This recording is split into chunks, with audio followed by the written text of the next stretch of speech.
Hello, hello, beautiful people of the internet, and good morning. Hello, Plaguebird, Eldazare, Sares, Igladub, Not Delusional, Corvus Korak, Grey Warden Uku, Chief Init, Tifo G, Choppy Cat, Brewski, and Jace FMPGH. Hello, hello, and good morning. We've got a little bit of a sultry, slurgy voice that will quickly dissipate. Juicy Crab 28, hello, hello. Platus, welcome, welcome. Okay, so where are we? Where did I leave off? Here? Interesting.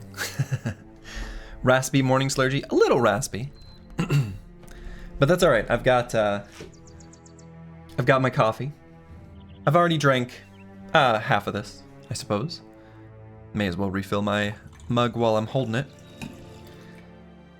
But I got my morning coffee, and I got my morning Battle Brothers.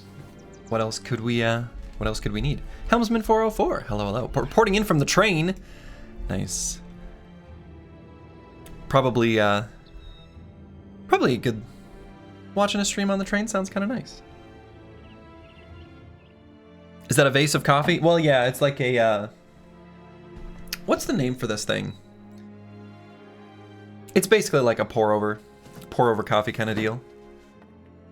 So you put like a little filter on top with the coffee grounds, pour hot water over it. Makes pretty good coffee. I either do that or a French press every morning. Hello, I like your series. Well, glad to hear it, Harmony Fish. Yeah, then someone driving your train just watching a stream. That'd be pretty dangerous. How does it keep the coffee warm? It doesn't. So that's why you just drink it somewhat quickly. I mean, it's a fairly thermally insulative glass, but it definitely is cooler now than it was when I first made it. I brew my coffee at 205 degrees Fahrenheit. Or like 3 degrees below, like 97 Celsius. I think that's should be pretty close. So nice and hot when it's brewed. Let's see. And so we've got, as you can see on screen, there are 4 brothers who have reached their potential. So you should try espresso. Oh yeah, I've had plenty of espresso in my life. I just don't make espresso at home. I don't know if that's common in like Europe to have a home espresso machine. Maybe it is. Maybe that is a thing. But I just do pour over or French press at home. And I'll do espresso drinks if I'm out and about in the morning. Not too often. Helmsman's the passenger? Okay, good. Yeah, it's not really super hot coffee weather anyway. Yeah, and it's like it's a pretty cool day. At least in Minnesota. Probably the rest of the Midwest too. So Soji Man, I've seen a video of the French jets in New York City for the Independence commemoration yesterday. Looked really cool. Top Chem might crap me up though. At least the French planes don't crash in the towers. Oh boy. French jets in New York City for Independence commemoration. What? There are French jets flying over the Statue of Liberty. Oh, they did. Apparently that was on June 9th. Huh. I didn't know that this happened. I don't live in New York City. And they're going to return on July 4th. Okay, cool. Celebrating friendship between France and the US. Good. Good. We should celebrate friendships. Brotherhood, if you will. Some people have a home but use a mocha pot. It's more common. Oh, okay, sure. Yeah, that makes sense. That makes sense. Sergi doesn't even know what's happening in his country. I don't. It's a pretty big place. I mean, I couldn't even tell you when I said the weather's a little bit cool in Minnesota, and it's probably the same in the rest of the Midwest. That's just sort of a guess. Sometimes there's like a cold front or hot front or some sort of thing going on where maybe Chicago's blistering hot. That's probably about the same. So, now we don't need to put quotes in friendship. We can be we can be friends. At least, tell you what, as nations we can cooperate, but as individuals, we can still be friends. It's better for your mental health to not pay too much attention to what's happening in the US right now. Hey, me too. All right. So we must have just finished a battle at the end of the last stream. And, oh, let's see, did I update because I think Broken Exile just failed his potential. Did I update that? Okay, I did. France is back the US in more conflicts than any nation on Earth. Yeah, pretty much since the very first one. So, Stoji will try to find some new small new faction camp. Possibly. I mean, I think we're getting stronger. I saw your comment earlier about maybe finding a patrol. I think that's more reasonable. I still feel like if this is the named item chance, and that's based on, you know, the sort of point value of the units, the resource value of the camp, which of course is revealing information to me that if I didn't have the named item chance mod, I of course wouldn't know. But regardless, like, that's obviously indicating, like, I wouldn't do any camp right now that had that named item chance that close to civilization. And given that I don't even know how the enemies work, I need to find something small. So I don't want to throw the whole campaign away over it. So it might still wait. I'm not sure. Yeah, we'll see. Do we have time for a team shiny item tour? Sure. We don't have too many yet. So we found Joltool the Crusher's Protector, which was found on none other than Joltool the Crusher, a random barbarian chosen who was traveling with Reavers and not his chosen buddies. So we took him out. Very, very nice helmet. We've got Bjarn the Knife's Great Shield. It's a great shield. Pretty good range defense on this bad boy. And we found the Glorious Board, a heater shield, which does not have the shield wall ability in this mod, but does have increased melee defense to compensate for that. Sitting at 33, that's pretty good. Sorry if the whistling was super loud in the microphone. Might have been. We've also got two differently named but identically statted helmets that we purchased because they were relatively cheap early on. Sir Gerbold's Helmet of the Wolf, which has got 142 durability at only a weight of 3. Our named item range mod doesn't properly track some of the smaller items that are in the mod, or light items. Same thing with shields. Can happen to helmets and shields. And then we've got Big Hartwin's Helmet of the Wolf, and they're got the exact same stats. Found them in the store when we purchased them. Oh, we've also got the Bloodletter's Reach, I guess because we did the named item, or the legendary location. And I think that's it. So we're going to be looking to get more here soon. Do you have time for a window light tour? Yeah, it's actually somewhat overcast today. So, but it's morning, so it's like a little bit washed out behind me. It's bright, despite being overcast. Maybe send in a level 1 guy alone. I don't know that we have enough spots in reserve to send in a level 1 guy alone to check out the new camps, unfortunately. So, you had me worried at the Discord Fresh Bros acquired. Made it sound like you had to start over. Oh, no. Yeah, so at the end of last stream, we picked up a bunch of like level 1 bros to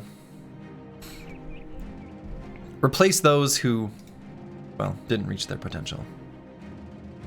Greenish yellow color palette, yeah. So previously we had our, whatever. I don't know what color people imagine it to be, but this one's a little more washed out, yellowish. I'm not sure. All right, so let's, we'll probably dismiss Broken Exile here soon. Since he didn't realize his potential, I mean, I guess I could do it now.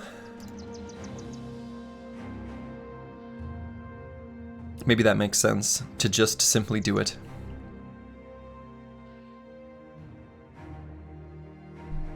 Use him as a camp scout. I mean, we really can't though. Like, we don't have enough spots in reserve. Right, so I can't send him off alone. So there's kind of what's the point?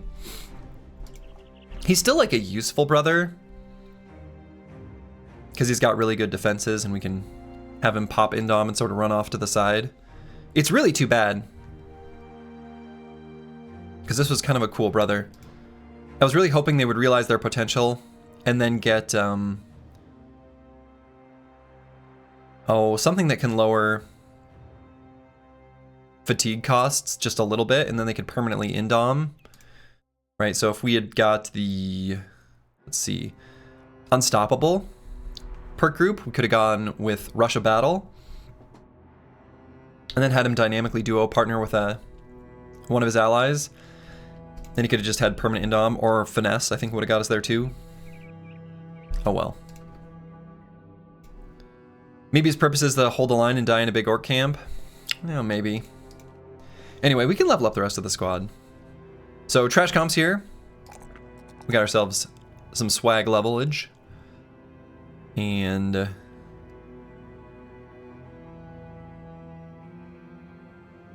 let's either pump fatigue or, oh, I suppose that's why our fatigue's low. Okay, we'll go with resolve. We'll go with resolve.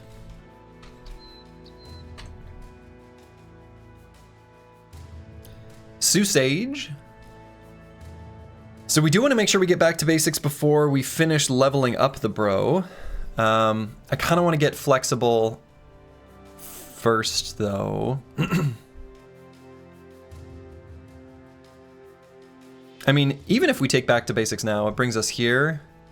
We level up once, it goes to here. We level up twice, it goes to here. We're only delayed 2 levels in reaching the bottom. I guess I can still do it at like level 10 though. Or even level 11 potentially. I guess I don't know what his final build's quite gonna look like. So I think we'll pick something further up here. Maybe just exploit opening. Exploit opening might be kind of nice here. Yeah, sure. It's a very good perk. I really want to bring up his resolve, but I don't want to take the +2. We're gonna greed it out. Hold off on that. Obviously the resolve he's at right now is unacceptably low, but we'll see if we can bring it up later. Casario has leveled up, and we're going to be following a pretty similar pattern to what we just did on Sage. We were able to get 9 lives on Casario, whereas on Sage we didn't have that available. And, you know, we could come back for exploit opening, though this brother possibly won't even need it at all. He's going to have really good offensive stats. Maybe we do something to keep him nice and safe and protected instead. So we could just go with one with a shield, maybe. You got that melee skill? Sure do. Sure do. Pretty crazy, actually. And not getting much melee defense.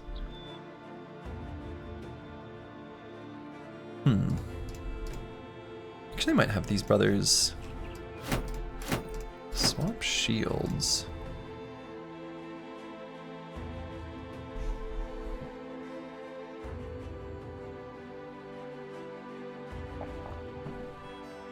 I feel like I honestly could still convince myself to grab exploit opening. I wish I had more, like at least a brother with mace mastery on the front. It's really nice to, and we've even got these winged maces we could just equip. It's really nice to have the perk where you can cause an AoE daze when you kill or stun. Shockwave. That's just such a nice perk.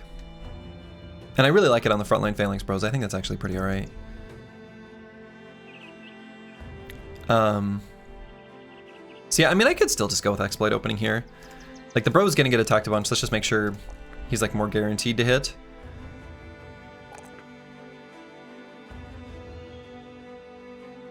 And actually, maybe I'll take the fatigue and hit points here.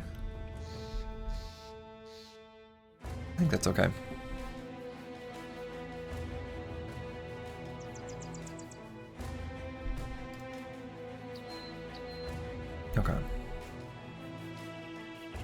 I think people at Battle Brothers universe are really dumb. If you know that there's necromancy, you would assume that burying your dead in full armor and weapons would be a bad idea. You would think so. Doesn't seem like the way to go. Castle of the Wicked. Ancient Triarii. Okay, that's a new enemy. Really leaning into that ancient Roman theme. I can still, rent-free in my head, hear from Rome Total War, the OG, Triarii! When you select the unit. Alright, I mean, really, we've got an inventory full of stuff, so we do, and like valuable stuff, so we want to return to where we can sell stuff. So we're either going to go back to Lugnestead, or all the way down to Seastadt. Probably just go to Lugnestead. So we can return to the road here. I think we probably finished our adventures from our whatever we did at the end of last stream. Verita, hello, hello. But yeah, that's true. I think a lot of the places where there are either ancient dead from a long time ago, or the zombie faction, which are more recently perished. I think the implication in a lot of those locations is that there was not an opportunity to bury them at all.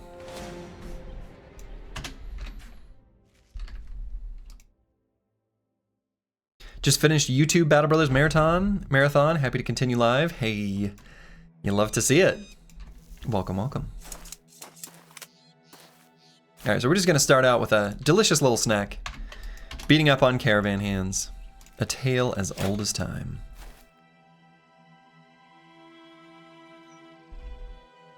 So we'll chill here, let them come to us. Take pot shots at them as they approach. Really, the caravan units don't have very much experience. There's not much experience in these bones.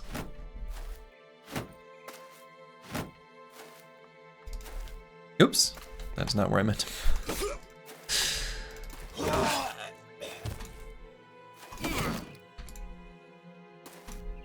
So we can not worry too much about, you know.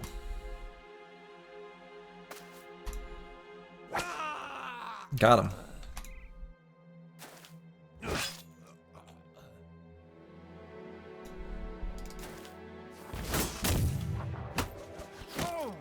Got him.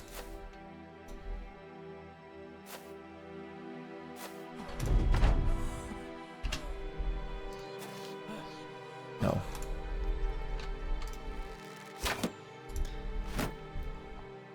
It was common that soldiers on major battle sites were left unburied, and looters would scrap whatever valued items they could find. Yeah, I mean, that sounds probably correct. Just as a matter of being pragmatic.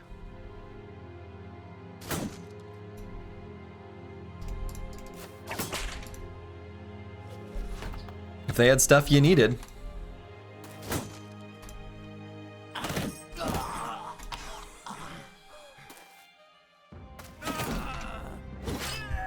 Okay, and we'll run them down. Okay. Alright, so they had cured venison in these carts. Iron to be refined? Yeah, exactly. Not surprising.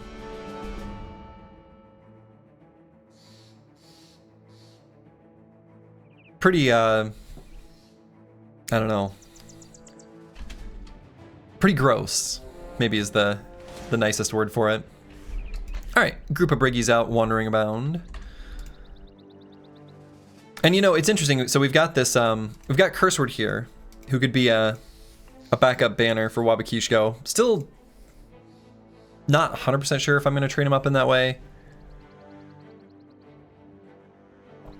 I mean, I guess he kind of has to be. And Tiwian, hello, hello. Ka-ka! Welcome, welcome, and good morning. At least it's morning here. I suppose if I'm going to broadcast or advertise the EU-friendly start time, I could acknowledge that it's no longer morning in Europe.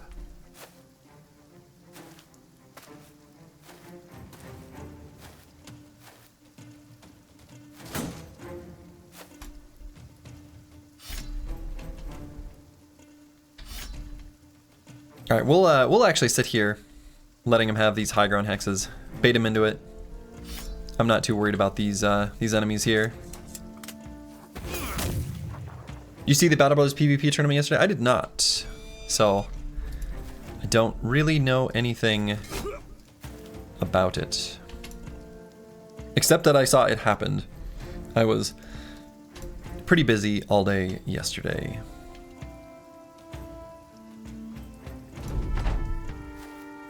So I don't even know enough to comment meaningfully. But I hope people had fun.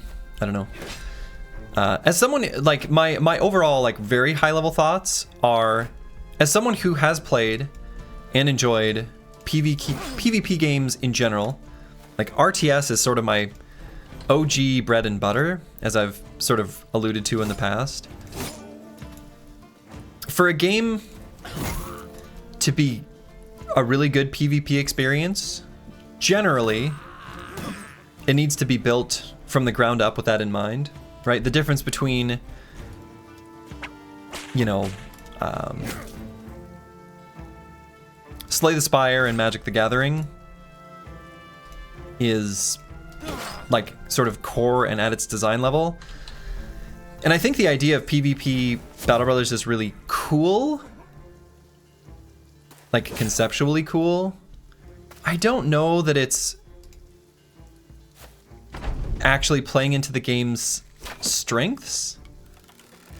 So, but I'd be curious if people, I don't know, that might be, maybe it works really well in the way it's done, but I think it's unlikely. I guess, I don't know. So it was cool. They did. Yeah. I saw the setup. So, and I've got a lot of questions that are like, I don't know. I got a lot of questions. I'll put it that way.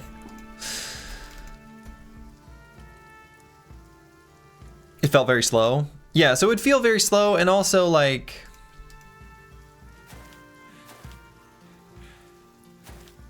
I don't know. I think my first impression is, if I were thinking about how I would build a company with those sort of constraints in mind, the sad reality is I think the gameplay would be pretty degenerative pretty fast. Because a lot of what makes this game interesting is like the different types of AI you fight against and the different things you need for those fights. And I don't like when people use the word meta to describe Battle Brothers, because that doesn't really make sense to me. Whereas like a meta in a game like, you know, StarCraft or something, like truly makes sense, right? Ask your questions, Thursday. Happy to answer. Well, I guess the one thing I was curious about was just the. I don't actually think I should open that conversation right now, but a lot of it is. It feels very. I don't know. Doing it without Overhype's blessing in the first place. If that's how it was done, is not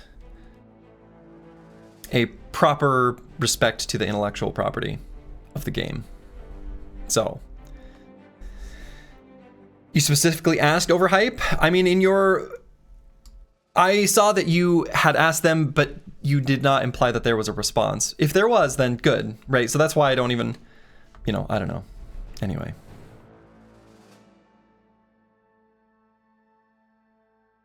But yeah, I also dislike single player strategies being described as metagames.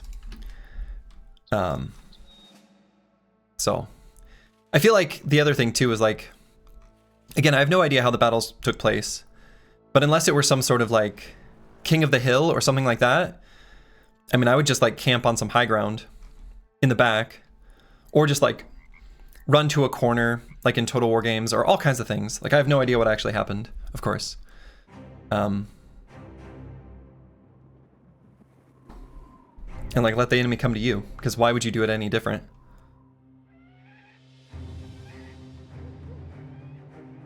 There was a response and they said it's okay? Okay, well, I missed that then. So that's good to hear. Since Ulf is the Reaper, what do you think about giving him the title each brother to fulfill the potential? Yeah, maybe. Yeah, I understand. I understand, Pashi. You're... Yeah, I wouldn't expect it to be balanced. And I wouldn't expect... I mean, I don't know. I don't think, again... My thought is there are games designed for PvP. And in general, injecting competition into something that isn't designed for it rarely ends up actually in anything interesting. Or injecting competition when someone is, for example, trying to do something to challenge themselves, kind of in poor taste, but that's an entirely separate thing.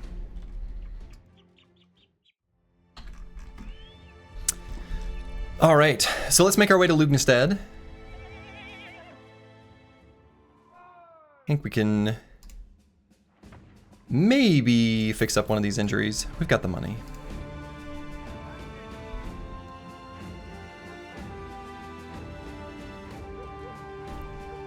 And I think we can hang on to the strange meat.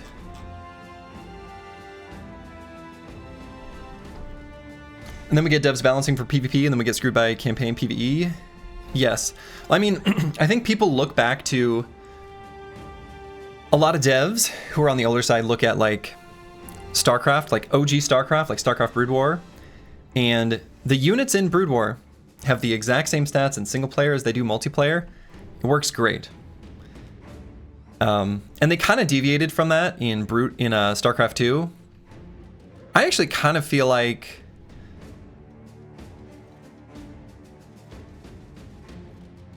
I don't know. To me, Brood War is one of the most perfect games ever made, so like they should try to aspire for that. Got a Barbarian King contract. These can be kind of interesting. I might take that, but I think I want to go to Lugnestead first and sell stuff.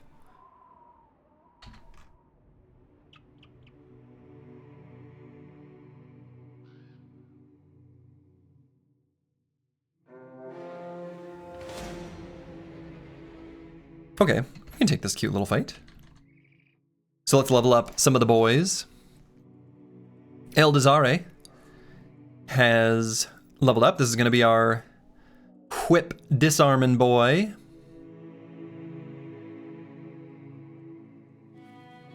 You love the event where you find the Barb King and he leads you to a huge Ancient Dead fight? Yeah, I do too. That's a really cool twist. Like, I love the flavor of it too, where they talk about like cultural differences and fighting together at the very end. It's like really, really good. Like, it's really good emergent storytelling from the gameplay. It was one of my, I don't know, a very, very cool thing to first experience. Okay, so I might go with finesse here. I mean, mostly we want to just be able to use this disarm ability really inexpensively. Is there a unique flavor if you take that twist as Northern Barbs? I don't think so. I think it's the same, but I guess I'm not sure. The other thing we could do is honestly take Duelist, which seems kind of boring, but weirdly enough, there's a lot of enemies we can get reach advantage over. And so that should improve the chances of our disarm. Isn't the official leader of the Northern Barbs the monk? They kind of talk about it in the intro, the scenario introduction. I don't know if he's really quite a leadership position though. So yeah, I could either go finesse or duelist. I might actually go duelist. Again, it will actually help him succeed in his disarms.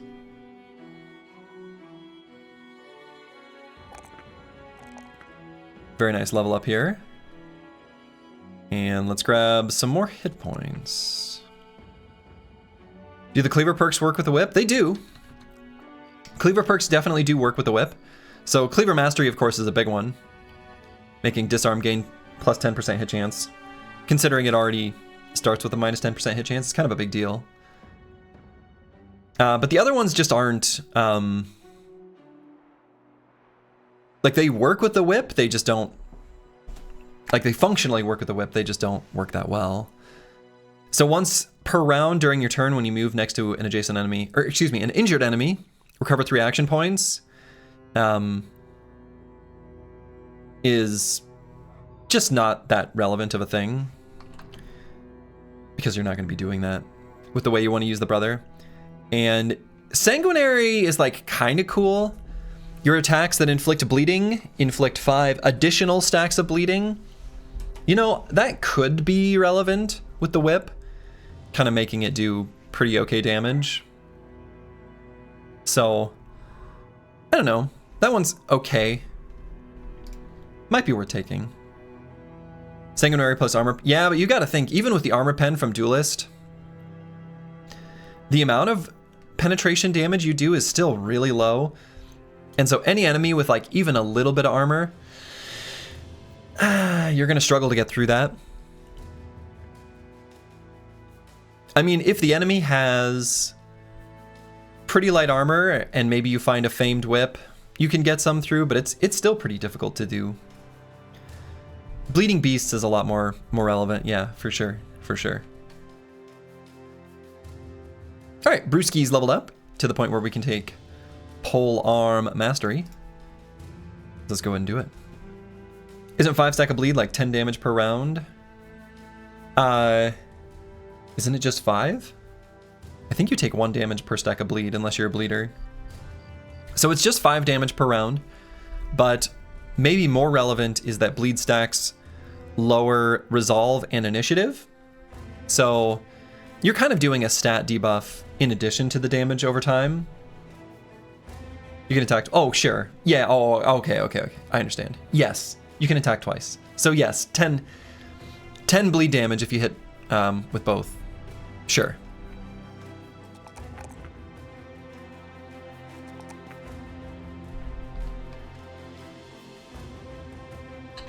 All right, so we applied our level ups. Let's take a little cute baby fight. You restore a version of bleed that made the damage occur at the start of turn instead of the end. Oh, sure. That could be like tied into one of the cleaver perks. That'd be kind of cool. There's a lot of like ARPG type, like turn-based RPGs where it'd be like enemies take poison at the start of their turn instead of the end. Or any sort of DPS thing as like a way of getting the damage to come earlier. Stuff like that exists. It's kind of cool. Ka-ka! Okay. This should be a pretty straightforward little fight.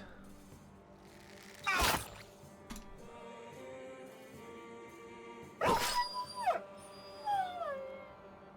do feel bad killing the dogs though. These enemies forgot their clothes. You would think in the chilly Northlands that they'd want to bring clothing into fights. Apparently not. Feels like that's what you'd want to do.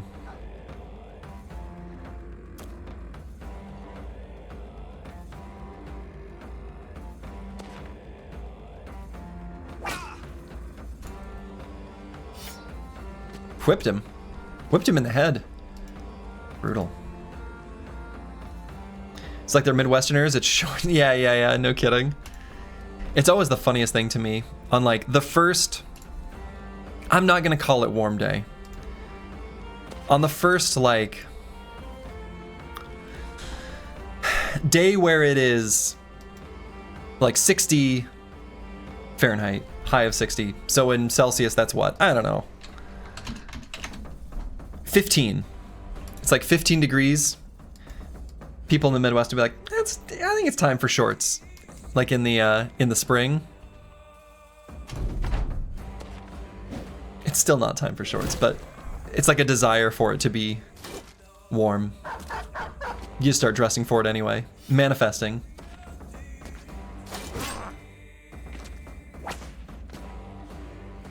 Can your whip bro whip an unhold and make him fight for us? No. That'd be cool if they could, though. That'd be cool if they could. My Slurgy, on TV in this AM. Yeah, 47 and sunny in March, and you'll see people in shorts. You sure will.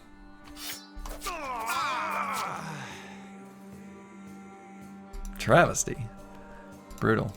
I think I'm actually going to send Wabakishko up here to attack this on hold. Want to do as much damage as we can to it.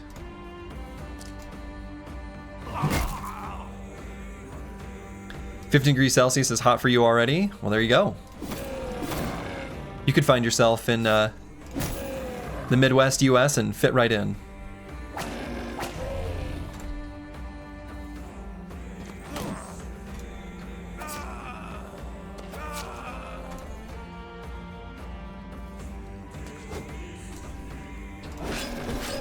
It gets cold here.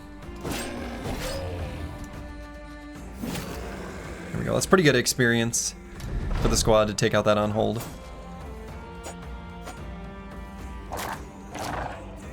Meanwhile, you wear jackets until 25C+. Well, so that's like people in California or Florida. So visiting some of those places as someone from the Midwest can be really funny. Where it'll be like a very lightly cool. And I'm talking like Southern California, of course. Oops, I didn't even see there was a dog there. Like a kind of cool day. Just a little bit cool. And they're like wearing sweaters in like 70-degree weather.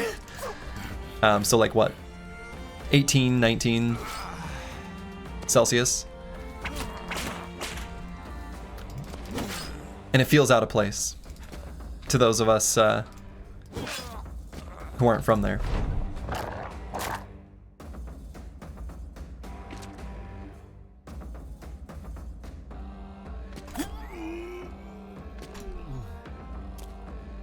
You went to Florida for Thanksgiving one time and people had winter coats and 55. Yeah, exactly. That's what I'm talking about.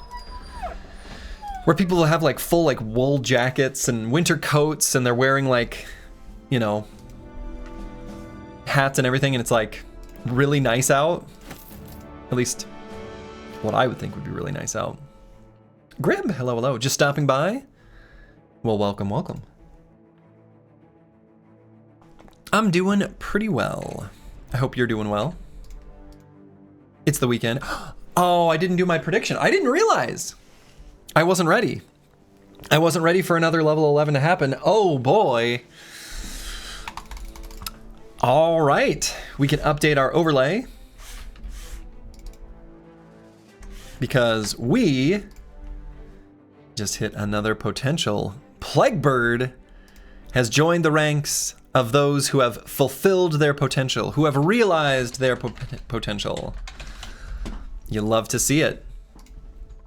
You knew it? Just had to believe. Okay. So what is our plan with this brother? So the perk groups that we gained are the fast perk group, which I don't know will have anything for a hammer-based build at all, which is too bad. And then we gained a 2 weapon masteries, where we would have gained flail and polearm. Okay. Quick hands is huge. Quick hands is nice. That's true. That's true. So we can use pole hammers potentially. 50 MDF is crazy. 50 MDF is crazy. The fabled flank hammer. Possibly. This bro needs breakthrough. Breakthrough. Like line breaker?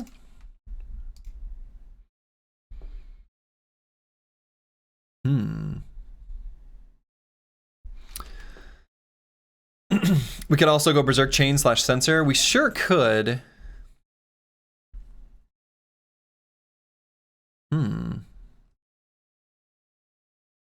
Could make him the icy cave cleaver bro.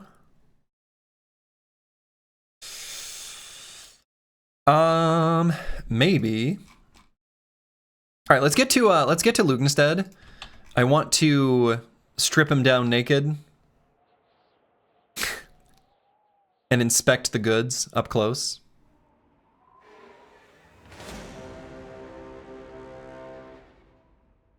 I suppose we want to take that fight.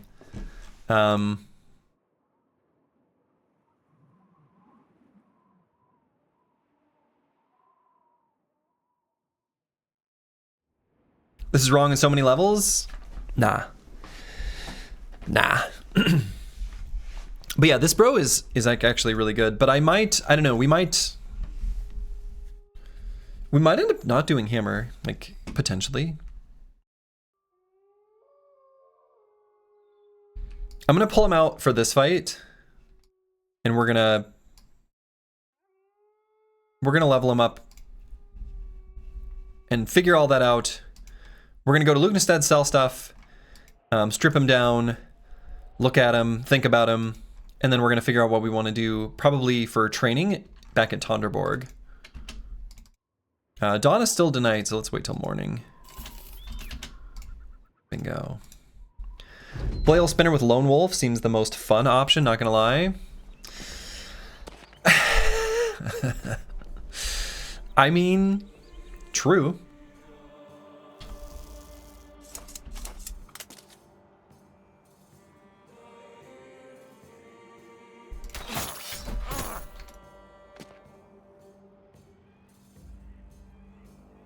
Why did that Reaver go there?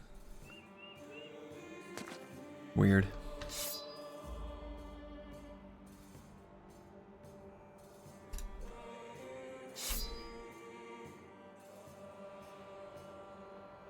He's got MDef. He's got good MDef, but...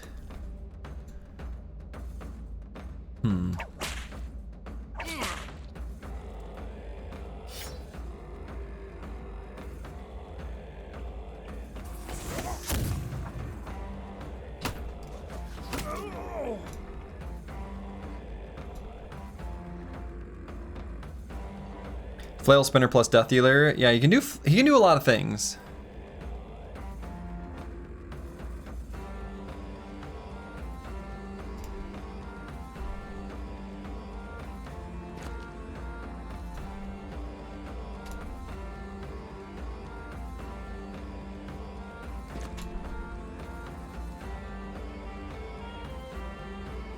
I mean, I think some of your ideas are a little bit optimistic. For being honest, because even with really high MDef, there's no reason to subject them to extreme risk.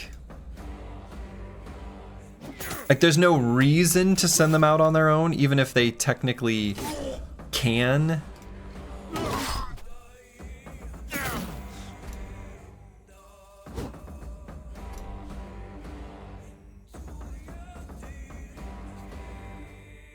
Like, there's no meaningful benefit to doing so.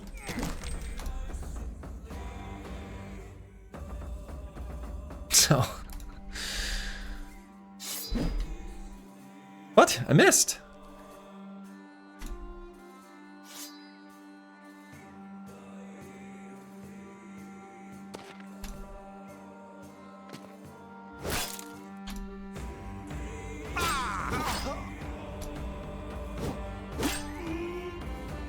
Sword's doing work.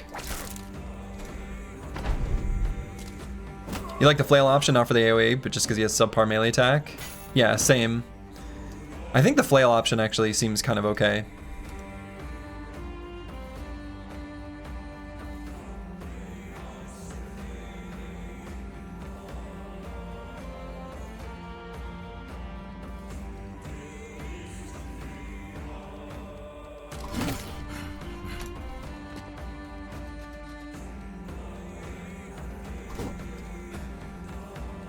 Oh, we don't have a... Oops.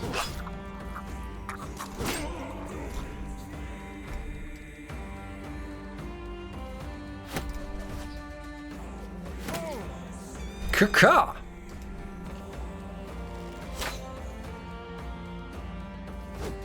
Additional MDF from Whirling Stance. Yep. And just Whirling Stance being super good in general.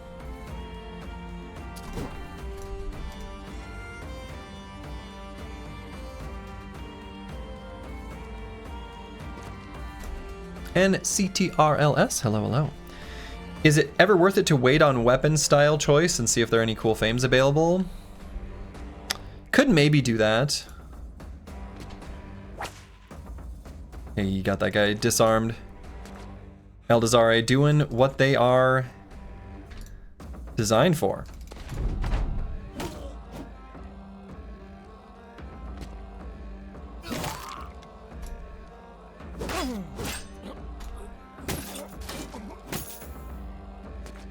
Give that man a Zerk chain. Might do that.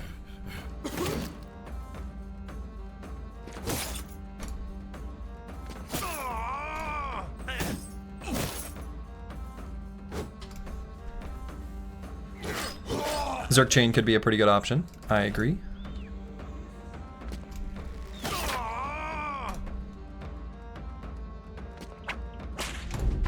Disarmed. Get wrecked, Chosen.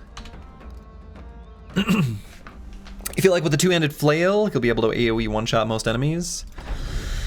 I mean, it's true. You're not wrong. I'm really enjoying that auto-loot function. I think that's really nice. But yeah, we'll take a look. We'll take a look at the options here in a little bit. Here in a moment. Yeah. Found a broke as shit wagon. You love to see it.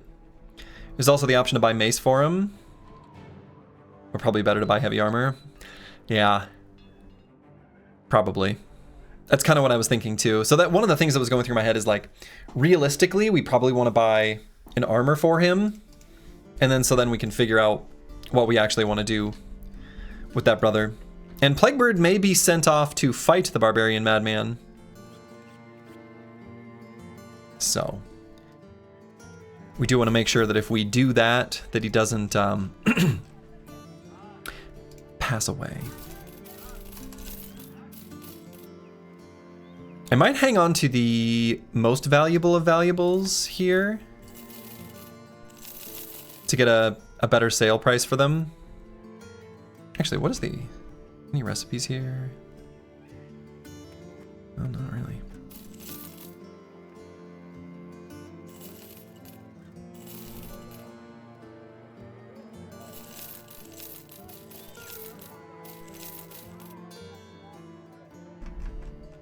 Okay, before I sell any more stuff, let's actually do it from within town. Strip him down to his skivvies. Take a look at him, think about him, decide what we want to do. The Chowser, hello, hello. The Chowser, hello, hello. All right. So, the bro was a two-handed hammer in his first life, and certainly could do that. Certainly could. So looking at their final stats in general, what stands out to me here is just crazy melee defense. The melee attack is nothing special. Oh, I guess let's take a look at what this level up is. Okay, a fairly good to average level up, but nothing standing out. Okay. Secondaries are all like great, but not exceptional. Like nothing like totally crazy. It's mostly the melee defense. So he's got great melee defense, which is normally where we would want to make him a bro as part of the phalanx. Of course, he's not able to do that because of his perks, his perk groups. So,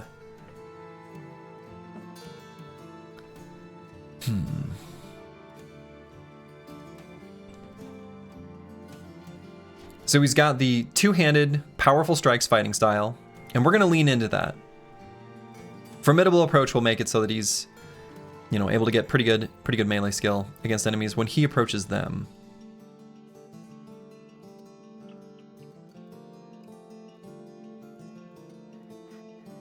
You can't tell if he hit PP or not. He did. The icon here is the realized potential one. And also, we do have this command, if you're not able to tell. Two-handed sword for parry. So that's, I think, a pretty cool and interesting way we could do it. I don't know if this is a good idea, but I'm going to throw something out there. Something this bro could do, but it's kind of risky, so I don't know if I want to. But something this bro could do, if we train him in sword mastery, one of the best two-handed swords is actually a cleaver slash sword hybrid weapon, the Kriegsmesser. And this bro could very, very easily riposte and do some pretty crazy damage. Yeah, well, swords are great in Hardened. Almost too good, I kind of feel like. One-handed and two-handed. I don't know, maybe. I don't know. They're very good though. The problem with doing such a build is that despite having really good melee defense, and we could give him Lone Wolf, right? I mean, it's a spooky proposition, but we could do something like give him Lone Wolf and sword mastery, have him riposte, and he would do work. Now, the problem with that is that there are some enemies that are going to disrespect that. So like any enemy with a shield, if you've got high melee defense and you use riposte, they're gonna look at you and be like, shield push? Cancel riposte? So like, you can still, you know, with good enough melee defense, make them miss that push and riposte that attack, which is kind of cute. But riposte with a big two-handed sword is serious damage. Serious damage. Riposte on Hardened only procs once per cast, I think. It does, unless you have the... let's see, let's find a bro with swords. Unless you have the On Guard perk. So if we were to get Sword Mastery, we would take this perk, and then riposte is no longer removed when you get hit or do a counterattack. When you have riposte active, you gain plus 10 flat melee defense and range defense. So, you feel like playing around riposte until he gets potential hits, whereas a more one-shot build will have him move in and spank enemies to death, get serious injuries where he won't get hit back. Nah. I mean, the main problem, honestly, the main problem with doing the sword route, my main problem with going the sword route is just that he's not as durable with nimble. And then he'll have a bunch of sort of excess fatigue that he's not really able to use. Not as much anyway. Lone Wolf is always a Twitch chat favorite. Might be true. But Lone Wolf is different in Hardened compared to Vanilla. So in Vanilla, it is when no members of your faction are within 3 tiles. Whereas in Hardened, it is when no enemies are within 2 tiles. Honestly, that kind of makes a big difference. It's much better. Unstoppable plus full force sounds good. It does. So that's a classic. Unstoppable plus full force is crazy good.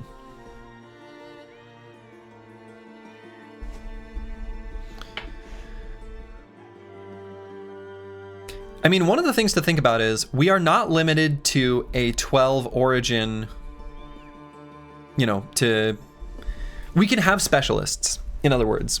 You know, right now in our first phase, before realizing potential, we've got Master Maticus, who is a specialist, a spear bro, who we don't take into all fights.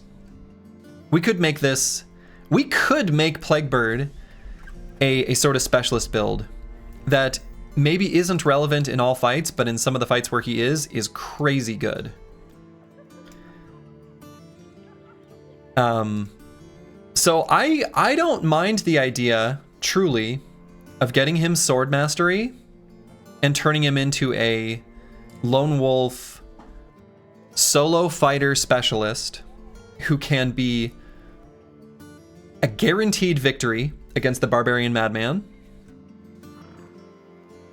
Pretty much. Maybe I shouldn't say the word guarantee. A very likely victor against the barbarian madman, and also someone we can take into the arena and he's just gonna win.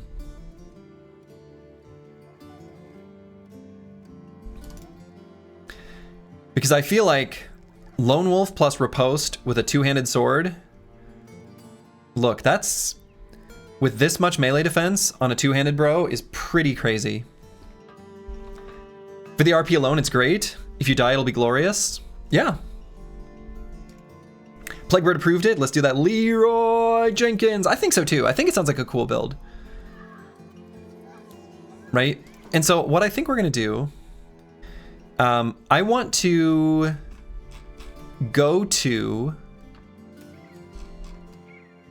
Tonderborg and see if they've got a Kriegsmesser for sale. I wish I could pull up, kind of like if I could look stuff up on the wiki. I don't know the stats of the Kriegsmesser compared to... It's probably the Warbrand. Is that, would that be the weapon with the best damage and also have riposte?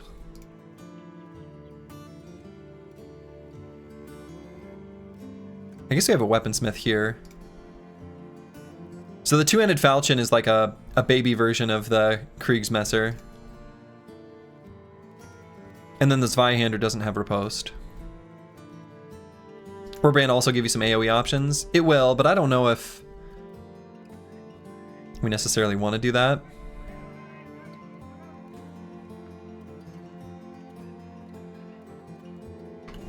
Because I don't know that we care as much about the cleaver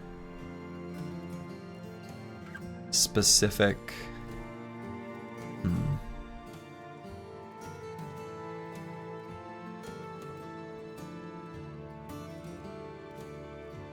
You want to say it's 60 to 80 damage, normal attack, decapitate, riposte? For Kriegsmesser, yes. And then what is the Warbrand though? I guess it kind of doesn't matter. I don't know that I'm going to take either any of the cleaver perk things. I think we just take the sword ones. Does he have a weapon master? He does not.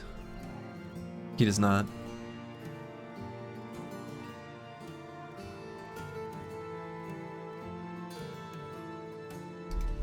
So if we were to go that route, isn't the longsword better for the riposte build? At least in base Reforged, I feel it is.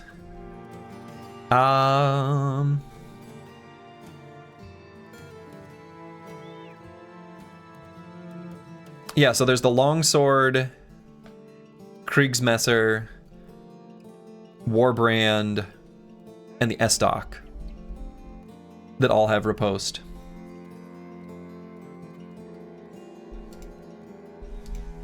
I have to look at their stats side by side. I can't remember. You believe the longsword has better reach? It is long. And I suppose there's not a longsword to look at here, is there? No. I guess there's probably a... I wonder.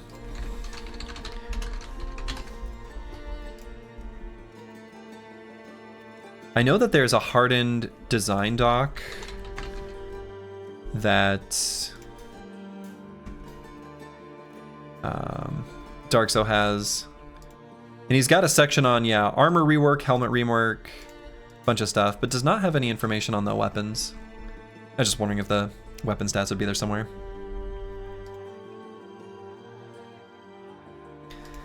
The bleeds add up fast and seem useful if you're reposting a lot. Yeah, I mean, I think that's the interesting thing is like, if we just simply go with, I guess maybe the specific weapon probably doesn't have that much of an implication on exactly how things work in practice. Because I think we're not going to take the Cleaver Mastery perks, even if we're using the Cleaver/Sword hybrid weapon, which is the Kriegsmesser. So we might use the Kriegsmesser and then not take the cleaver-related perks, which I think is fine. All right, so I think as far as perks we would want to take,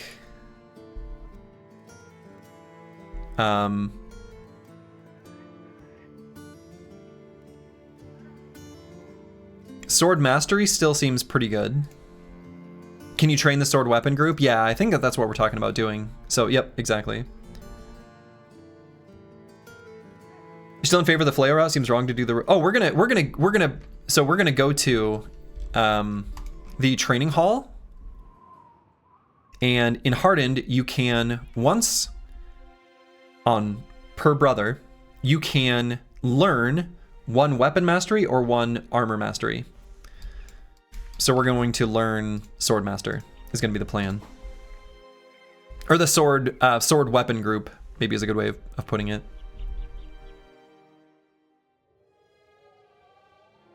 Oh yeah, we don't get the Sword Master specific ones. Oh, I mean, sure. But we aren't going to have access to that on this campaign at all. And this is a pretty cool, unique build, I think. So the only defensive perk we've got is going to be Nimble. Kind of spooky. So I think we might actually want to go Colossus. Possibly even Colossus and 9 lives. Like, I don't know.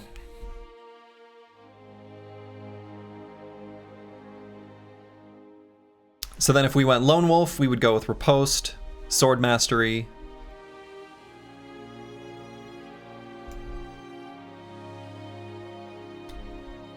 It's cool to have Lone Wolf. It's too bad we don't have Underdog as well.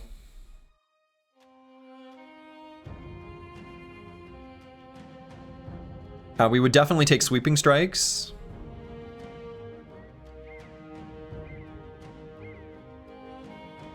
That's going to be really good with how we're going to use this brother. What else? I think Killing Frenzy is pretty cool. Formidable Approach is probably still okay.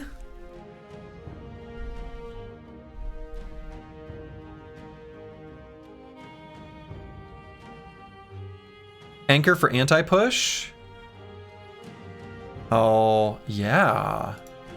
Oh my god. Sir Buffalot 59. Absolutely. Absolutely. Actually, hold up. That big weakness I was just talking about. Let's put a timeout on this. I was just mentioning how the big weakness to a Riposte brother is that an enemy can just push you. Anchor. Anchor.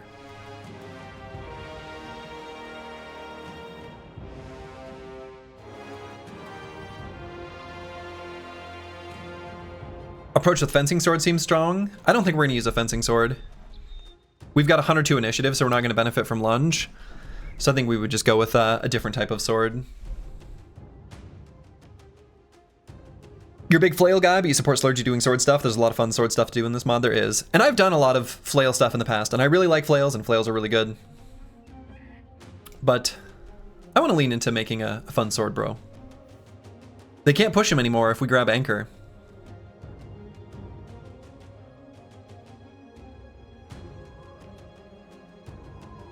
Vanquisher is kind of cute as well. I'm going to put that as a maybe. That's one I almost never take.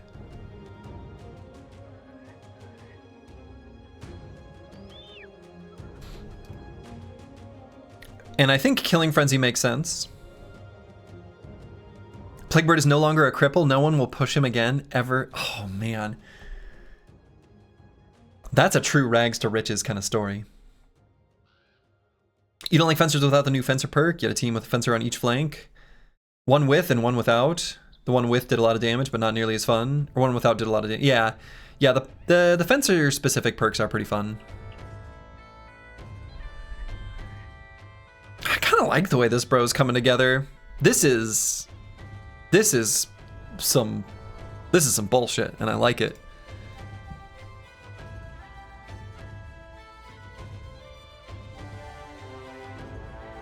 This would be a brother that, as crazy as this sounds, I would take Pathfinder on. We don't have it available to us, but I would take Pathfinder. I realize we've got like Scout, but yeah. Any desire for combo? Maybe. I was thinking about that one.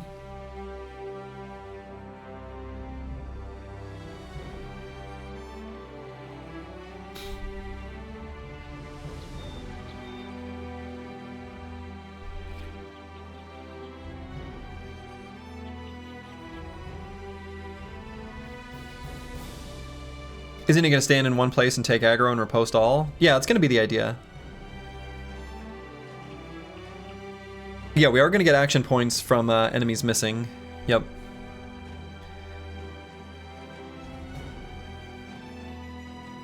I don't think we're going to need combo, actually.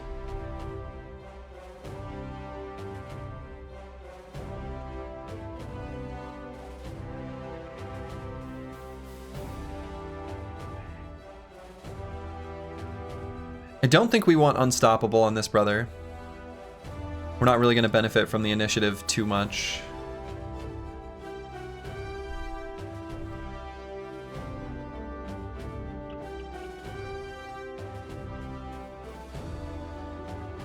Overwhelm? No, I don't think so. Especially if we're going to riposte, mostly. It's kind of the opposite of overwhelming, in a way. Correct. Riposte is a non-attack skill. Oh, yeah, right. For Unstoppable. Right. Good call. Yeah, right. Yes, I see. Yeah. Yeah, we're definitely not taking Unstoppable. Okay, Longsword compared to Kriegsmesser has +5 minimum damage, -5 max damage, +5% armor pen, and +10 additional. And do they have the same reach? Oh, and basic Reforged. Yeah, I need to know the numbers for Hardened, though, because I think they are actually... A lot of the weapons were subtly reworked. 200 flail? No, we're going to go sword. We're going to go sword. We're going to go sword. This is going to be a pretty unique brother that I have not had the opportunity to build yet. That is like a pretty interesting theoretical. You know what, in fact, let's... I'm going to sell stuff and we're going to make our way...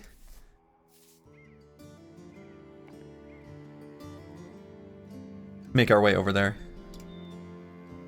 to get him, see what weapons are for sale, and also just get him like trained up.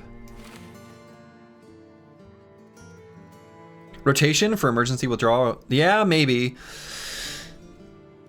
I don't think so, because we're gonna have him be lone wolf, so if anything, we're gonna have someone else rotate him out. If he's surrounded and in a bad spot, he's not gonna have the fatigue to be able to rotate. Sorry, release the docks, Darkso. Oh boy. How does wear them down work with riposte? I mean, it should work. It would wear them down, but I think when you're only doing it, when you're only wearing them down a little bit, I think honestly we're gonna be relying on him killing them most of the time.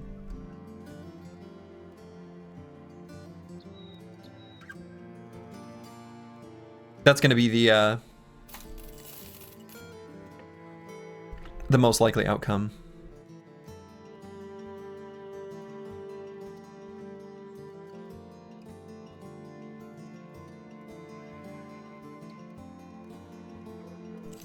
I might actually keep these spiked bolas.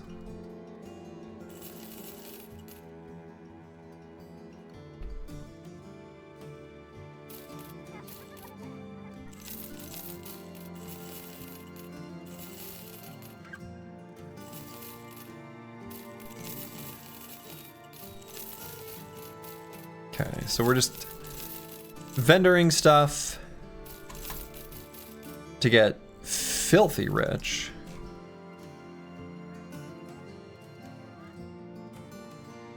Boy, we are endless money. We'll never run out ever again. We're gonna have infinite money hack, basically, is what's going on here. Kind of want to keep one pole mace, though, a little bit. Screw it, let's just sell those dies. Let's buy a little bit of tools. I'll even buy medical supplies, I guess. There's also some spoiler reason to go for the sword riposte build. Is there? What does that mean?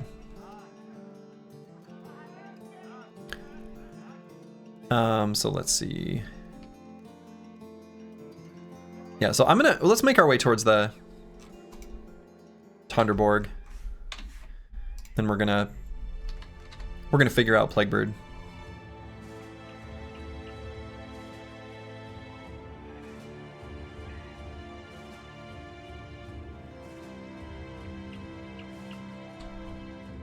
Okay. So first, real quick, not armor, weaponsmith. Oh, there's also the sword staff. I guess we don't care about that one. Yeah. So they've got they do not have a Kriegsmesser, but do have the longsword and the warbrand here.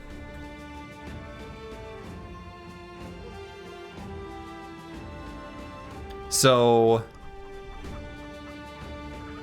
slash, swing, and riposte compared to slash, swing, and riposte. Okay, they have the exact same abilities. Oh, the warbrand's just better. The warbrand is just a better version of the longsword. 45 to 55, 65 to 75. And the two-handed falchion is just a lesser version of the Kriegsmesser.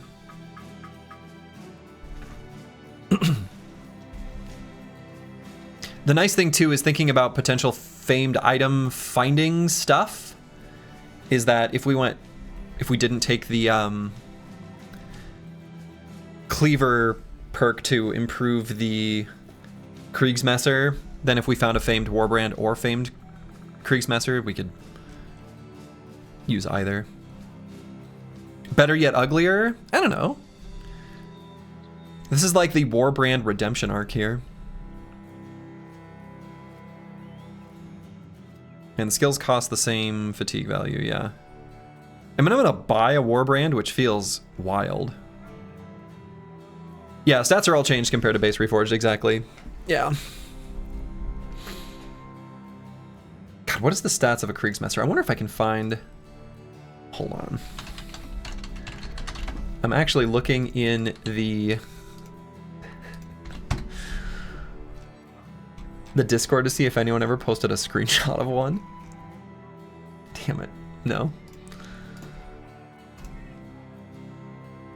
It'd be cool if, kind of like other games, there was some sort of like compendium. I actually love it when games recognize that hosting a wiki is like a whole can of worms. Relying on some sort of third-party like fandom type wiki is a disaster. So like, for example, games like Slay the Spire 2 that are just like, here's a bestiary. Look at all the stats in-game, please. I always think that's a nice feature. So combo lets you attack twice plus riposte for 9 AP, pretty nice. It does. It would let us do 2 slashes and a riposte.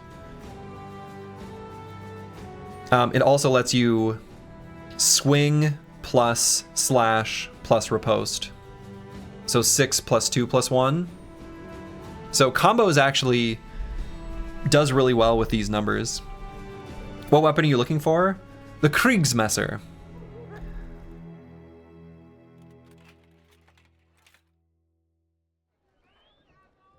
I mean, regardless, I think I'm pretty set on this, so I am actually going to get the... we are going to train him in sword mastery. Unlock sword. Boom.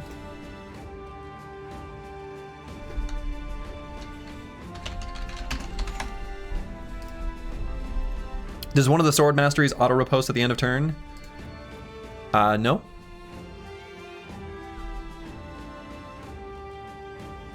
So we're going to grab On Guard, Sword Mastery, and maybe just combo. It might just be this. You know, we just missed out on clipping Slurgy saying he's going to buy a Warbrand. Hold on. You'll get another opportunity. I think I'm going to buy a Warbrand. There you go. I think you're about 10 base resolve short for a Lone Wolf. I mean, Lone Wolf will give a bonus to resolve, but it's true. Having resolve that isn't crazy high is dangerous for a Lone Wolf brother. We want this brother's resolve to be higher. So ways we can patch that are, one, on this level we can do it. We can also use like a trinket of some kind. Like a Nacho trophy necklace. There are the Noble Army specific body armor attachments, and there are some helmets that give a bonus to resolve. Like this one. That actually might be worth using, like legitimately. But I agree with Wabakishko that like we want this resolve to be higher than this number. And it's pretty dangerous to have lower resolve with Lone Wolf.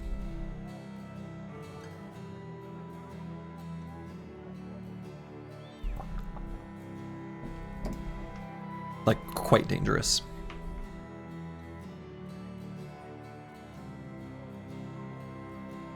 That helmet is goofy. What? 2 straps of leather and a book on your forehead? Seems like pretty good armor to me.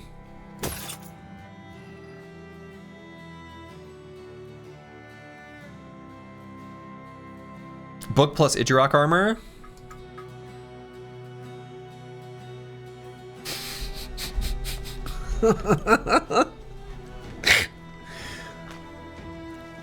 I love that.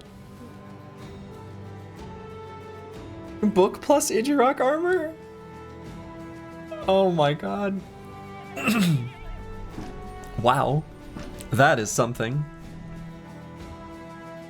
Kriegsmesser is 60 to 80, 25, 90, and 5 reach.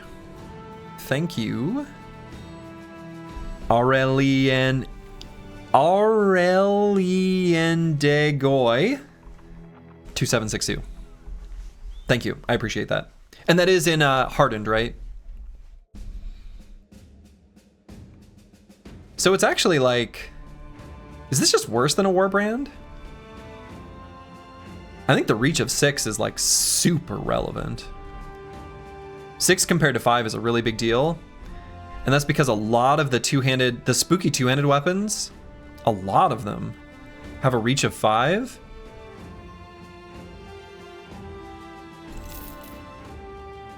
It happened. I purchased a Warbrand. I purchased a Warbrand. This is truly a blessed timeline. Warbrand is just the perfect weapon. Warbrand is just the perfect weapon. Huh. Can reach go to 7 or only 6? Some weapons have 7. I think the sword staff. Oh, okay. Sword staff has 6. The there's a two-handed spear.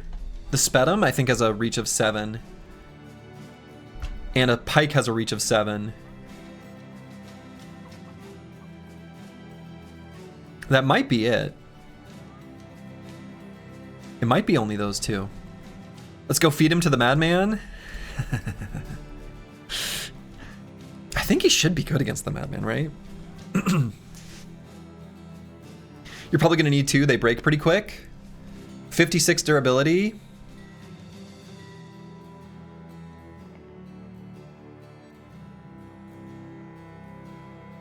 Yeah. I think you're probably right, Wabakishko. But I don't want to buy 2. That feels like you can do one terrible sin, but doing 2 feels... I can't bring myself to do it. I can't buy 2 war brands. I can buy 1. I can buy 1. I can't buy 2.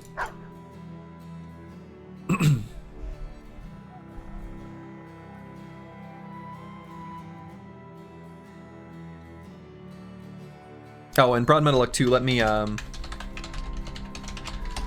here. If you were trying to send a link, you can now. Came across as stars, but I fixed it.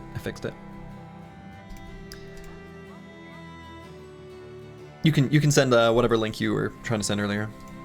Okay, so are these the perks that we want to go with? So Colossus, 9 lives, Anchor, Sword Mastery, Sweeping Strikes, Lone Wolf, Nimble, Combo, Killing Frenzy, On Guard.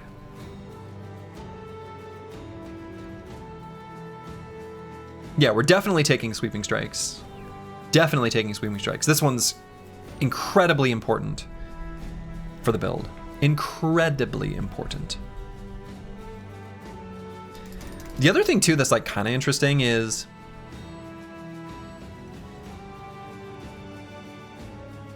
situationally it might be a thing where Sword Mastery lets us lower the initiative of the enemy that could either get us like a pseudo adrenaline or even let us use recover and still keep perfect on guard riposte uptime. Kriegsmeister seems the best weapon with 60 to 80, 25, 90, and 5 reach. I don't think so. This is just better. The only thing that's lower is the armor damage, but I prefer the penetration and reach overwhelmingly. In fact, even if the damage were lower, reach of 6 versus reach of 5, I think is a really big deal. Lone Wolf without Underdog. Yeah, but the other thing is like Underdog in this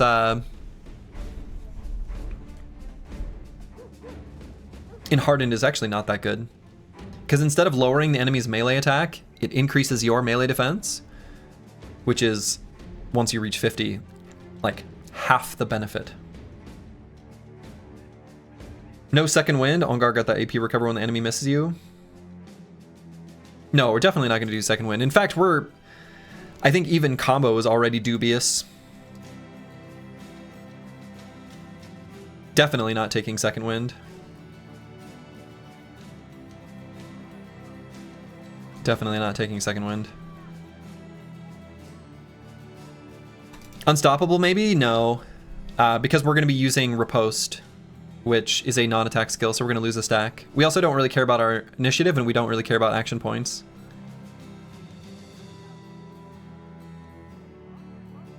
Yeah, like I think even combo is already genuinely a little bit dubious, but I think it's fine. Executioner, perhaps? Executioner.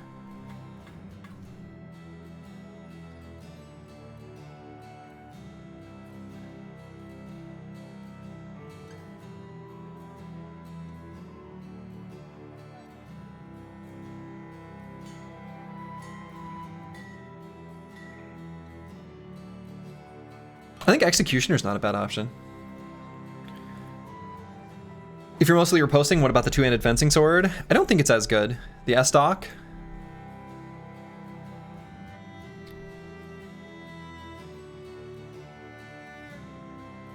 So 65 to 85 at 25% pen.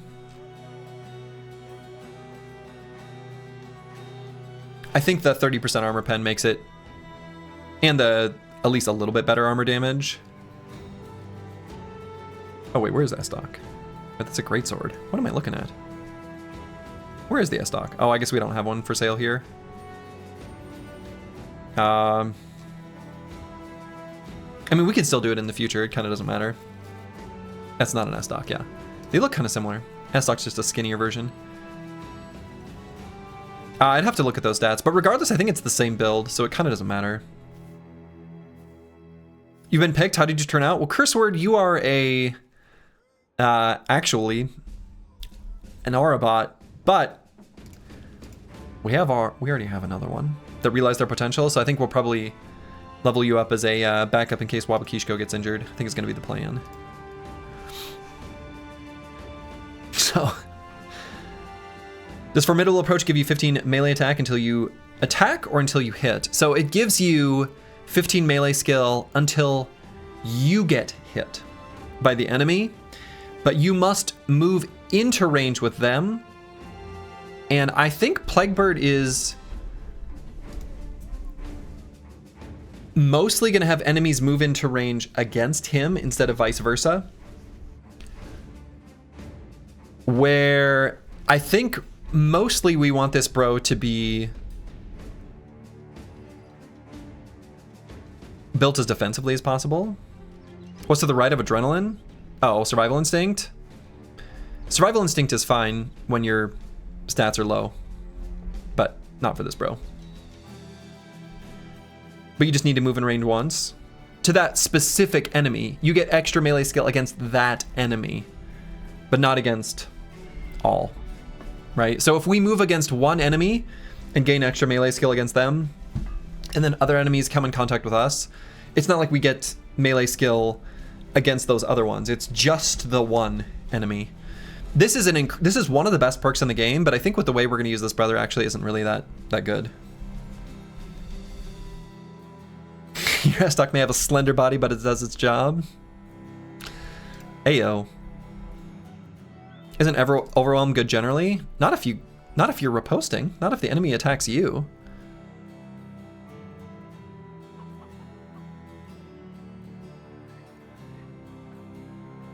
And yeah, what is Plaguebird's opinion on gnomes? That's the real question.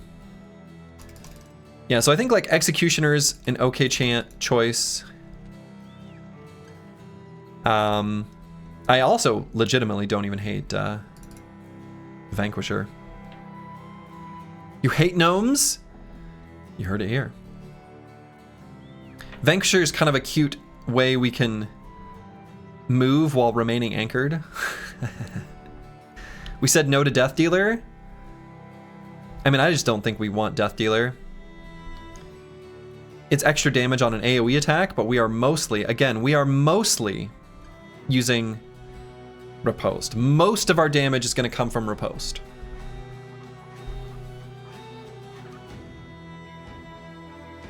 You'll still swap combo for approach, moving into 2 enemies and riposting with plus 15 attack seems crazy for locking down guys.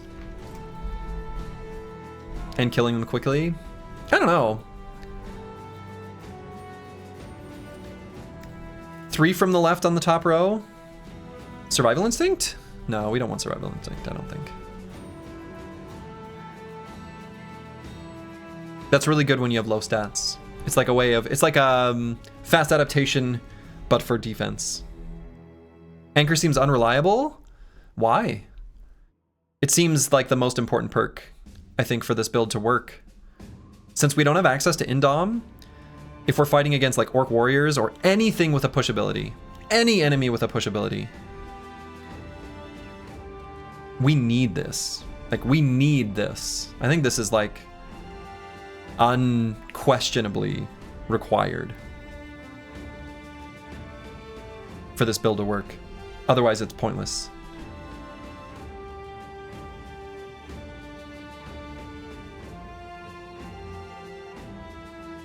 What's the sword plus lightning perk?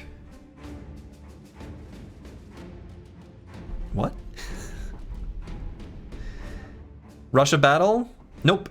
We're not going to be adjacent to an ally and an enemy because we have Lone Wolf. Next to anchor? Oh, tempo. So this will give us passing step and initiative, and we're not going to be using passing step because we want to remain in place, and the bro doesn't really benefit from initiative.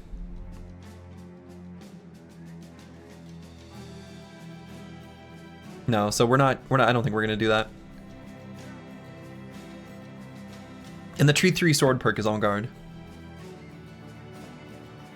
He acts as a big barrier for enemies that push and rupture your composition. Yeah, exactly. No, I think I'm gonna go with this build. I'm just still deciding between these 3. I really do think so. And I think the bro's gonna be really hard to injure with Colossus and 9 lives.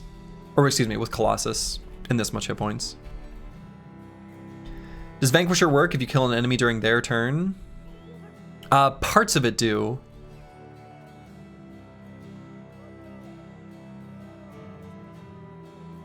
So if you step on a corpse that was created this round, take 25% less damage and become immune to displacement. So you can still, if you create it in the round and wait and move onto it, it should work. However, the gain ground is only if you kill like during your turn.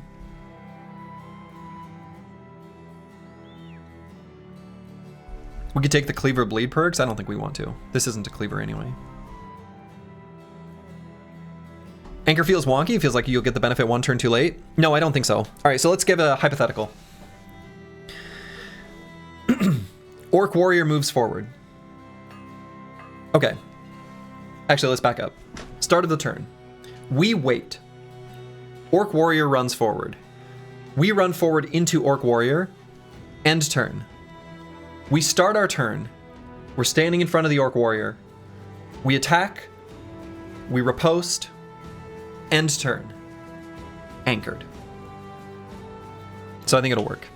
Should work just fine. You would go Formidable Approach plus Vanquisher instead of Combo plus Anchor? Absolutely not.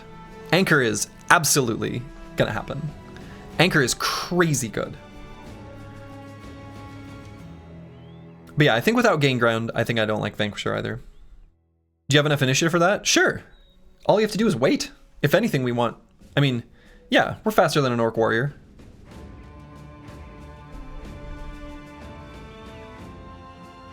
Yeah, I think it's either going to be Combo or Vanquisher or Executioner. Yeah, Anchor is really the corner. Like, Anchor is absolutely required here. It really is. Incredible PP graphic, thank you.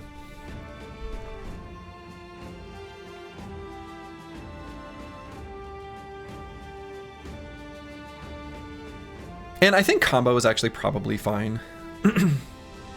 I like the prospect of being able to slash twice and riposte. I think that's actually probably pretty good. Executioner doesn't work that well against the more dangerous enemies.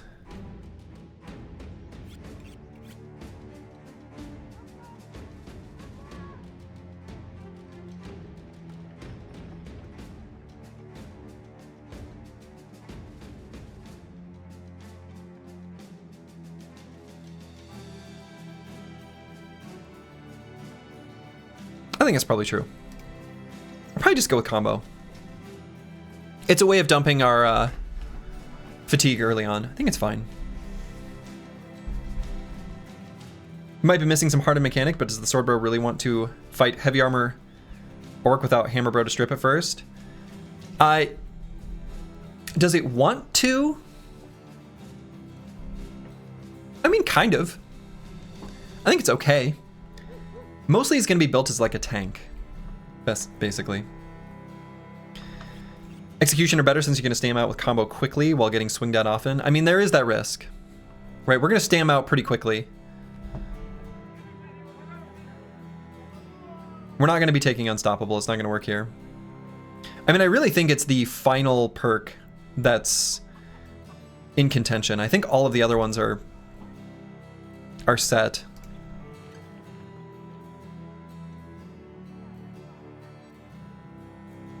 Small target. We don't have access to small target. It's not one of the perks here. Otherwise, I think small target actually be probably pretty okay. Someone suggested wear them down as a potential earlier, which I don't think is terrible. Right? I don't think wear them down is awful. I don't think it's good enough.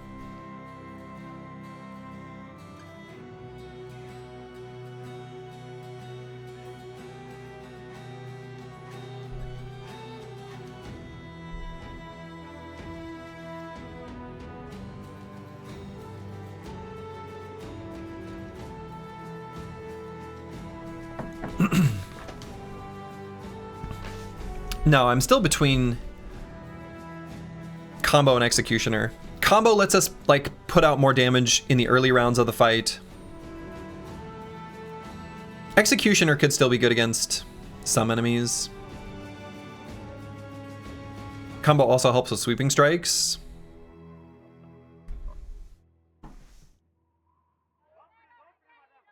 How?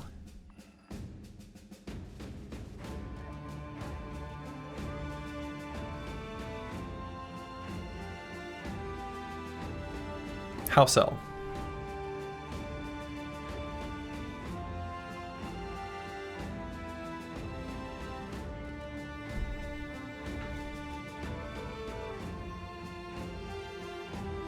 Thought it was stacking? Oh, okay. I don't know, maybe it is just formidable approach. I know I poo-pooed that earlier.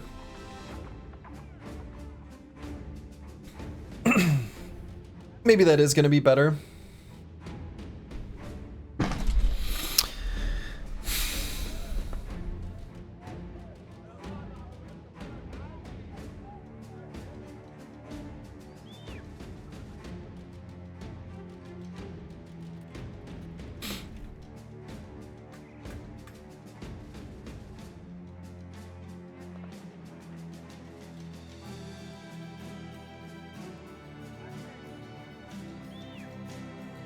Or rotate, he won't always be alone. He will always be alone. And if he's not alone, he's not gonna have the fatigue to rotate anymore.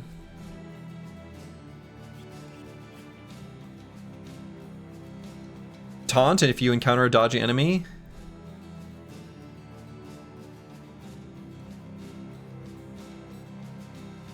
Taunt is interesting.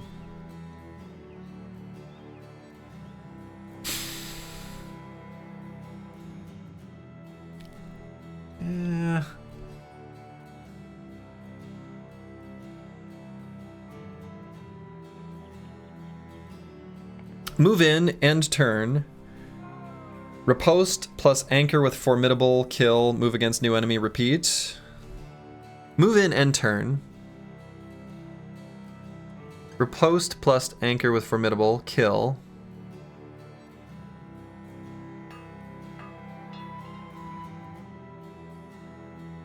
Move against new enemy, repeat.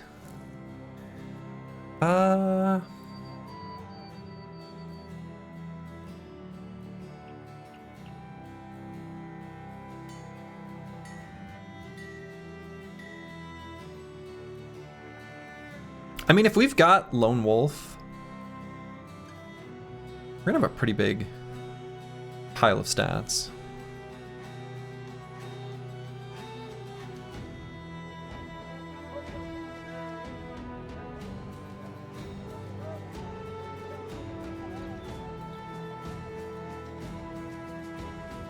No, I think I'm just barely gonna go with combo for snowballing fights early. I think so.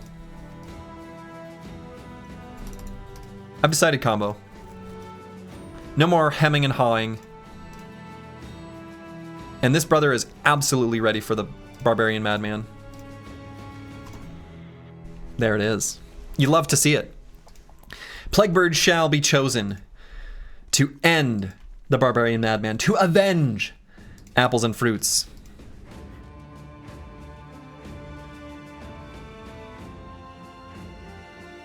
Or just relentless so you can more reliably activate anchor. Oh, that's kind of a cute idea. But it's too late now. Actually, I don't hate that idea, which is weird. I wasn't ready for that. As a suggestion, that's a good suggestion. Also lets you like wait and recover and maybe go earlier in the turn order to not lose riposte uptime. Yeah, too late now. That's a cool idea though. So I want to grab more fatigue and then we can wear heavier armor. I kind of want to take resolve. I actually might not take the melee skill, which perhaps will seem crazy.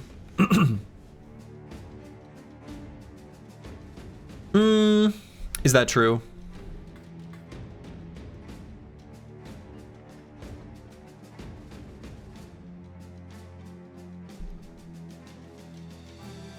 Because I'm thinking about how important the resolve is. Like, these two I'm taking for sure.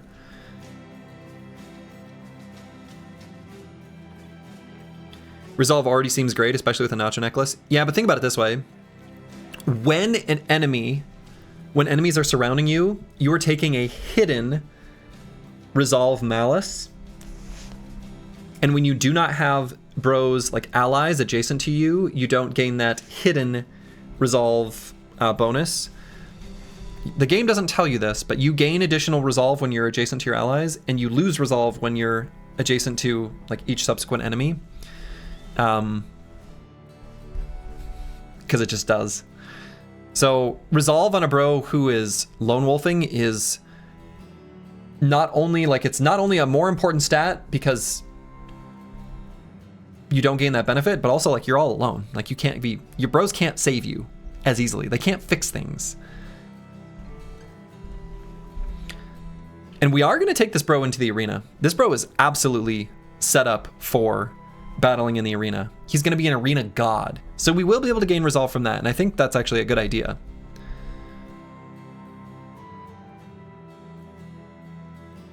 But I don't know.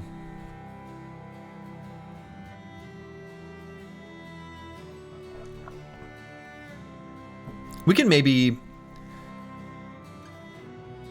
get enough resolve from, again, the resolve attachment from noble armies, a resolve based helmet, a resolve trinket, and the arena. It's pretty realistic. Imagine being surrounded by 6 enemies, you'd shit yourself. Oh yeah, I'd piss myself then shit myself. In that order. Arena buffs only in the arena now? What? Why would they nerf that? Dark Cell, what's the point? What's the point of that? The arena's already kind of not worth it most of the time. What armor attachments will you give him? Probably that one from Noble Armies that gives a bonus to resolve. Found out 2 or 3 days ago? What?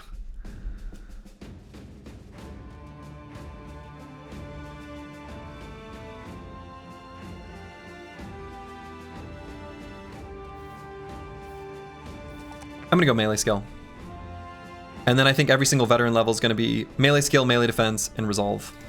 Sometimes you gain resolve by killing the enemy. Or like morale. Your morale state goes up by killing an enemy. How about that? How about dem apples? Alright, so now 2 to 3 hours later. I think we got more helmets and stuff than we need. Let's make our way towards the Barbarian Madman. We'll hold off on this Barbarian King contract. We're busy. We're busy. Any famed items in this run so far? Yeah, we found some fames. Got some famed items. Where's our... There it is. I'm just gonna go straight for the Icy Cave. Here we go again. Here we go again, except this bro is way more capable. Way more capable.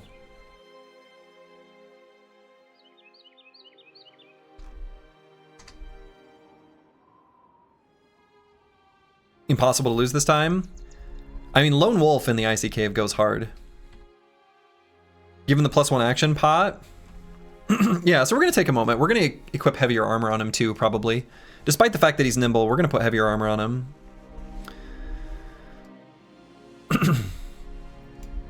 We don't want to put something that's like too heavy, because we do still want to be able to make use of combo and do a couple extra swings. We're not going to do a net. There's no point to a net. I don't know why people are obsessed with the net against the Barbarian Madman. Unless you're using a Katal. Like, why? I don't know. It doesn't really do that much.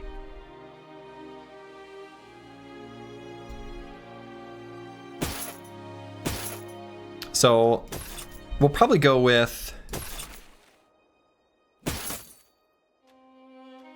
Assassin's Face Mask and Assassin's Robe.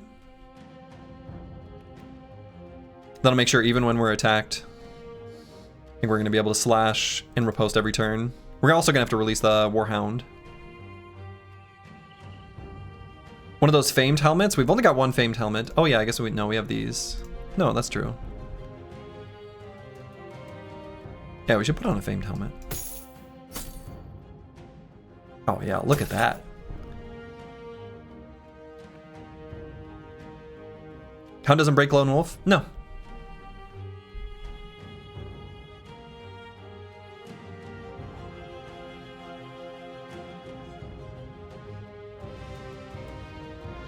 The prep is dragging on. The prep is dragging on. Oh, we don't want to lose this, bro. That would be bad.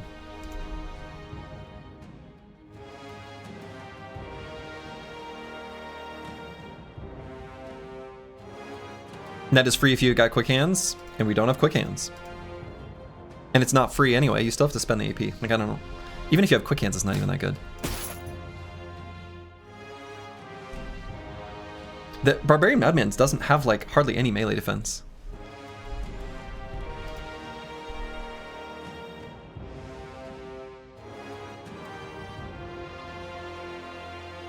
I think it's, I don't know. It's not even that really that high.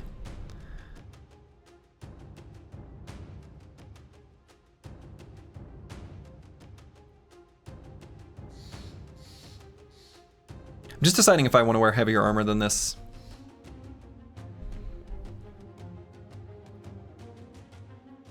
Because even though Nimble makes it so that it takes more armor damage from attacks, it's still like, I don't know, you kind of want a little more. How bad is... Just curious. If I were to equip like...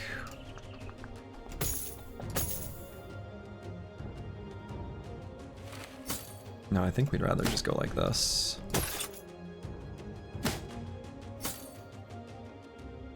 Cleaver's scary for Nimble Bros. It is, but it's only a single attack of the Cleaver. Unlike in vanilla. And his melee defense will be crazy high. With Sweeping Strikes, Lone Wolf, and Riposte.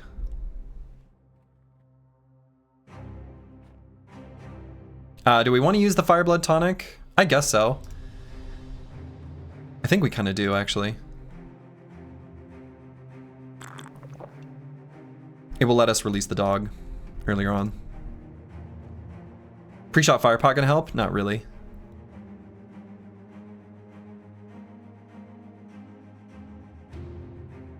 Alright, let's do this. I think it's all we need. I think we're ready.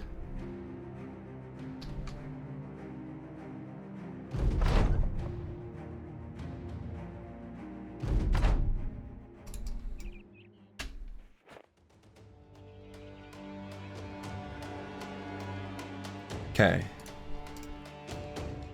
So we're gonna let him run into us, and he does have Vigorous Assault and Pathfinder, so we can move 2 hexes and attack.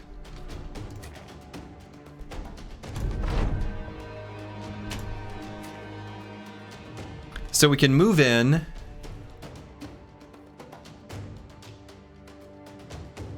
Slash, release a dog. And riposte. No, he can still attack. Never mind. We're gonna back up. Or do we? We could just end turn here. I guess it doesn't matter.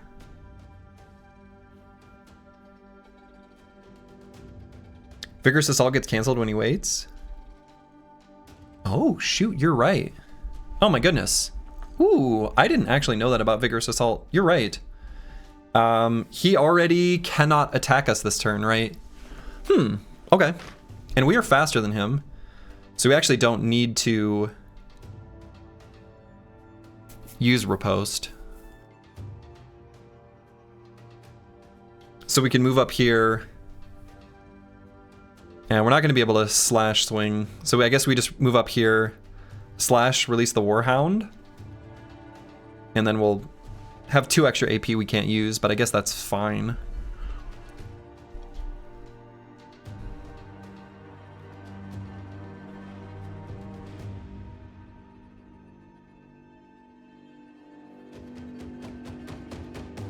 And there's no world where we need to swing.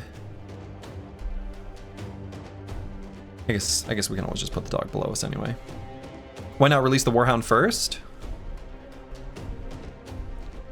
I mean, does that matter? Does he not have Berserk that increases the damage? He's not going to attack the dog, so who cares? He doesn't anyway. No, I think we just do this. Do you not get better here? Oh, I see what you're saying. Yeah. We're gonna put the dog in. I see what you're saying. right, so here we're gonna swing, swing, riposte.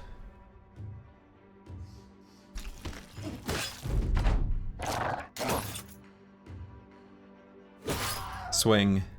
And what was his hit chance against us? Should be terrible. 13.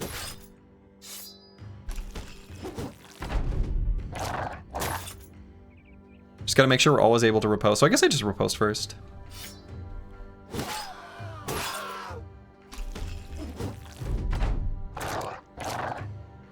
He's got worn down.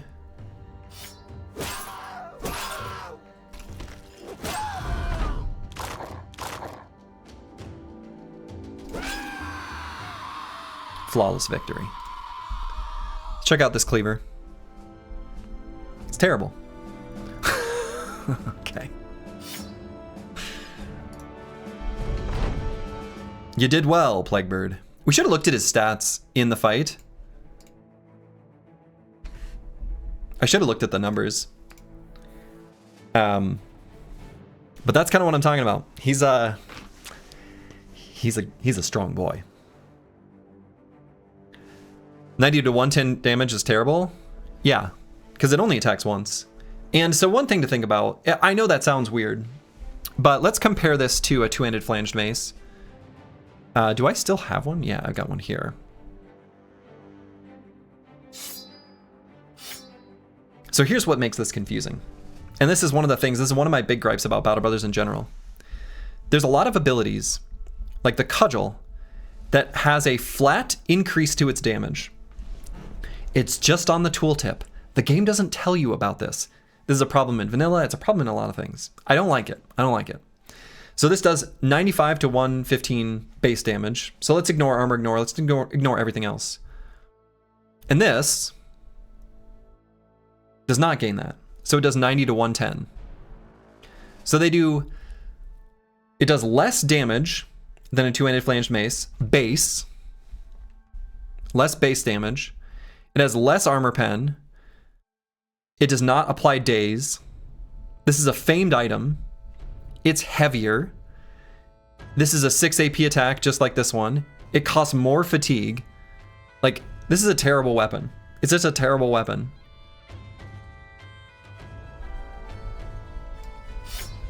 Like this, just like in vanilla, a two-handed cleaver has to roll really well to be any good. What about reach? Same? I think the reach is the same, yeah. Yeah, they each have a reach of 5, so reach is the same. One has to be mad to wield it, for sure. Repair and sell it. Oh yeah. I don't even know. I suppose that's probably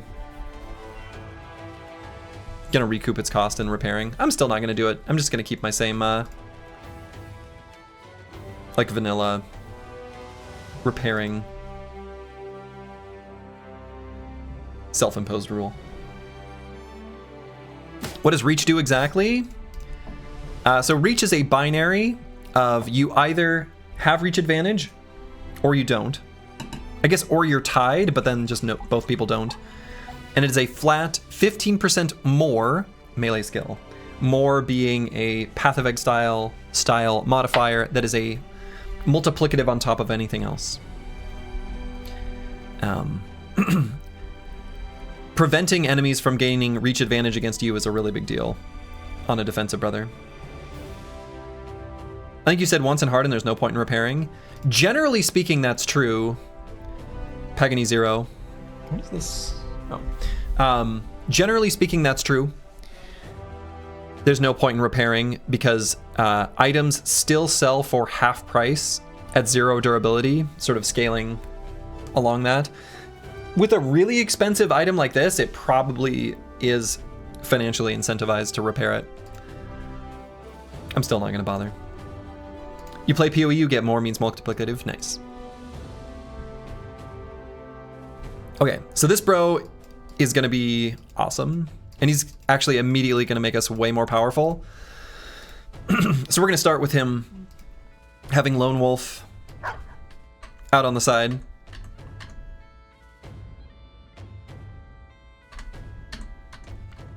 We're going to give him a trinket.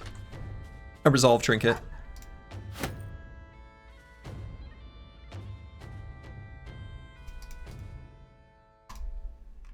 Cool.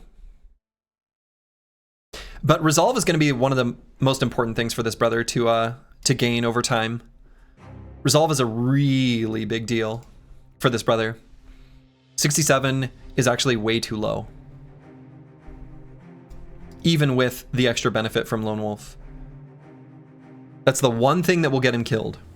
That's the one thing that's most likely to get him killed, I guess. Are you gonna try to get him a greatsword? Nope. We're gonna roll with the Warbrand. And as Wabakishko pointed out, talking about durability, in that fight against one enemy, we did lose just about half the durability of this weapon. So we may need to carry additional Warbrands. You have enough realized potential boys to do the arena? True. Yeah, so we might need a second Warbrand. I don't want to buy one though. I want to find one. Okay, so now that we've done the Icy Cave, that has unlocked the hunting grounds. Now, one of the things that's really annoying is from this point on in the campaign, we're going to pay attention to where we have been in the tundra. So the hunting grounds can spawn in places you've already been. It's like it could be down here. It could be over here. It could be like up here or down here. But it could also be, you know, way out here in an area where we haven't been. Dual wielding Warbrands. Or you could go looking for Rompias. Does it have riposte? I don't know that it does. Otosama, hello, hello. A rare early Slurgy stream. A rare early Slurgy stream. An EU-friendly start time. Incredible.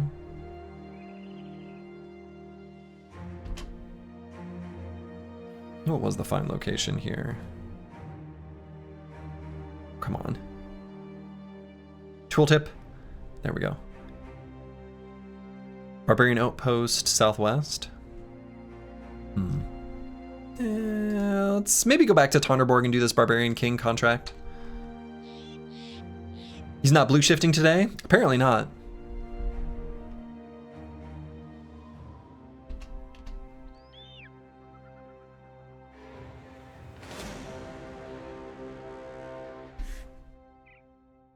B Strategijos. Hello, hello. Any realized potentials? 5. Or, oh wait, is it 6? Hold up, did I update it? Oh yeah, I did. Yeah.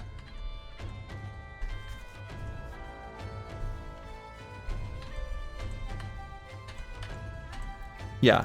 Yep, 5 total. And yeah, thank you for the raid, Otosama. Very much appreciated. I need to make an alert for that. Since I've got alerts for other things, I may as well.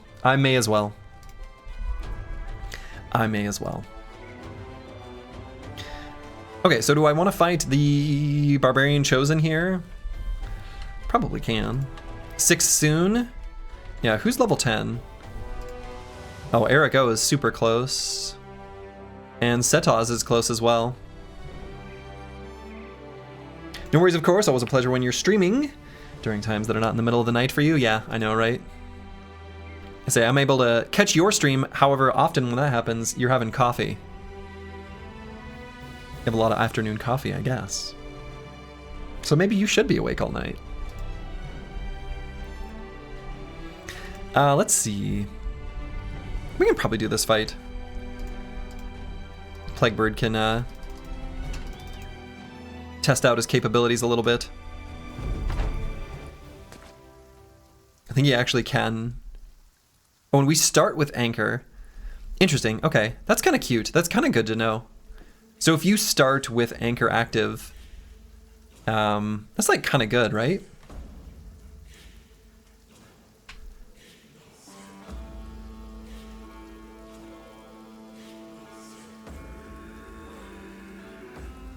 They're not able to push anyway, so we don't care, but that's kind of nice.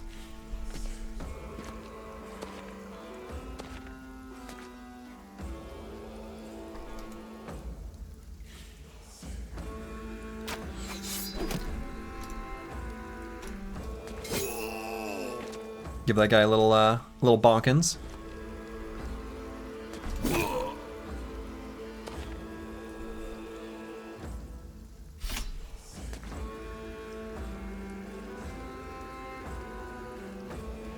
Anchor plus Nimble takes 85% less HP damage, so I think they multiply together. So if Anchor is 50%, then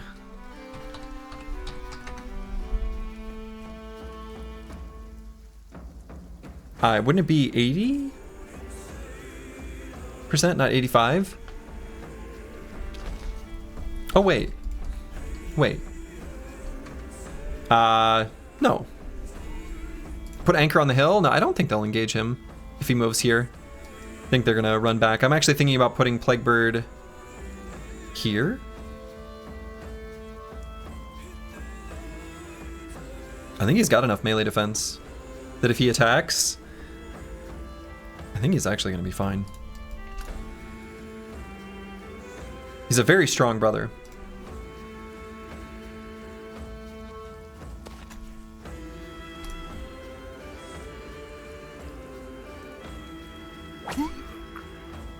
Got him. And these guys could attack next turn, but let's save our fatigue. So we could go here, swing and riposte. We'll still have Lone Wolf. We're gonna get a bunch of defensive stats. Cool. Yeah, so what's his stats looking like right now? It's like a Swordmaster. Look at that. Look at that. Pretty good.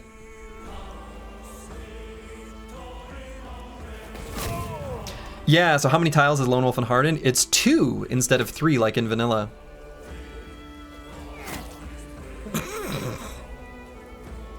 Okay. Oops. And so we're not going to move Brewski here and attack, because then we'll cancel Lone Wolf. Stop helping me!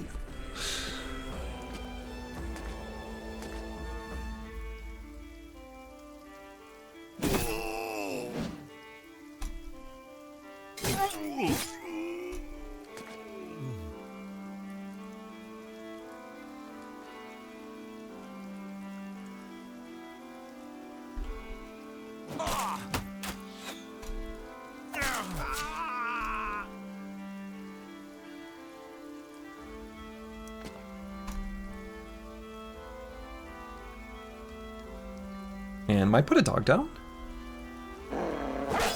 Sure. So did you hear we did a big PvP mod? I heard about that, yes. I heard about that. But I don't know anything about, like I haven't watched it or anything. It sounds cool. Sounds pretty cool. Let's see. So the Barbarian Chosen had a 14% chance to hit. That still feels higher than I'd like. Which I realize. I guess Chosen are pretty accurate, huh? And I think we should be able to kill this Reaver, but I'm still gonna try to disarm him. Still hit him and made him bleed. We hit him in the head. That's actually really impressive. Want me to invite you to the Discord? Let me see what it's actually going on there. I don't know that that's something I'm actually all that interested in, to be honest.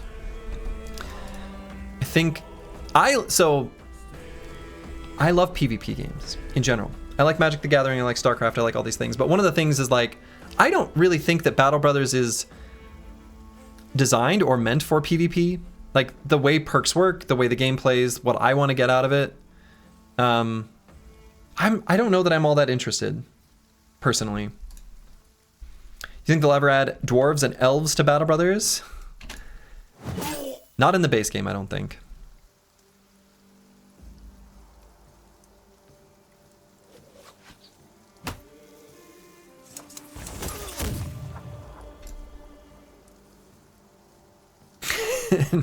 The Chaucer, no, they aren't in this realm.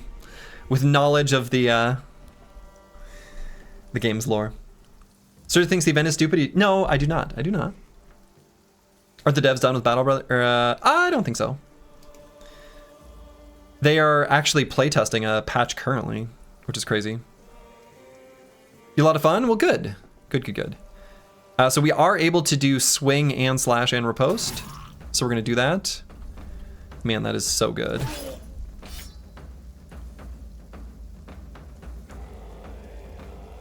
And so, would there be any incentive to waiting? Or would I rather... I guess there's no disincentive. Warcraft 3 wasn't meant to be a MOBA, to be fair. I mean, that was... I don't know, it kind of was.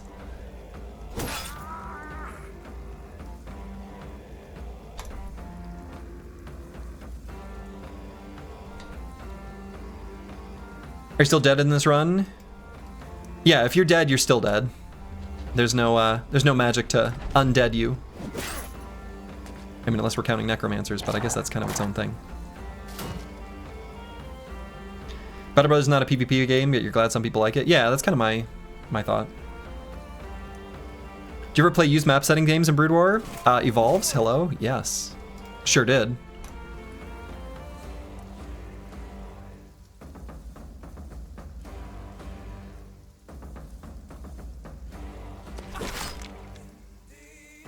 You don't remember if it was Dregs 4 or 5 you were in?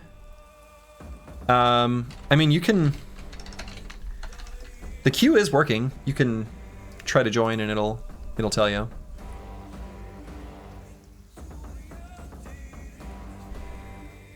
But yeah, Broken Exile, you unfortunately failed your potential.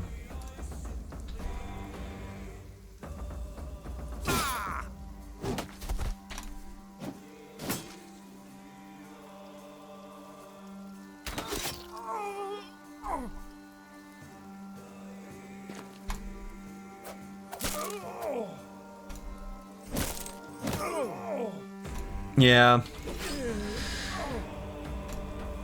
It happens. It's just the way the cookie crumbles. It's okay, boss. I help for the rest. Oh, yeah. If anything, it's kind of the ideal outcome. You get an early retirement. You get a nice severance package.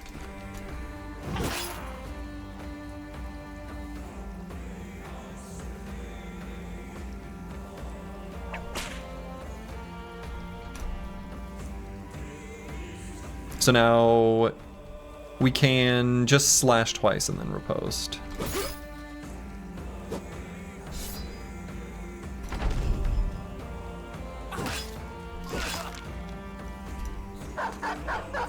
Oh, dog, no. Don't do that. Dog, that's too aggressive.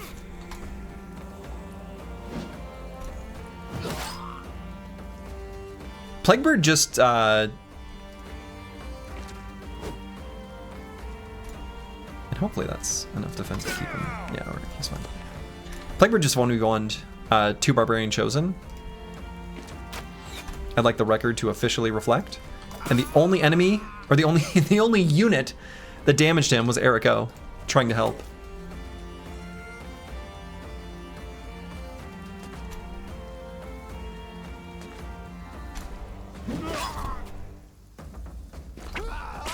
His eyes glow red. Incredible. So is that a barbarian drummer? Yeah, he's gonna get away.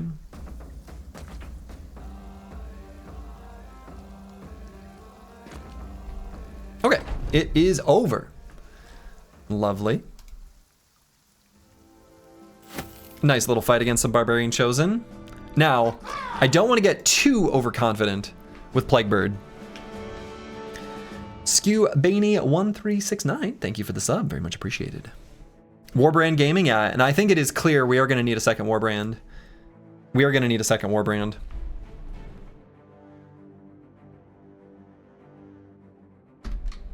Yeah, he perfected 2 chosen. It's pretty good. It's pretty good. It's pretty good. You're going to suggest testing him against 6 chosen next? So one of the things to keep in mind is like, so they had a 13% chance to hit him. One, he was confident. So that's something to realize.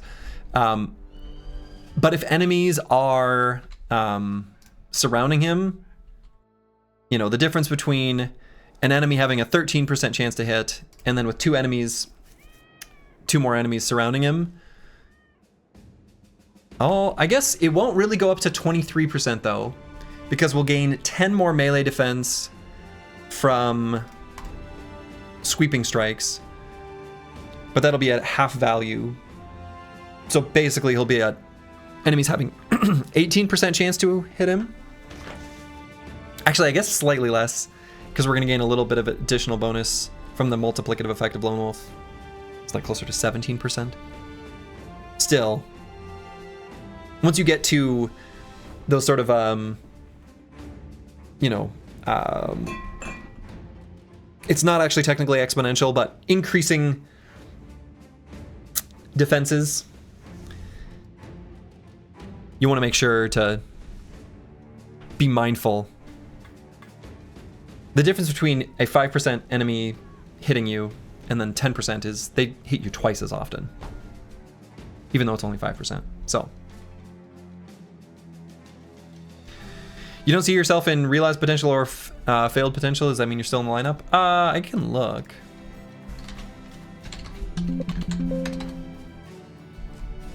No, it looks like you're just not in a queue at all. Just exclamation mark join space queue. I think you should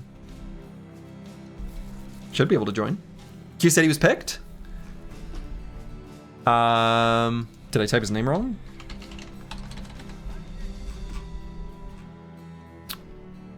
Oh yeah. No, it just isn't searchable. Yeah, you were picked. Obituary? Oh yeah. Oh yeah, you were killed early on. Yeah. Unfortunately. An errant Ifrit rock. Hit you in the head, I think. Very sad.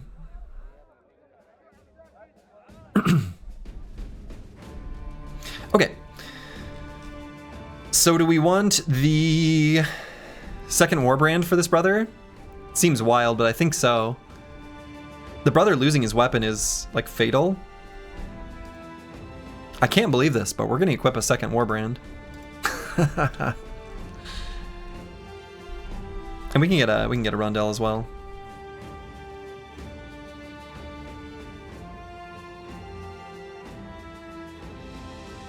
We could take this barbarian king contract to lower prices before we do it. I'm kind of keen to do that. We've also got to think we've got some brothers who are pretty close to level 10, or excuse me, level 11. So we might want to use the trainer here. So I do kind of care about the money situation. We need to find a famed warbrand. We do. We could also get another warbrand from brigands. It's true. Looks like you missed the barbarian madman fight going to the airport. We killed the madman. The madman has been slain. I hope your flight goes well.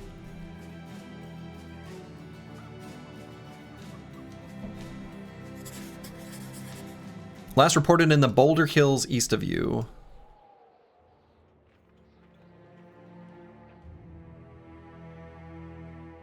Huh. The Boulder Hills. So the town it will display here on this second bullet point objectives, I think, is always the town that it's closest to, but when it says near, that doesn't really mean necessarily near.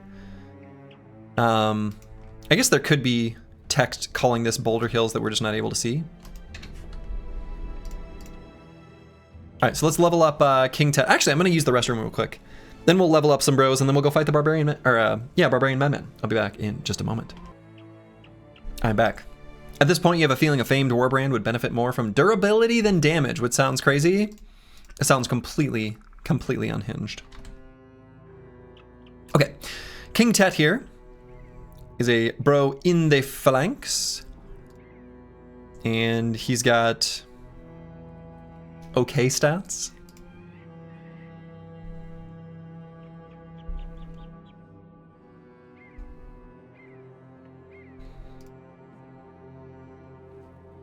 What do we want to take on this level?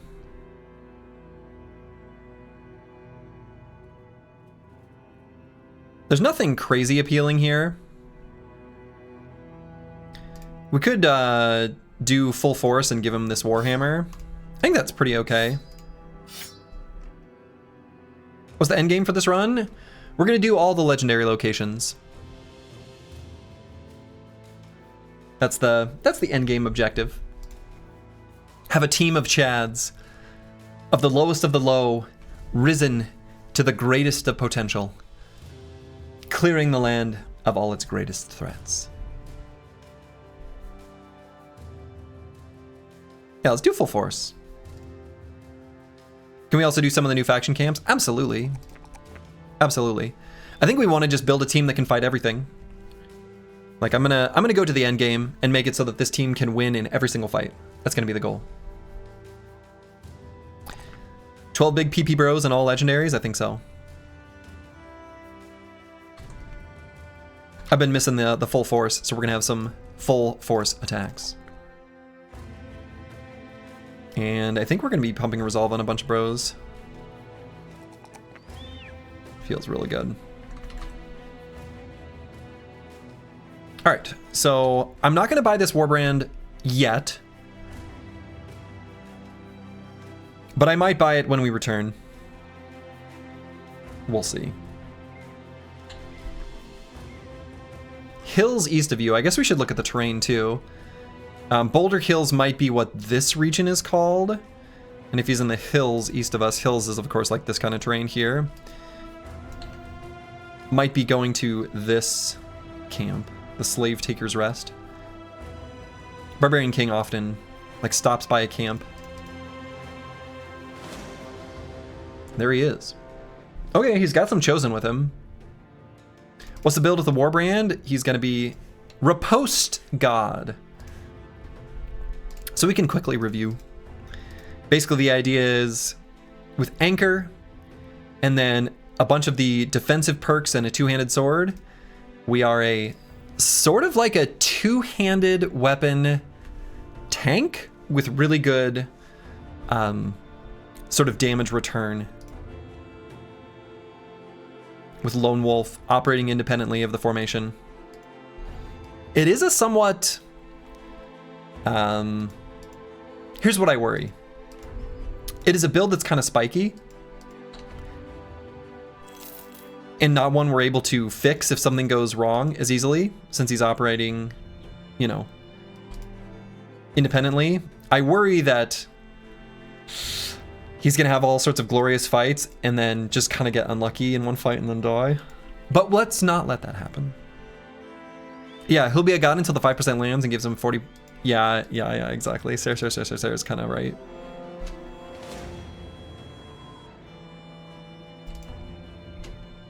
Okay, he's coming to... Oh, whoa! Oh, okay, never mind. All right. All right. I looked at the tooltip for this, and I was like, 4 to 6 armored frost on holds. Oh, no. Okay, never mind. This is still fine.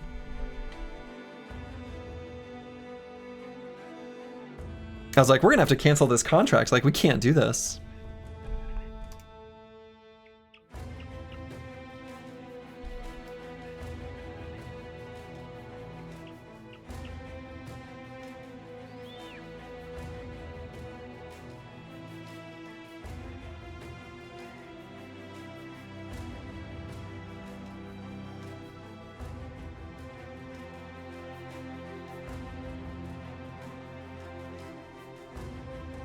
Actually, we should be equipping this this armor. Dismiss the fail level 11 bro to maybe trigger level 11 on the guy almost 11.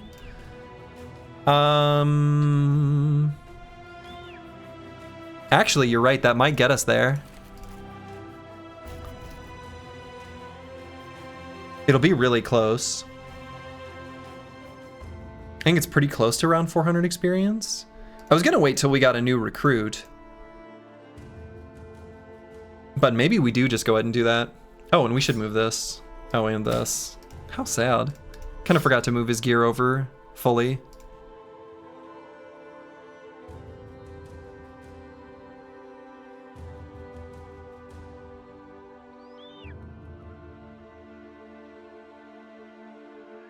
I mean, we would, if they fail their potential, we could still take them into this fight. That's fine.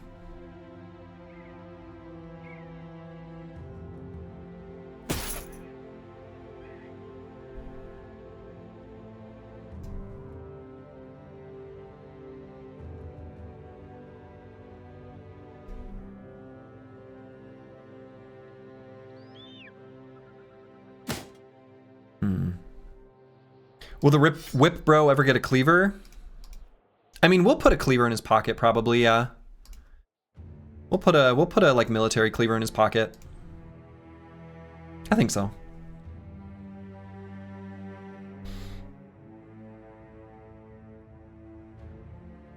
Yeah, all right. How much gold do we have? 9,000. Broken Exile. Wonderful. So, we have 2 bros that just hit level 11. Ooh, this is fun. Ooh, this is fun. We can do a unique... All right, hold on. A unique prediction event can happen here. Yeah, a 4-option poll. Pink Unicorn Lover, thank you for the... resub, very much appreciated. Resub, very much appreciated. Oops. Yeah. Very much appreciated. No. Sorry. All right, so we're gonna be setting up a... All right. What's the best way to write this out? So we've got Eric O and Setaz.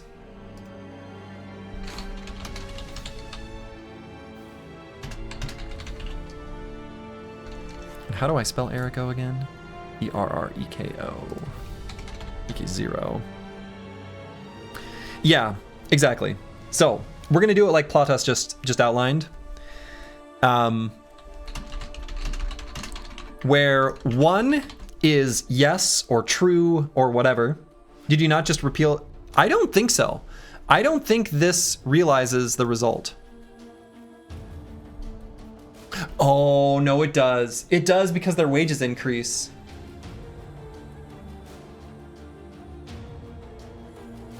So technically I did. I can't mouse over them at all. Now that I think about it, there's hidden information there. I'm not going to do the prediction. I screwed up. I screwed up. You can derive. They both succeeded.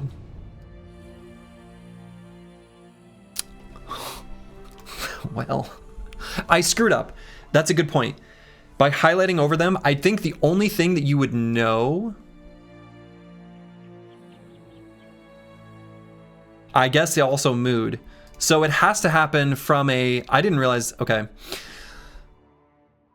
So in the future, to set up a prediction where the information is truly hidden, it needs to be post-battle before we view this screen at all. On the plus side, promised realized potential goes up to 7. You love to see it. So Setaz and Eric O.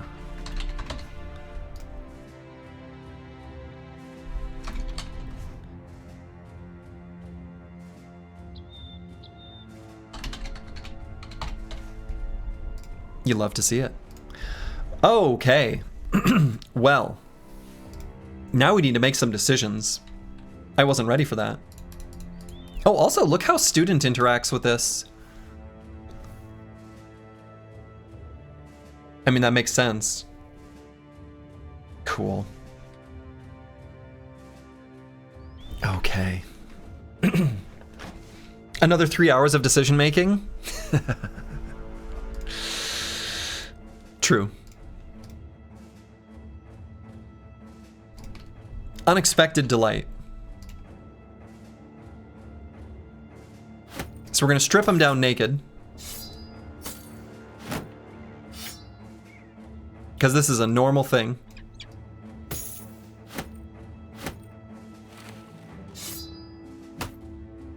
And we're gonna take a look at him in detail and decide what we want to do. Only 59 hit HP, that's incredible. Yeah, but it's okay. He's got a death wish. This was the brother who was our shield sergeant, and we just didn't have the opportunity to really pump it as much as I'd like. We've been pretty successful in the promised potential today, huh? We have.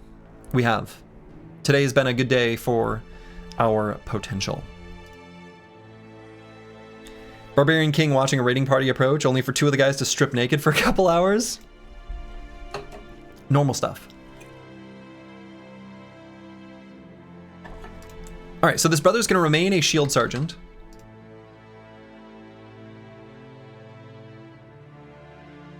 That's, of course, going to be incredibly important.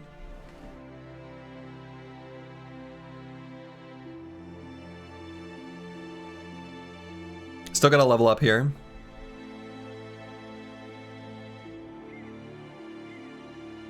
Okay. On Friday, we were like a 33% rate, and yeah. Or whatever, yeah. We were at exactly 1/3. I think we were at 4 and 8.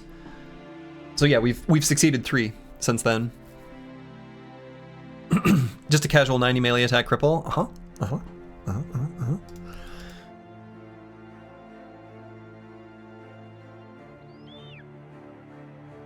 What perk group did Setaz pick up? Yeah, so Setaz picked up 2 weapon masteries, of course. And those are Axe and Cleaver. And then we gained Vigorous. So we gained these ones.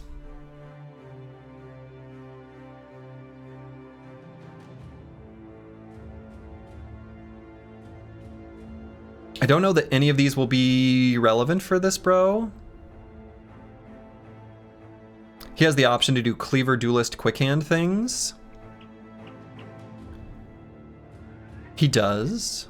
Are you thinking for another Disarm bro? Or what's the thought there, apples and fruits? He was a cripple with Drill Sergeant perks? Yeah, so we gained Tactician. I don't know what the probability of it is. It's obviously very low.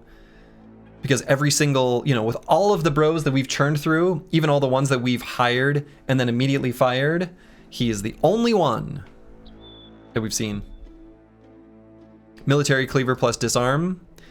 Yeah, so previously, we'd given him a dagger. And one of the benefits there is... I think we want to take Shield Expert on this brother because we want to be able to cover ally and have other bros potentially use that ability since we've got Shield Sergeant. And then that pairs pretty naturally with the reach of 1 dagger. And it also is like a super lightweight weapon because I think we do still want to have Hold Steady available to us for fights against orcs.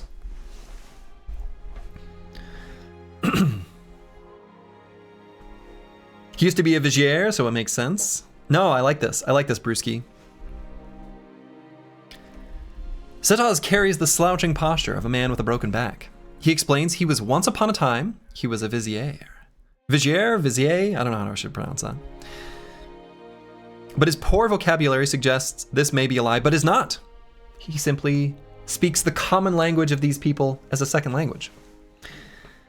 Hiring him would almost certainly be the man's doom. How merciful. Once a dreg of society, with your help, Setaz has grown into a fully fledged mercenary?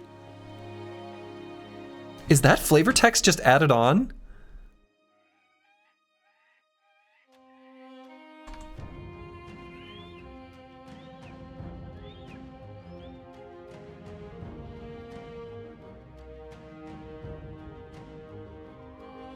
Oh my god.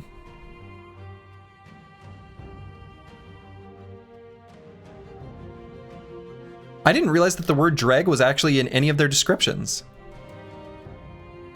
Oh no, it's in... Is that just like a % chance? What the hell?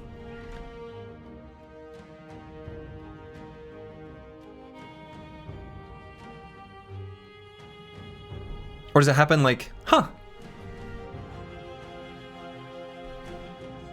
Does that get appended onto their description?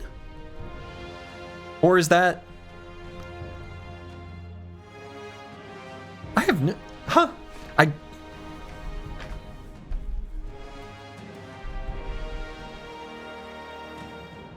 Was it like that before? I have no idea. No one else is like that.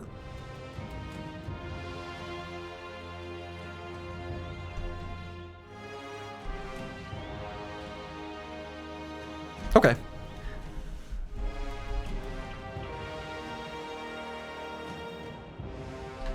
All right, anyway. Let's focus on the build. So we could do cleaver stuff. I mean, that is true. And disarm is something that we could have work with backup plan. So that is a thing. Eric O has the same addition, maybe temporary, when the bro realizes his promised potential. That's what I'm wondering.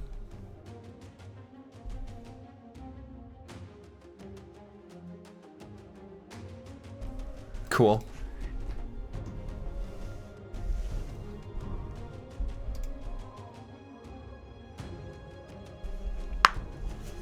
An axe would be nice. Why? I don't think so. Axes just aren't very good.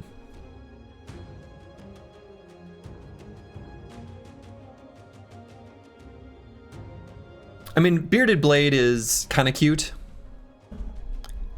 But I feel like we don't have anyone else with Dagger Mastery at all. It's possible a bro, upon realizing the potential, gets it. But I think that having that available is actually pretty good. Especially if we put him next to like a bro in the Phalanx that has Mace Mastery or something like that. Given that this seems to be pretty rare, I kind of want to stick with Dagger. Yeah, the knife never gets reach advantage itself, but I think that's okay. The knife is also, yeah, exactly. So one of the things we had been making use of is once per round, the first use of your offhand item weighing less than 10 costs no action points. So obviously that's not going to be relevant for the Sipar, but if we get a light famed shield, or even just like a wooden shield, we can use these abilities and it costs no action points. That's actually really quite good, especially on our shield sergeant, who we may want to make use of that. I kind of feel like Dagger is just very natural, I think, with the shield sergeant, and it's our only bro with Dagger Mastery. Like, I feel like I just I think that's just what we want. I really do. I really do. I like it.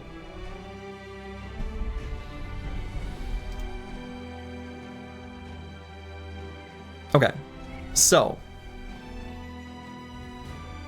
what else do we take?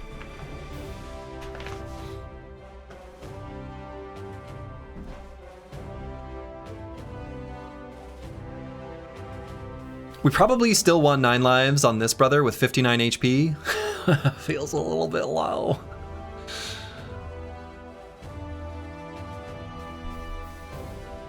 Overwhelm, 9 lives. Overwhelm's kind of cute, since we attack 3 times with the dagger. And we could pair it with Unstoppable, which I think is okay.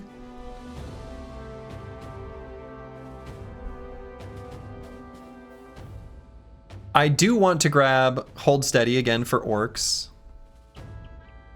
I think it'll be nice. Calculated Strikes also. I don't think we want to take Calculated Strikes because I don't think we want to lower our initiative here for more damage. Unstoppable does have some problems with the shield skills. It does. We're not going to use them very frequently. I think that's more like a special situation, but there is some anti-synergy there. I calculated. Oh, double strike? Yeah, we could look at double strike. Yes, I think double strike's okay. But yeah, I think we want like between the ribs. Hit and run is certainly cute. We might want that. Does shield push count as an attack? Actually, that's a good question. It does. It does. Shield push or knockback, I guess. I always call it shield push. I guess it's technically called knockback. Whatever. Does count as an attack. Okay. I think basically anything that does an attack roll counts as an attack. Right, so Spear Wall does not do an attack roll directly. Riposte does not do an attack roll. But Disarm does. Shield Push does. That counting as an attack kind of makes Unstoppable a little more appealing.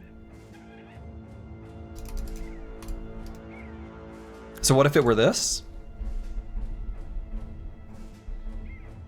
We could do 9 lives, Between the Ribs, Shield Sergeant, Shield Expert, Dagger Mastery, Hold Steady, Duelist, Flexible, Unstoppable, Hit and Run. Anchor versus Hold Steady. This bro's not going to need Anchor. And Hold Steady is so that we can apply this effect onto others. And it's mostly to prevent the stun from orc charges. Primarily, anyway. Hit and Run is safe with a Phalanx. It can be. It can be. Hold Steady affects others, yeah. And it used to be, this ability used to be like an AoE around you. And it would also give additional defenses. It was way too strong. It might even be too weak now, but I still feel like it has utility against orcs. Training Nimble is not bad. Training Nimble is not bad.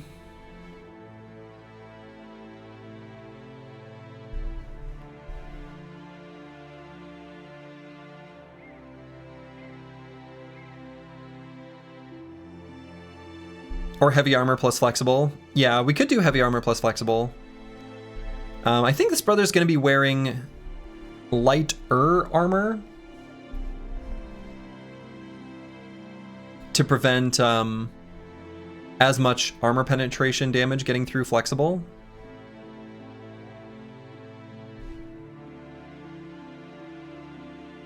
And this brother's going to be positioned in a way where like his future is going to be to live in a safer part of the Phalanx, where there's only at most 2 enemies that can be adjacent to him. It also lets Hit and Run actually like be okay. Does Nimble plus Flexible work? It does, but I don't think you'd ever want to take them together.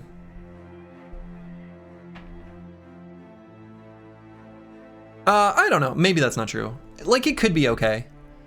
But there's not that much synergy between the two. Because Nimble also prevents armor penetration based on where it applies in the damage formula. So I feel like, generally speaking, you either take Nimble or Flexible. However, you definitely can, and I often do, take Flexible plus Battleforged together, and I think that's really strong. He could also be trained in maces. Yeah, he could.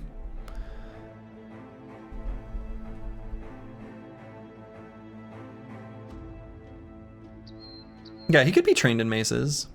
That would be fine.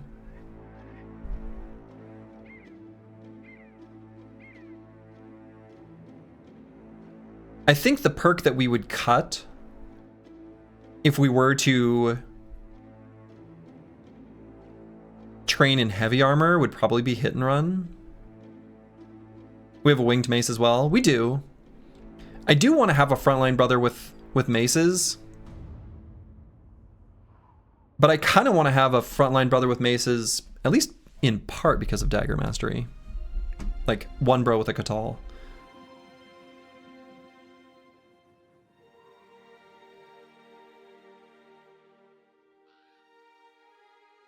Only Shield Sergeant, low HP, extra armor perk may be worth. I think we'll position him in a safer part of the Phalanx. Hopefully that'll be okay. You think a Katal bro wants battle flow? No, we don't have battle flow. We have Rush of Battle.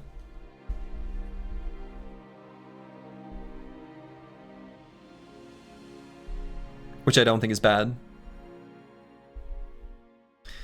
Rush of Battle preventing injuries with only 59 hit points is kind of good. Have you already brought training from? No, we could still buy training. Yeah, Rush of Battle does seem nice. I think I like Rush of Battle more than I like Hit and Run.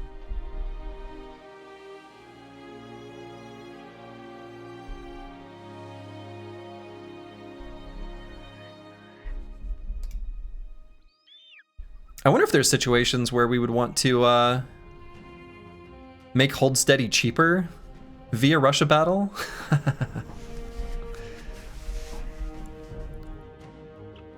And I think given what I said earlier about putting him in a more sort of entrenched position within the Phalanx, Rush of Battle gets to be an insane fatigue savings. Actually, I think that's really good. I think Rush seems really good, actually. I think that's pretty natural for this brother to want that.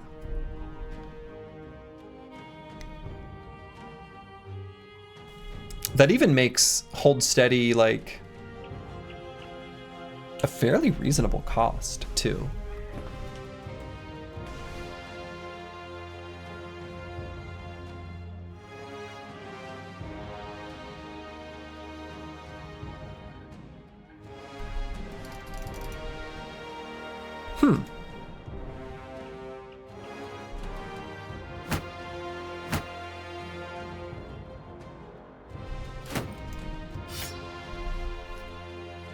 Only issue is you need to be engaged before you can use it. Yeah. Which I think is a downside, but I think not that big of a deal. I think I like this build just as it is. I think we'll go with Dagger, Shield Sergeant.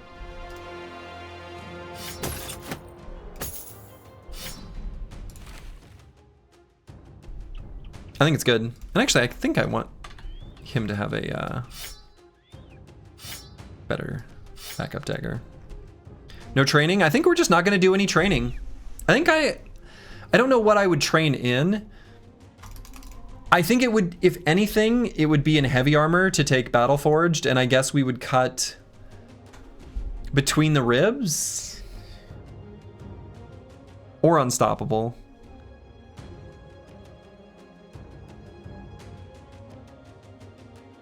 But I don't think Unstoppable is that bad. Like, we're mostly going to be using Hold Steady before we would even gain any Unstoppable stacks. Because we're going to use it primarily for fights against orcs as they're first charging in.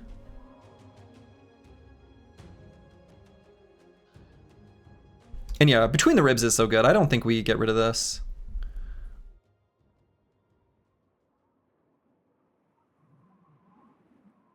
No, I think I like this. I think I like this build as is. I could maybe I want to grab Executioner, but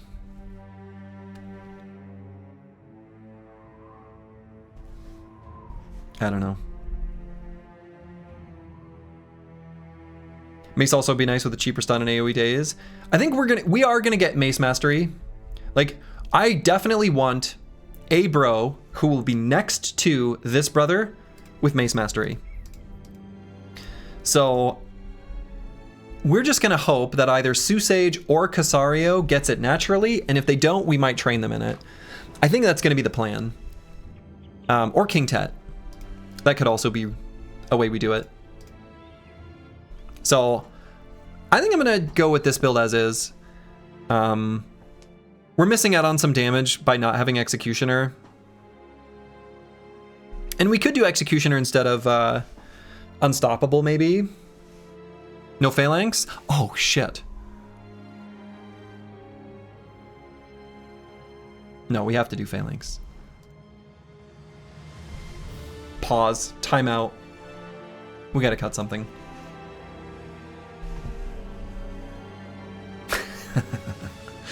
I suppose it's probably just Unstoppable.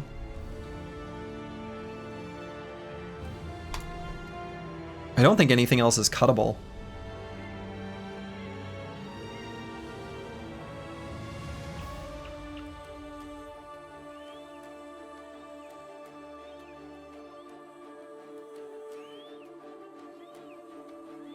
Unstoppable Daggers is very nice. Maybe Rush's cut. I don't think so, because I feel like you just absolutely pour out fatigue with death blows, which I think is what we're going to want to be doing. I agree that it's nice, but I think it's fine to not have it.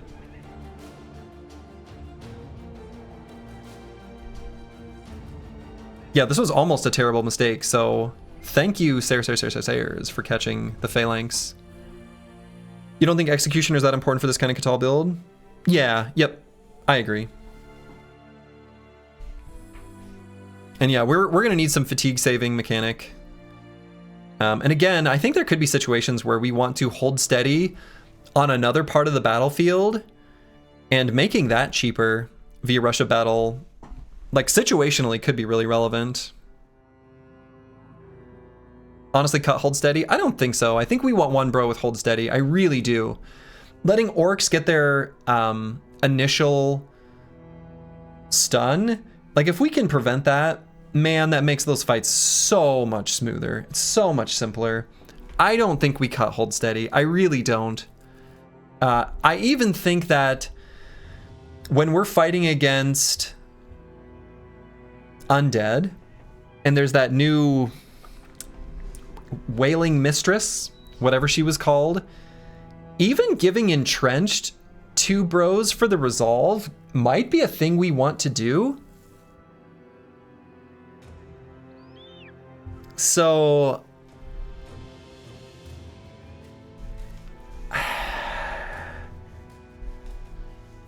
I think hold steady is probably just too nice. I don't think I'm gonna cut this. I want one bro with this, and this is gonna be that bro.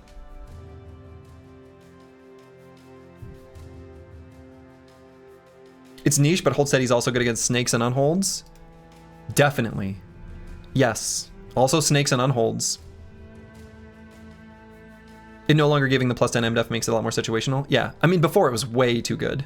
Like, the previous version of this skill was way too strong. I like the way it's been redesigned, I think. It's maybe a little bit weak, but I think it's... Things that are situationally good, but generically weak, make for really interesting build decisions, tactical decisions, and everything. So I like the redesign. When an Warlord boss runs at you and stuns you while having a Mansplitter, you'll want this perk. Yeah. Yeah, I mean, it's Berserkers and Young that have the charge, but still, definitely. Duelist out for Unstoppable? What's Duelist doing anyway? What? Duelist is doing so much damage. Duelist is like way better than Unstoppable for damage.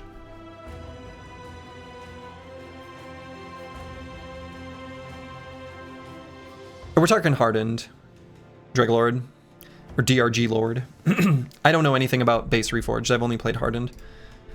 No, I think now this is the build. Again, thank you for catching not having Phalanx.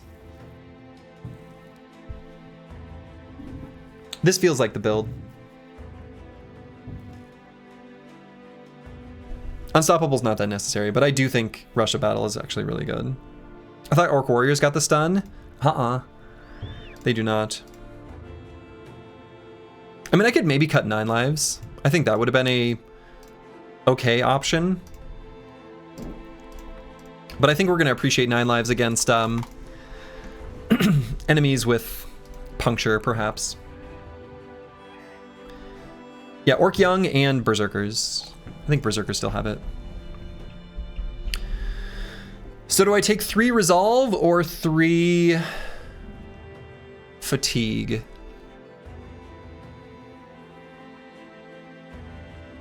Where's the modifier plus? Oh yeah, I was getting right. This is tough.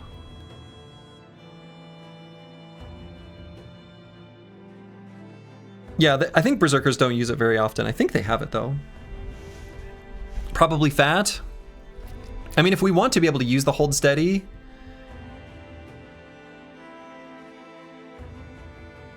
and then still have follow-up attacks. I think it is the biggest bottleneck. I think I agree with that. Cool. Looking good. All right, now let's take a look at Eriko, who has realized their potential. 94 range skill. What a monster. What an absolute monster. So what did this brother gain? He gained the Agile perk group. Now has access to battle flow. Oh, shit. Oh, yeah. Oh, baby. Very nice. And then also gained bow. Oh, timeout. We gained bow mastery?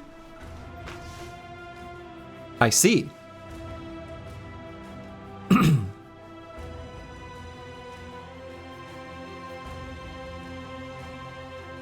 Yeah, bow plus battle flow is so nice. Exactly. Bow plus combo plus battle flow and unstoppable. I mean, we have an absolute damage nozzle. Oh my goodness. Oh boy. Okay. Oh my. Oh geez. Oh boy. Okay. This is good. This is good. All right, so we're going to be grabbing Entrenched, Hybridization, Bow Mastery, Trick Shooter. Actually, Trick Shooter maybe is a maybe. We might have enough range skill, we actually don't, which seems crazy. No, Flaming Arrow is really good. Probably not target practice. And then we're still going to grab Nimble, of course. We want Battle Flow, Unstoppable, because he's not going to use any non-attack skills. I like Combo. It's probably, oh, Bullseye. Possibly Marksmanship. We might not do Marksmanship. Marksmanship, I think, is like nice, but not that big of a deal. While no enemies within 3 tiles of you deal plus 10 damage, it's really nice at the very start of fights, but realistically, because it's not just enemies that you're attacking at that distance, it is as soon as any enemy is within that distance. In any big, meaningful fights, enemies get that close really quickly. So it becomes a very hard condition to satisfy in the most dangerous fights, and the most dangerous fights are the ones we want to mostly be building around for our perk tree. So it's nice to be able to shoot down 1 to 2 enemies before they reach the line. However, the fights against the largest number of enemies are the ones that we want to be building for. So I don't think so. I don't think we want to take Marksmanship.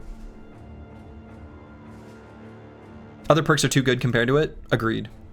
Agreed. So I think we've got one more perk we can pick. I think it's kind of what I'm seeing. And I don't think it's Marksmanship. I think this ability is, I'm not going to call it a trap, but it's actually really hard for this to be good. Headhunter? No, I think there's one. It was broken before. First perk of the bow line? I don't think so. We never want, pretty much never, we never want to attack. I'm going to say never. We never want to attack an enemy into cover when we have Bullseye. So there's no, I don't think there's any world where we take target practice. So we don't want that.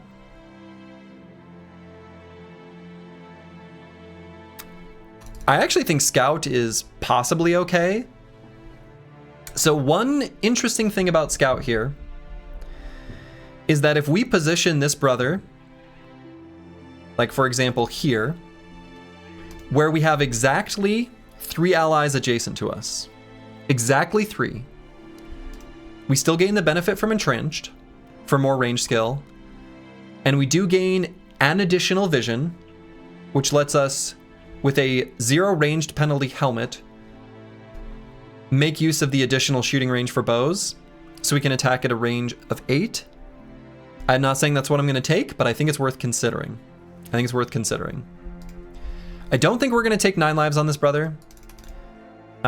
With 84 hit points, and the fact that we're actually going to end up with 32 melee and range defense from hybridization, I think we're okay. You'd go Execution or Anticipation since he's still a hybrid. I mean, he is, but we're mostly going to be doing single target damage. That said, Executioner is still really good.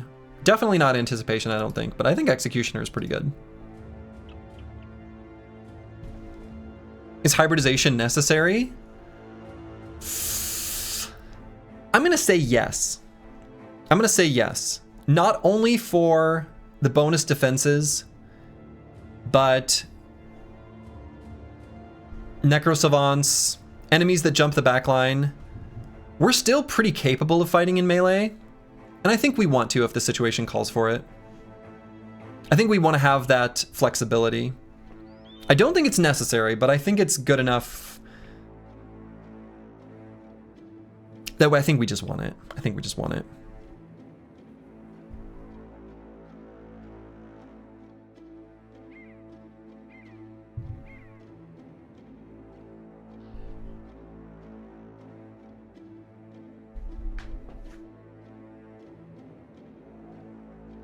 Yeah, if a perk existed that was just plus 10 MDef, I think that would be a very strong perk. I mean, it is, and that's I'm gonna hand wave here. That's kind of like what Underdog does, and it's a good perk.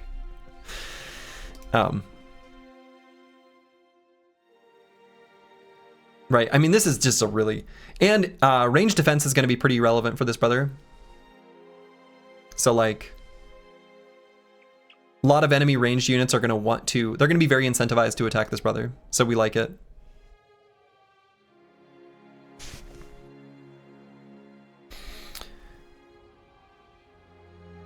So I'm thinking it's either Scout or Executioner.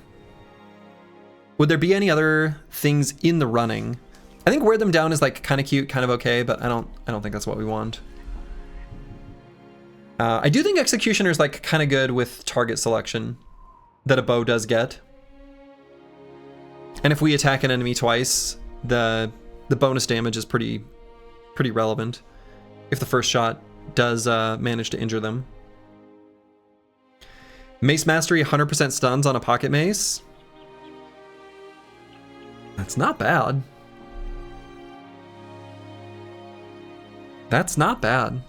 Securing battle flow kills is pretty important. I agree with that. Securing battle flow kills is pretty important. Definitely. So that's another kind of point for Executioner. Stop me if you've heard this before, but what do you call it when your favorite Battle Brothers streamer organizes rebellious activities against a noble house? I won't stop you. When your favorite battle... Is this a joke? Is this like some sort of pun joke?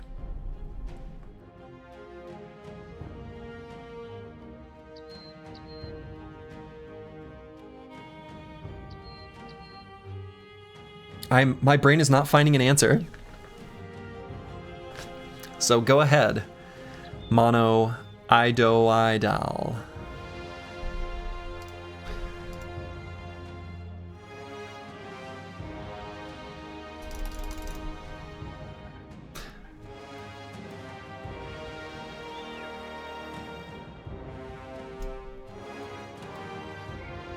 Yeah, drum roll.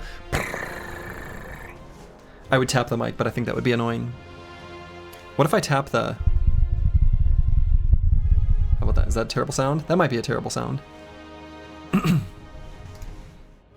was just tapping the windscreen. An insurgency? If I had a soundboard, it would be somewhere between and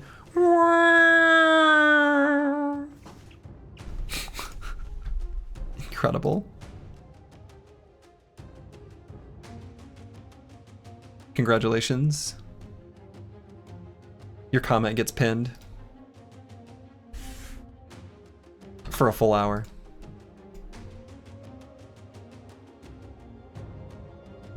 think you like Executioner more than Mace Mastery, but I like where Apples and Fruit's head's at. I do too.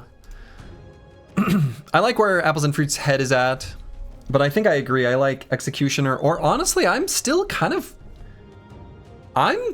genuinely sort of considering Scout.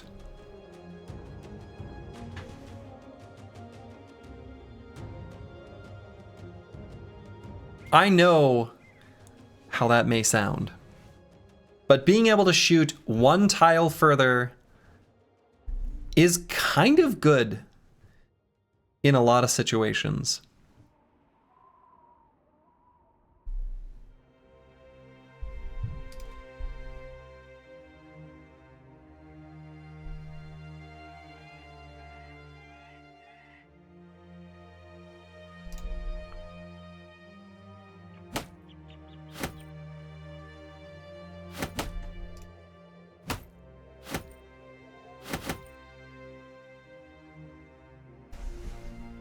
Does it only work if on high ground? No, no.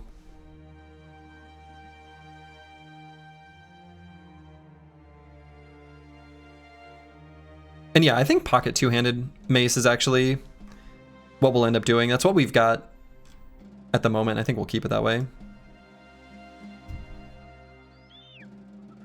I like pocket two-handed mace. We need to get this brother a warbow.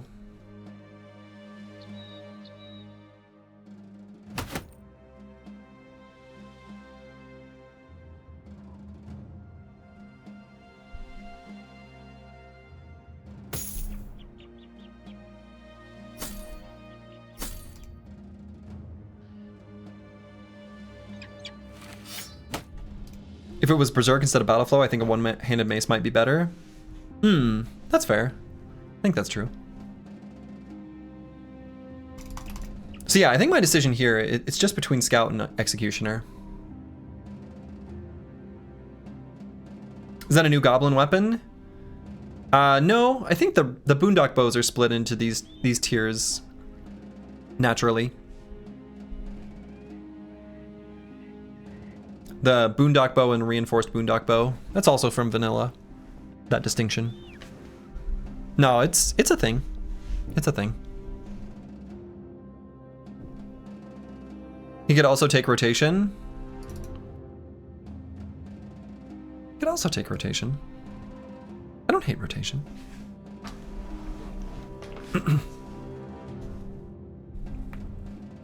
Maybe you never saw it in the equipment slot, only the inventory. I mean, that's actually like that's fair. It's pretty rare that you would equip one of these. I think yeah.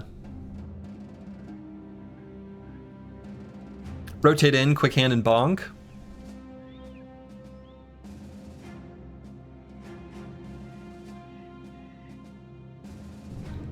Sometimes. 9 lives, Headhunter. Headhunter is kind of cute. Since you get target selection. I don't think this brother's going to need 9 lives. I think we've got sufficient defenses. He's going to be positioned nice and safely most of the time. I know no one else is excited about it except for me. I'm going to go with Scout. I'm going to go with Scout. I want to be able to see 8 tiles away and shoot the enemy from 8 tiles away.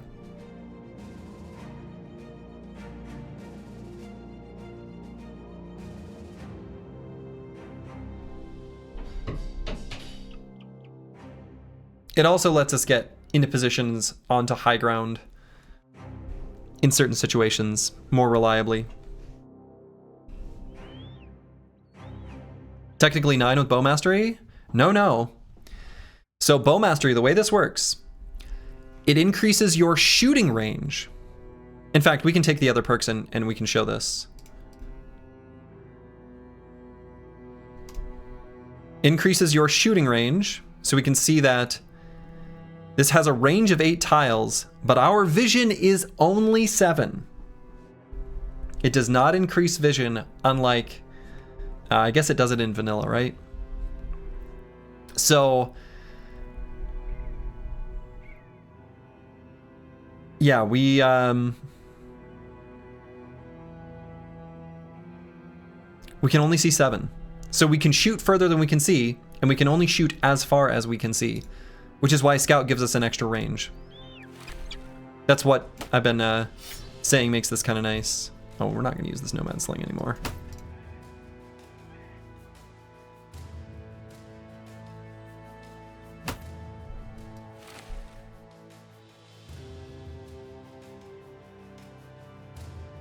Maybe I'll put on a dagger.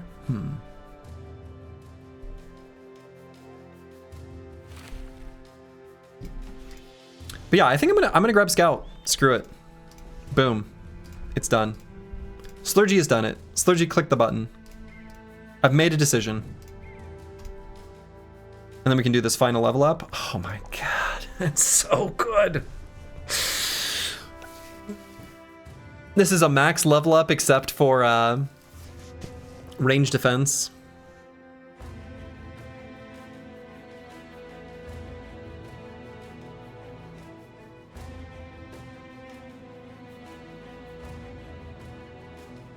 And I think I want to take the melee defense, and the reason is that if we want to get the extra range from Scout and we position this brother kind of just like they are right now, this is the brother that enemy units are going to be able to jump on top of, either Necro Savants or other things. Does our helmet block any vision? Not this one, no. Is that Barbarian King still waiting for us? He is. He's patient. So I'm going to go with the melee defense. Honorable mention for the +3 melee attack, though.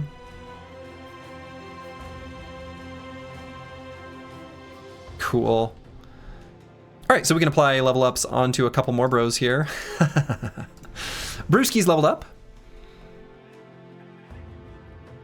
And what do we want to take here?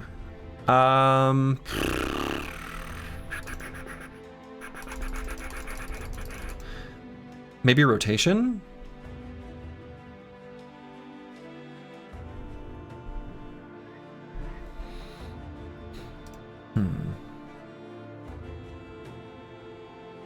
SS? I don't know what SS is.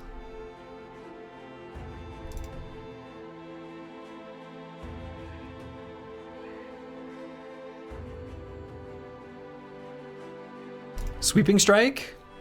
We don't care about this brother's melee defense. I mean, we do, but not really. Especially not right now while he's training up. We're gonna keep him mostly out of harm's way as much as we can. I don't even think Crippling Strikes is the worst choice in the world. I'm not gonna take it. I think Vigilant is fine. Just to get a more explosive start. I think that's okay. You like Vigilant a lot? Yeah. I mean, I don't think we're going to be doing too much rotation with this bro. Because we're not going to put him in a dangerous position. Rush of Battle? We don't have Rush of Battle. Let's go with Vigilant. I like it. So we're always choosing Fatigue and Melee Skill on this brother. And then we're just going to choose high rolls between Resolve, Melee Defense, and Hit Points.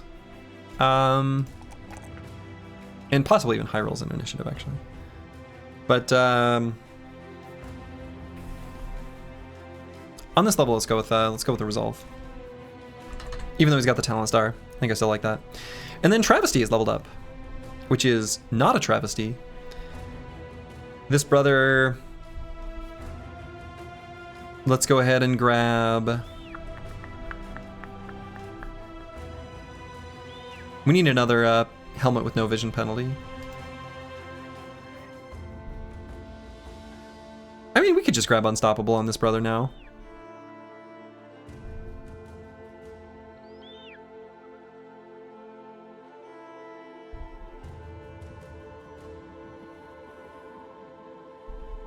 Could also grab Second Wind.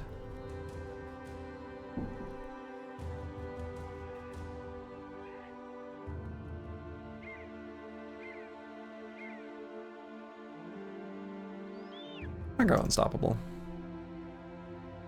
It's a low stakes pick at level 10 anyway. That's true.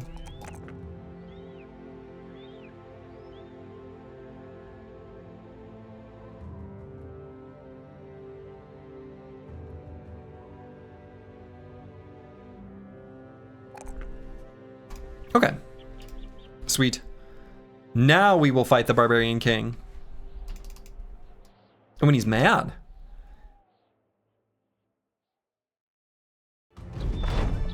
To arms! Engage.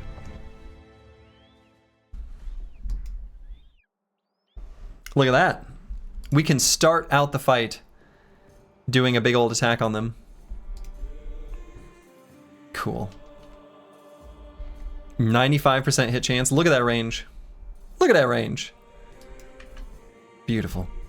Beautiful. But we're going to wait and choose a better target. The team is pretty strong now.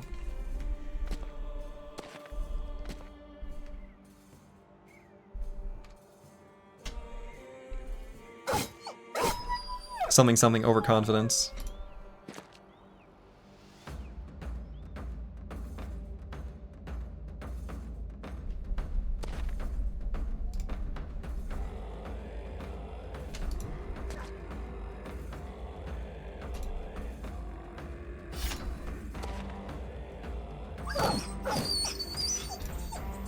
I like how the king starts confident. Yeah, that's a nice touch.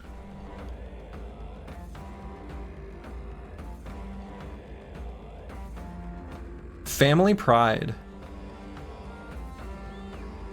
Whoa, that's like new.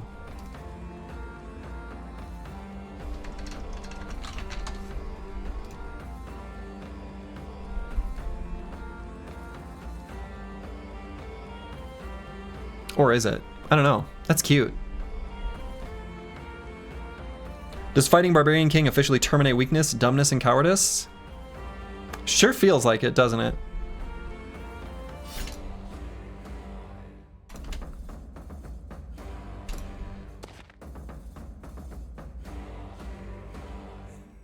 So he does have Vigorous Assault.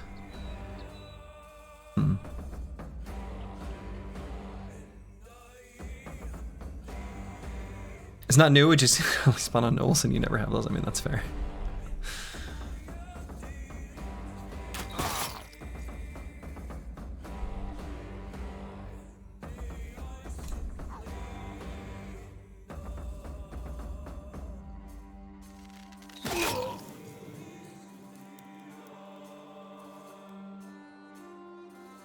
Kind of want to do riposte, move forward, and then swing. Yeah, that was pretty good.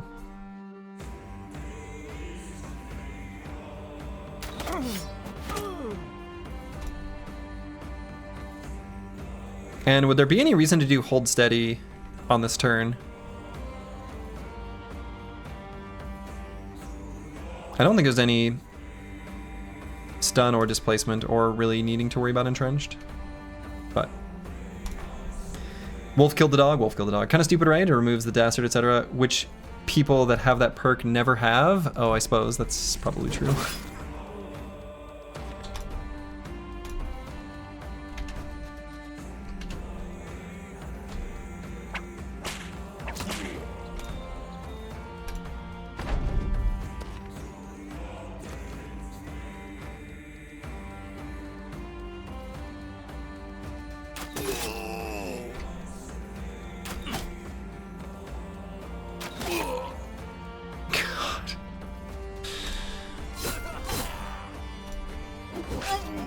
We are no longer weak.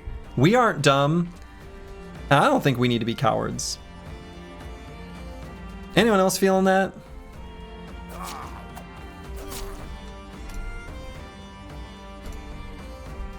I'm feeling that.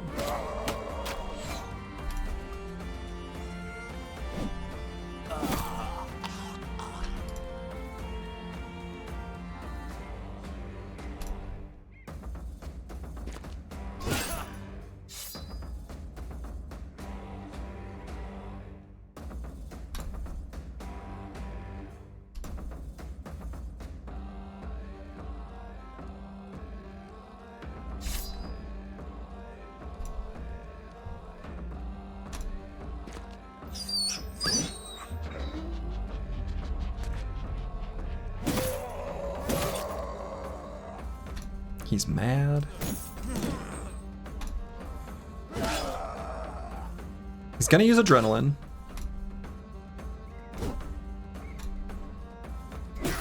Full force. And he can be disarmed? That's shocking to me. Enjoy your adrenaline, nerd. Oh, wait. Never mind.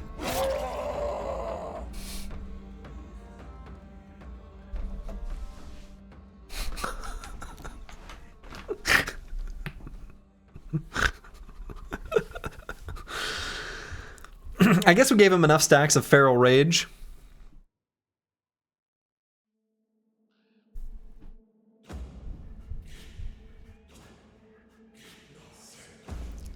Ow. I feel like we're fine.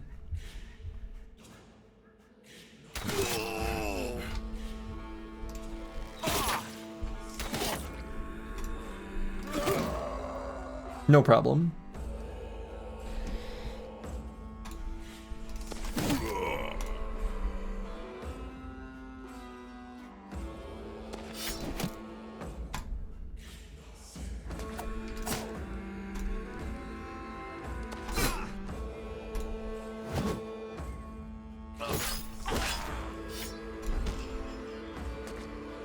We're gonna let Plaguebird do his 1v1.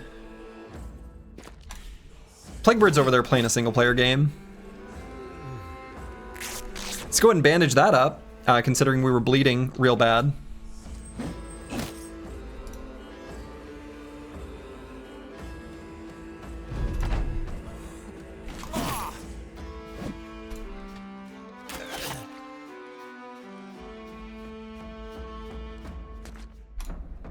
Don't mind me. True. Plaguebird up there doing his own thing. Okay. The Barbarian King is no more. He did almost one-shot a guy, though. So there's that. King Tet, straight through the leather scale armor, completely destroyed. Honestly, kind of incredible. It's a lot of damage.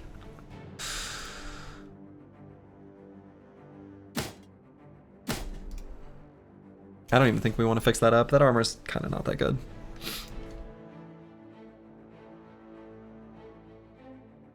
Split shoulder is bad, but not too debilitating. And did we hit any other level 11s? Oh, technically I hovered over him. No, these are not level 11s. Okay. Wasn't even close. He had 2 HP to spare. True. Just glad we carried a bandage. This is Plaguebird's world. We're just living in it. Uh-huh. Okay, Susage has hit level 7 for flexible. You love to see it. You love to see it. Love seeing this +4 in resolve here for this brother.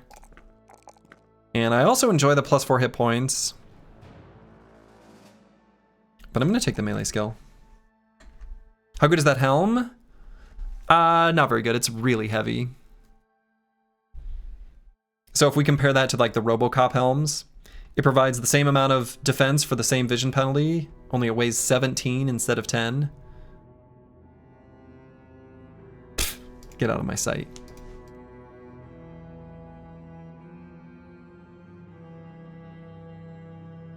Casario's rolled another +1 in melee defense.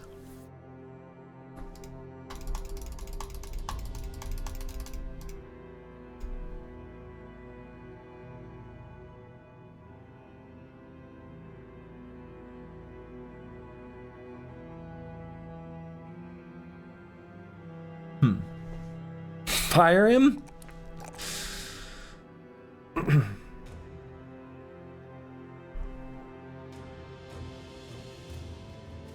You got the Giga Chad shield though, at the moment.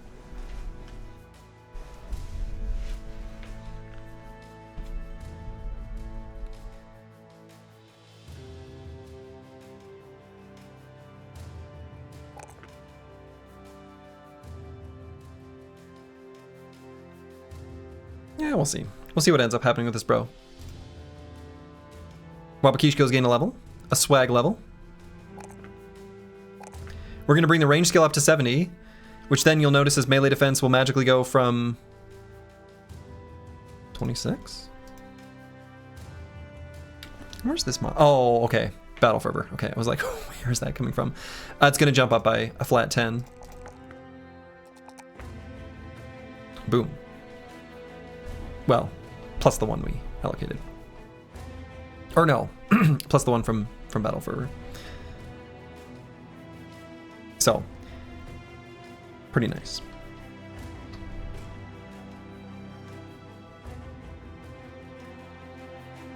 And we're not going to take that fight. We could maybe swing by one of these barbarian camps to maybe do it on our way back to Tonderborg. Let's see.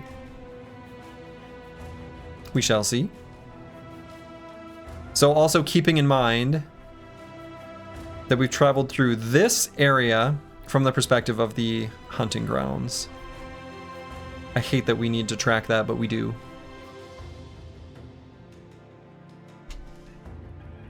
Seven to 10 Reavers, 7 to 10 Chosen, and a drummer. Is that fight fine? I'm gonna use the restroom. We might not do it. I'll be back. One moment. I've returned. Okay.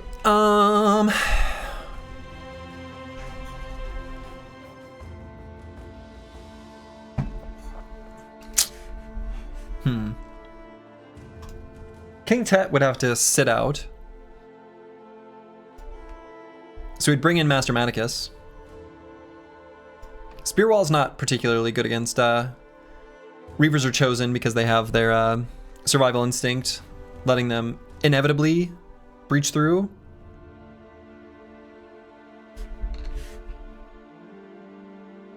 I think that might be too many. I'm actually going to pass. You know what I didn't even consider? So I thought about different masteries for Setaz. I didn't think about any different masteries for Eric O. I think I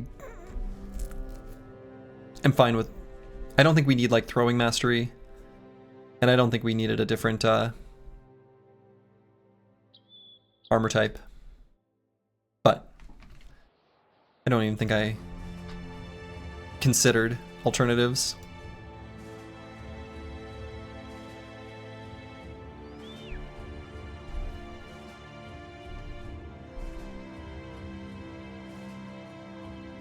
Okay. Very nice. So I want to get another Warbrand.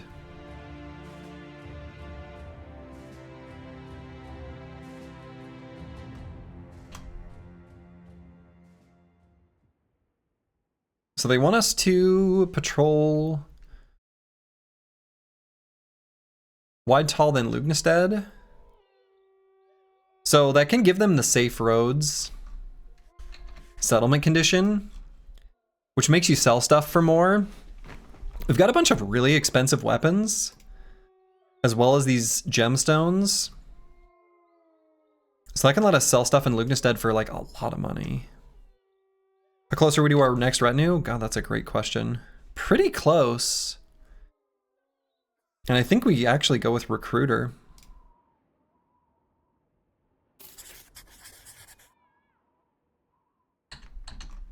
To find our final group of bros that can realize their potential and be awesome.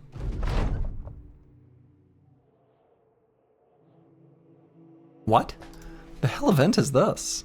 We gained a decorated full helm? I'm sorry, what? Why? You happen upon a throng of kids, blah, blah, blah. Well, let's just read it. I guess I don't know the event. This might be related to the crisis. You happen upon a throng of kids scrambling around something in the grass like flies on a shit pile. Susage starts booting them away. Scamper, you larks, scamper! Oh, damn. Sir, come take a look. A fat-faced chubster of a kid yells at you. I found it! It first! It's mine! You effortlessly palm him out of the way and get a look. There's a dead knight in the grass. Yeah, this is definitely related to the crisis. And he's no doubt been there for a while. A soft tick, tick, tick noise emits from his armor as ants crawl all over it. A little girl holds her nose with a pinch. Somewhat nasally and high-pitched, she tries her hand at some astute diplomacy. Let him have it, Robbie. These men are dangerous, aren't you? Aren't you some dangerous men? Susage unsheaths his weapon and dramatically flashes it around. The tiny wench is right. Y'all best get before we put you in the dirt like we did this here night. That's right, we are murderers. And we've come back to see our handiwork. Screaming and crying, the kids are scattered like birds from a bush. Robbie remains behind, leering over a bush at his lost treasures. You tell the mercenaries he didn't need to scare them so badly. He shrugs and starts collecting the knight's gear. You gain a decorated full helm. That comes with a whole castle on top of it. Brewski eyes Robbie, who you notice is beginning to sweat. The sellsword points a finger. You're not just a fat piece of shit, kid. What are you hiding under your shirt? You won't fool a thief. Come on, show it. Sighing, Robbie lifts shirt and a bunch of crowns go clattering into the grass. The man nods. That's what I thought. Now get. I wonder if this is because he's a cripple? That second half of the event felt optional. Okay, so the decorated full helms are awesome, by the way. Giving a plus 10 resolve boost is kind of like named gear levels of good. Now it's very heavy. It's very heavy. But the stats on this are extremely good. We'll put it on curse word to hold on to it while it gets fixed up. It has a whole castle on top of it.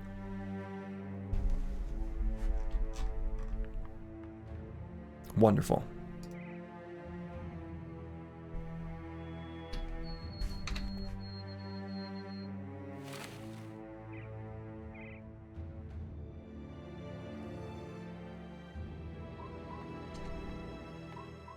Yeah, one of the best non-famed in the game, absolutely. Not so heavy considering there's a whole castle on top. Yeah, you've got to think that is some sort of light plastic 3D printed something or other. Feels like it would be unwieldy. All right, anything we want to buy here? I guess not. Food, we're still fine. So we're gonna make our way to Lugnestead. We could travel through this area because we do want to look for fights so that we get more crowns to get a better payoff for the contract. We actually have meds. Yeah, we even bought some. It's shameful. Could buy a little bit more. We're rich. Oh, and do I want to buy... Whoa, no. I was gonna say tools or ammo. We do not.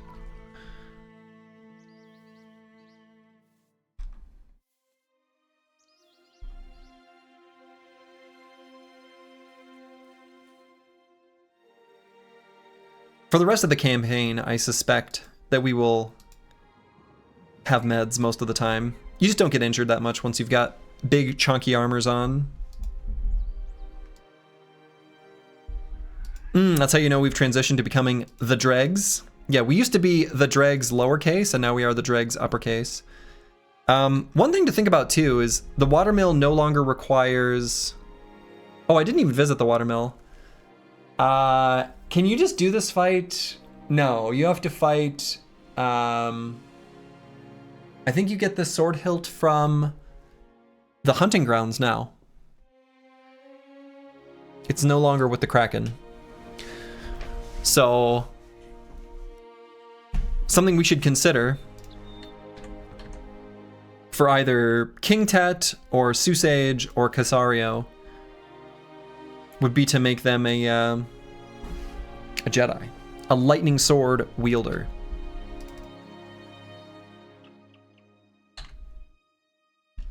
We could maybe check out the Mugger's Nest Then maybe this defended barbarian camp, then head up to Lugnestad.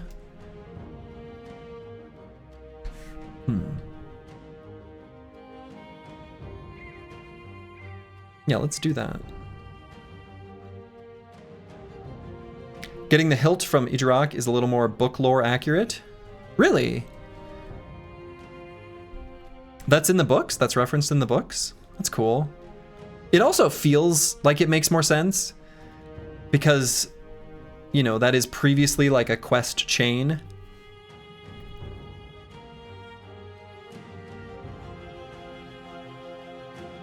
Okay, so do we want to do this fight during the day or at night? The location is on a hill, so I almost kind of want to do it at night and just sort of essentially gamble on its contents.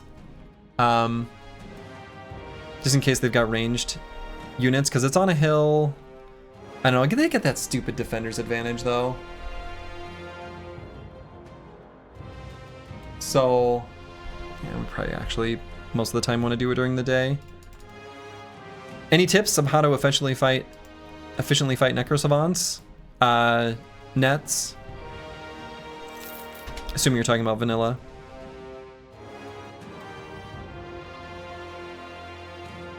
Okay. J-Chan, hello, hello. Allo, allo. Bonjour. Willkommen. 안녕하세요. Konnichiwa. Hola. Hey. Okay, so we got a Brigand Leader, Brigand Highwayman, a Brigand Baron, a Firebrand, a Freelancer, and Marauders. Not a single ranged foe. The hell is a Firebrand? We don't know. We haven't seen it yet. I guess it could be a ranged unit, and maybe it has a handgun. Ciao, ciao. I like how Italian ciao is hello and goodbye. I think it's very charming. Oh good, King Tet's over his injury. Helmet's still being fixed up.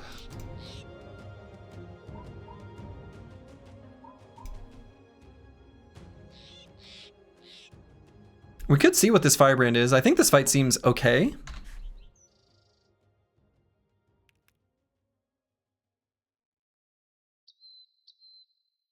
We got three, yeah. We got 3 new realized potential brothers.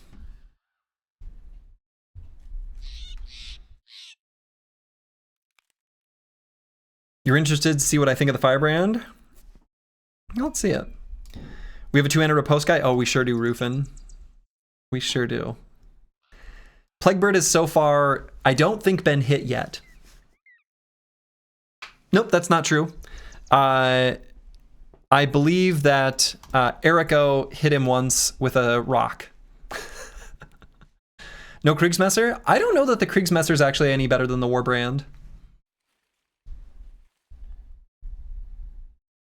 I think they're actually pretty comparable. If the Kriegsmesser has a reach of 5, I think I like the Warbrand better with a reach of 6. Pretty decisively, actually. What was I was gonna equip something.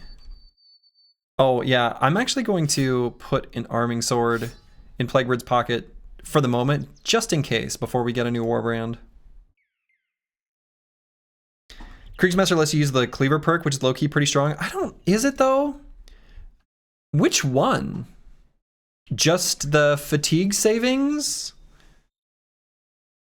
Cause like, or is it bleeding? I mean, I think they're okay, but they don't feel that big of a deal, do they? Maybe I'm underestimating.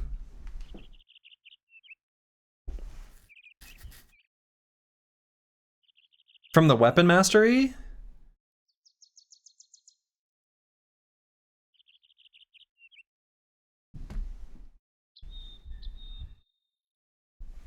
Just the fatigue savings? Which is relevant, like I don't think that's bad. Yeah, okay. You like to double up weapon masteries for fatigue reduction? Sure. Riposte is not a cleaver skill? Yeah, that doesn't matter. Maybe in Reforged it matters, but for Hardened it doesn't. Yeah, they used to do 25% less fatigue on skill costs, now it's 20. I think I'm okay with... I think even if we were to use the Kriegsmesser, I think not having this is fine. I mean, this brother's got a lot of fatigue. Okay, let's do this fight. Let's see what's going on with a firebrand. What was that sound? Firebrand equips acid flask. Rude. Caw-caw!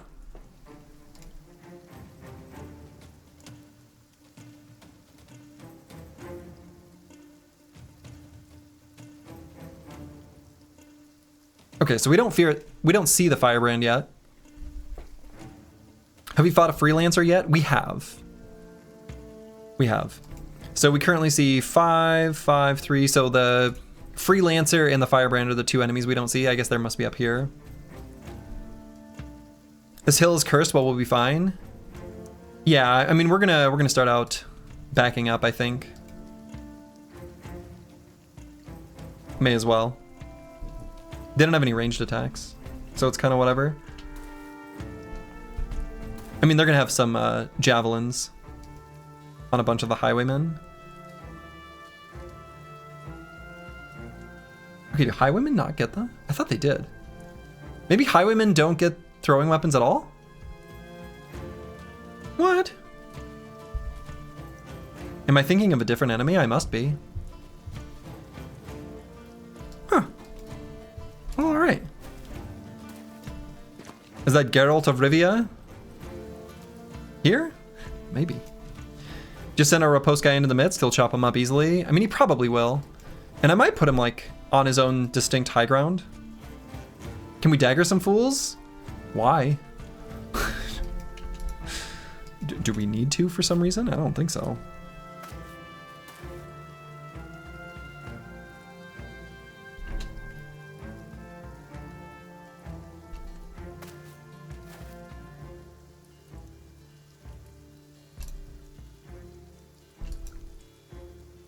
Okay, so we're gonna back up 3 tiles all together.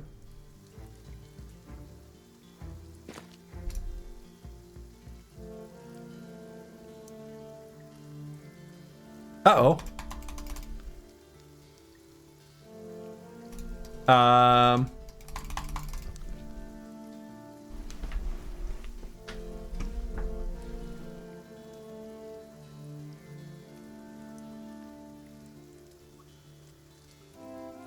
I'm gonna assume Dark Soul's gonna want a log. So it's either the Firebrand or the Freelancer, but...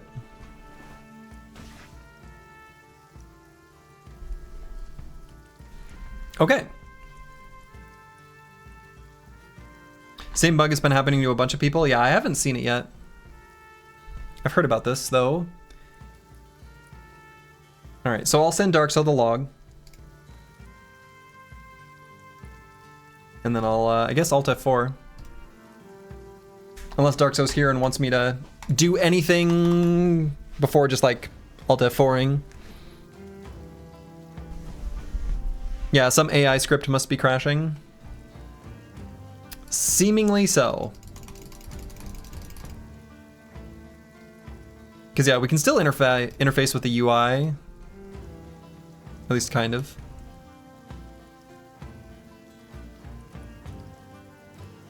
But yeah, we're locked in place. One guy's standing on an impassable tile. Maybe. The front one? Oh, whoa. You're right. He is. How is that? Yeah. Was that a rock before? The rock is 2 tiles lower. Oh, yeah. Yeah. The bush is 2 tiles lower. Which is one of the things I really hate how they chose a perspective such that going down exactly 2 tiles of elevation is exactly like a perfect overlap. It's terrible. Like they could have used any other like draw angle. Anyway. We're gonna have to relaunch the game. Run invalid, may as well delete the save. The game is not stopping gracefully. Okay, there it goes. Finally quit. Yeah, GG go next, right? 3D Battle Brothers when? Yeah, no kidding. Okay. Rerolling terrain, shaking my head. Actually, it won't reroll the terrain. I'm curious if we'll hit the same bug. I think it'll be... so Hardened made it so you can't reroll the terrain. We're going to start the fight the same way. So then we waited on everyone. We're going to see if it ends up being the same. Yeah, camps have static terrain, and specific spots on the world map have static terrain as well. Pretty sure that's how that works. So I'm curious if it'll crash the same way. If it does, I guess we just can't do this fight. Oh, and actually I would have wanted to move Eric Arrow back. Dark Souls solution to the terrain is really clever. Yeah. Looks like this enemy is just gonna crash our game. Or cause yeah. And actually what I might do, because I think it'll be cleaner, I'm gonna send him a fresh copy of the logs. Again. So. There we go.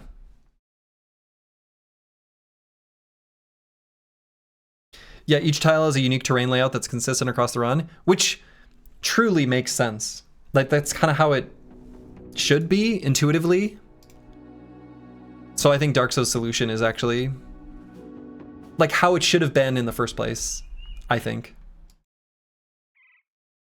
It's a bummer that was a juicy fight. Yeah. Thanks. Then with nets, it's so much easier to fight Necro Savants. Well, all right, you already got to test it. Wonderful. Yeah, nets are very good against Necro Savants. Necro Savants have like pretty good melee defense.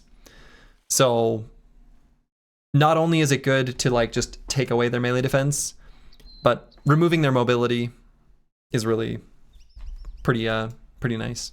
And they're like just a very powerful enemy. So anytime you're able to net a very powerful enemy in those types of combats, it's good. Yeah, so I guess we just don't fight this because we can't without the game crashing.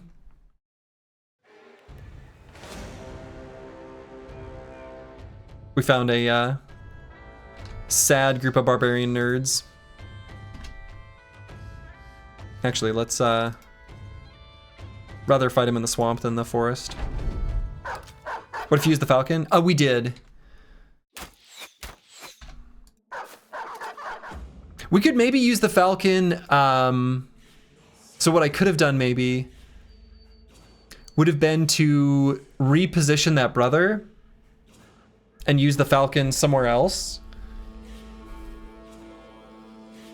Maybe revealing that enemy makes a difference.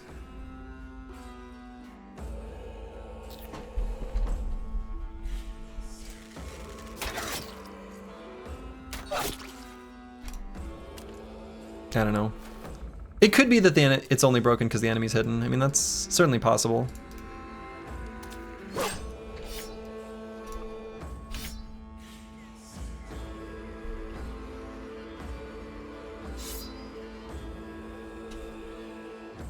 It's probably worth a shot after this fight. Yeah, I guess we could try it. Let's do hold steady for the first time. Just because we can.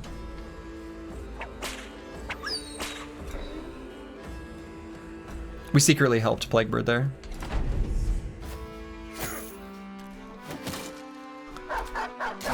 That thrall hit him.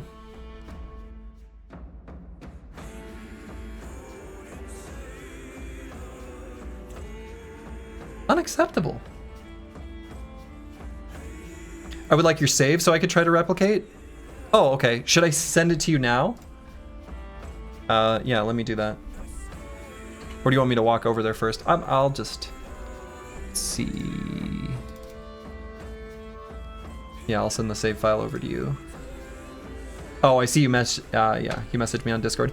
It's gonna be, I think, overwritten with right now, but yeah. Just sent it to you.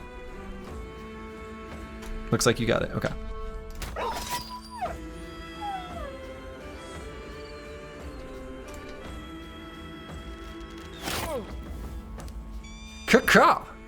Close enough, okay.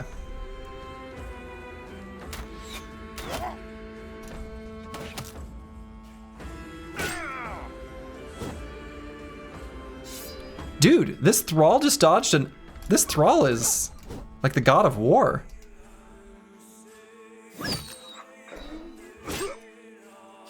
It's incredible.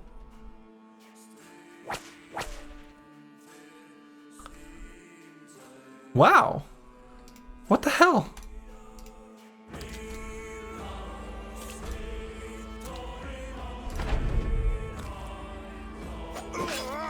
Nope.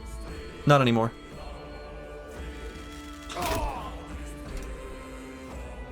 And look at this. Look at this extra sight range. Oh.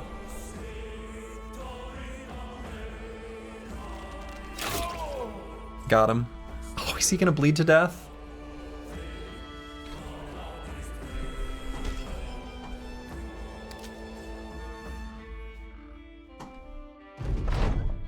Oh, he'd already waited?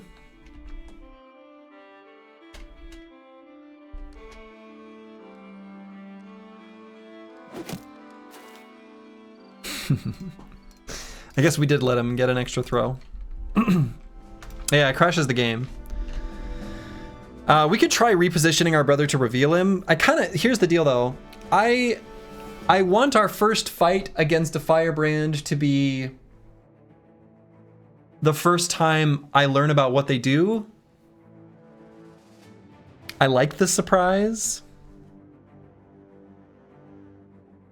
But yeah, it crashes the game. If Darkzo's here, I'm curious. Do you think, Darkzo, that it will just crash again? Is it just gonna crash again? Or can I prevent it? You can just reveal the unit and not read his card? Oh, that's true. That's true. But it feels unlikely that revealing the enemy is relevant, right? Like the enemy being revealed, I don't think changes anything about their AI script. It's useful info to try again. Okay. We'll do it then.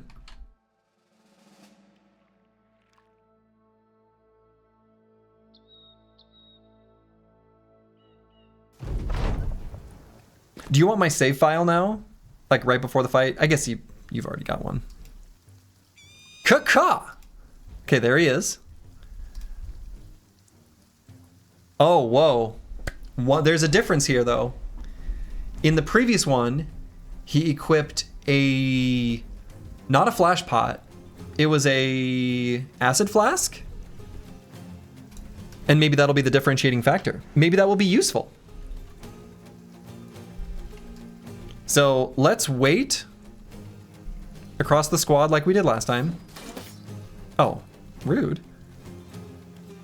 Yeah, they have different, that kind of rude.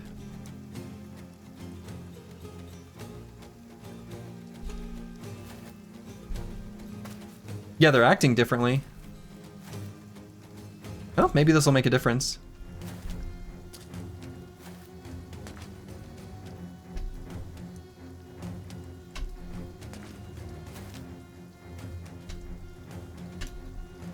So let's move up and to the left 3. Your brother layout's different, so the AI will act different. That's true. That's a good point. Aha. So, notably, it looks like it is the freelancer that's crashing the game. I just assumed that it was the firebrand. Previously, anyway, since these two enemies were both unrevealed. And we have fought a freelancer without the game crashing. Look at the freelancer's actions. You'll investigate? Okay, do you want a fresh log file or save file, Darkzo? Let me know. I can happily send you one. Oh, whoa. Whoa, whoa, whoa. Impale 1 AP? You don't need? Okay. Yeah, why is Impale 1 AP? Oh, no, that makes sense. Fresh and Furious. Fresh and Furious. That'd be correct. That'd be correct.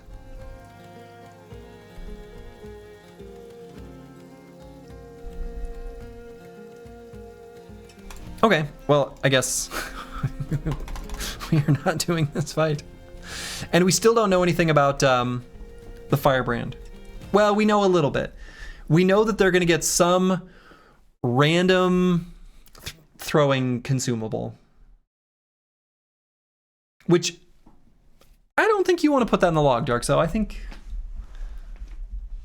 somehow, I feel like that should just happen.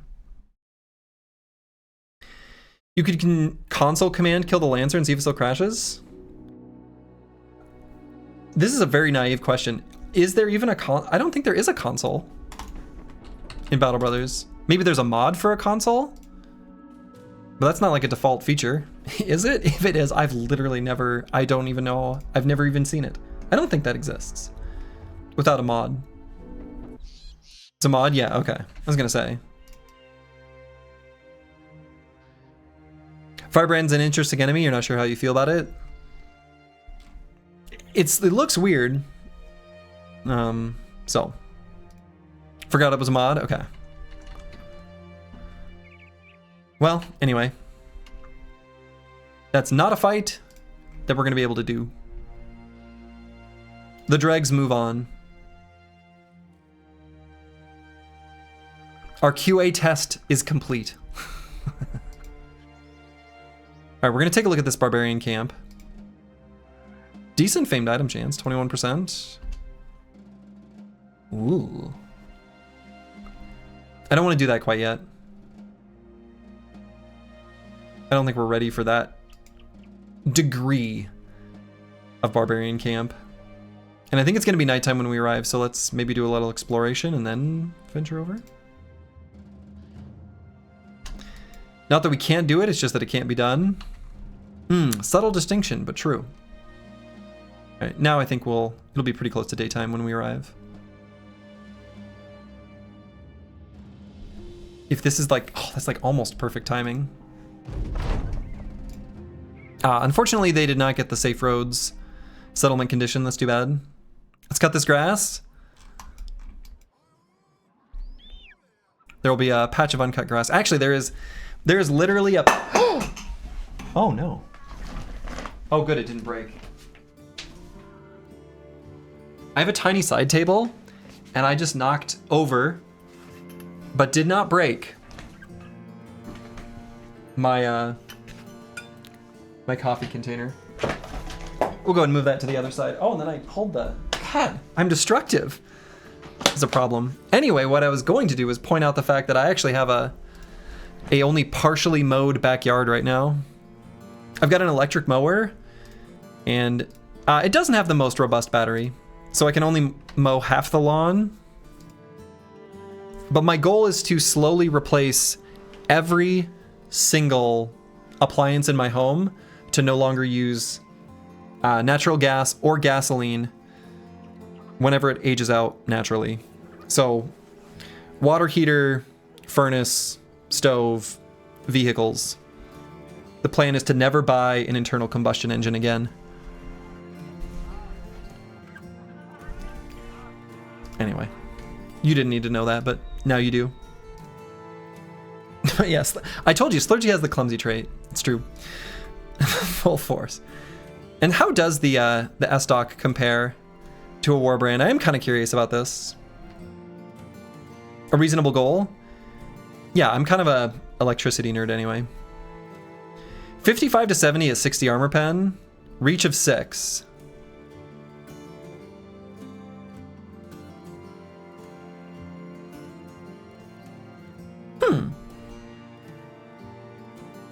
Pair that with solar panels on the roof? Yeah, maybe. Could do that. I actually like...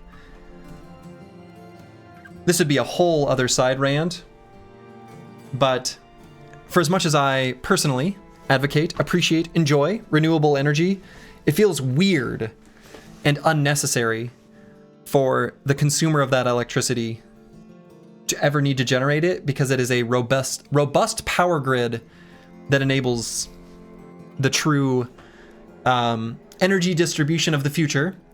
And it is actually best done centrally controlled for power dispatch purposes with intermittent renewables. This is a whole side rant, but anyway. You cut off the gas main to your house and had it removed 4 years ago. You've been fully electric since. Yeah, I mean, that's going to be the plan. My thought is there's no reason to replace appliances that are still working. But like, for example, heat pumps, even for very, very, very cold, miserably cold Minnesota, are totally, totally reasonable. And on the very, very coldest days of the year, if we need to use electric heat to supplement, fine, who cares?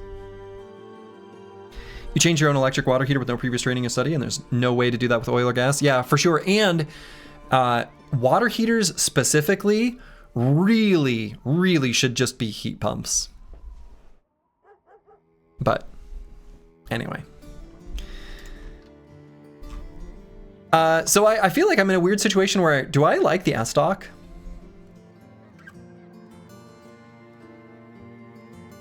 I didn't expect that. I didn't think about that. I didn't consider that. So someone mentioned it earlier too. Apologies to whoever that was. And I won't say I wrote them off, but I was like, I don't think so. I suspect not. But now that I look at it, so the damage is a little bit lower at 55 to 70. But the armor pen goes way up. Way up. 60% armor pen is a lot.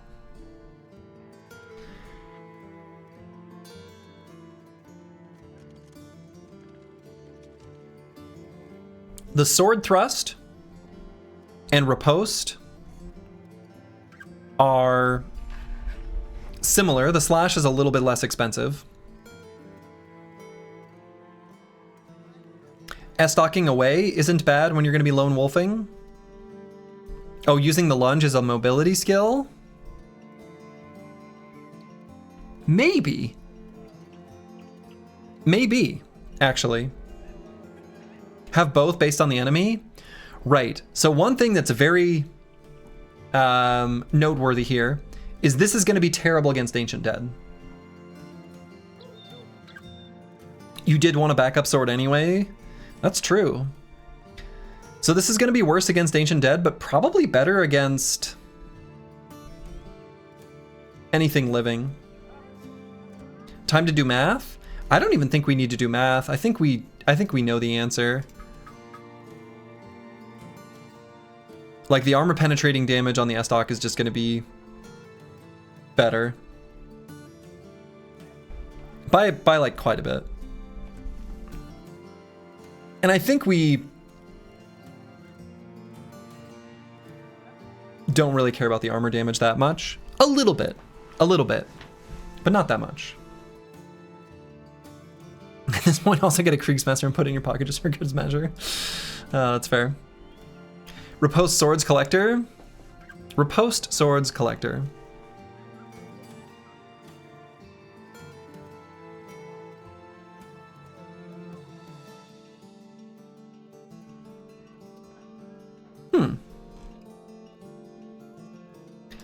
Basically Zoro at that point. 3-sword style. One with each sword. Quick hands. Quick hands. All 3 swipes.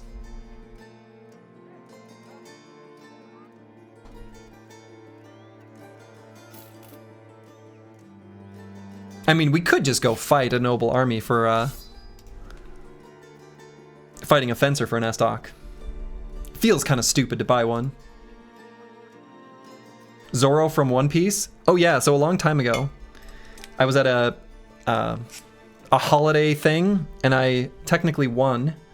I have a tiny sword on my desk, and it is from One Piece. I've never seen One Piece. I know literally nothing about the anime, but I have a tiny One Piece sword. Oh, missed opportunity. I should have done my sword swipes. It has a sheath. Because I'm a nerd and I keep stuff on my desk that's cute. Zoro was popular in the US. I thought it was a Spanish thing. I mean, it was in English. But I think it took place in Mexico. But like the episodes are in English. Antonio Banderas. It's like Mexican-American type vibes. That's the one he holds in his mouth. You probably shouldn't touch that. From the anime? Weird. You had Zorro in France. Yeah, I mean, Zorro was popular. It was a popular franchise. I'm going to buy one of these rondelles. I think we want to get more of those for potential future daggering opportunities. Okay, and I think we're going to otherwise just sell stuff here. I was hoping for safe roads, but oh well. It had Catherine Zeta-Jones. Everybody liked that. Everybody liked that.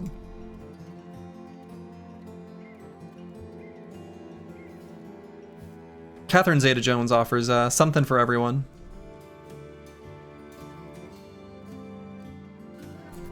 Twice. Is that sword only in Hardened? Its damage feels pretty similar to the Warbrands. I think it's in base Reforged as well. Alright, it's not an incredible sale price, but I'm going to sell stuff here. And we're going to get rid of the Warlord's War Cleaver.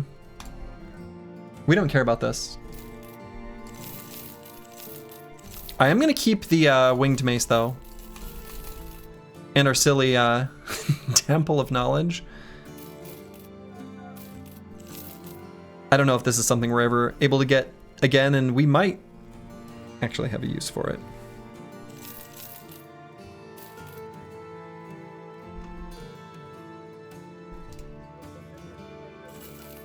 Let's buy just a little bit of food. Sergi, do you know a lot of French families' Sunday brunch or Sunday lunch was poulet frites? Watching Walker, Texas Ranger. Been like this for years in the early 2000s. That sounds wonderful. Ananas. Hello, hello. Welcome, welcome. Chicken chips? Oh, sure. Chicken fries? Sounds good. Okay. I don't think there's anything else we want to do here. We would like to collect more heads than these 3.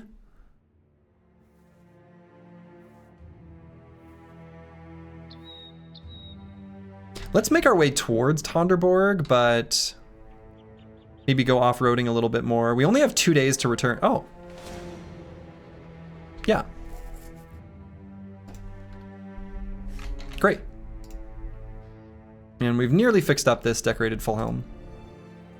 Do they really want to fight me? Okay. All right.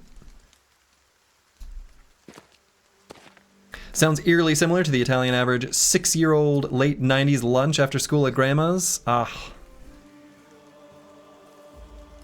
A treat from your Nona.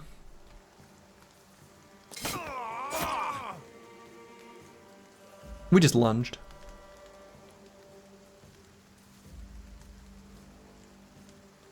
So I'm not even gonna repost? Oh, hold up.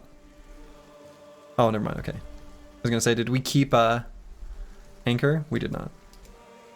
7 good potentials, you miss a lot. Yep. We had 7 positive realized potentials. 7 brothers. Finally got what it takes.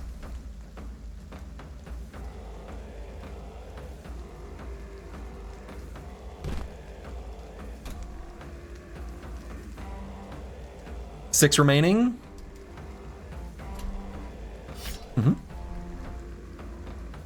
Maybe even a couple more. We'll see.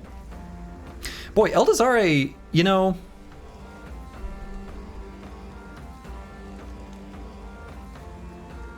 Wait, I thought it required 6 damage to cause a bleed. Is that wrong? Is it 3? Let's see.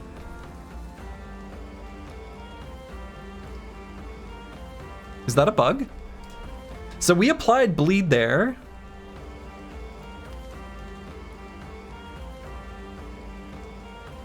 Or was the bleed from the...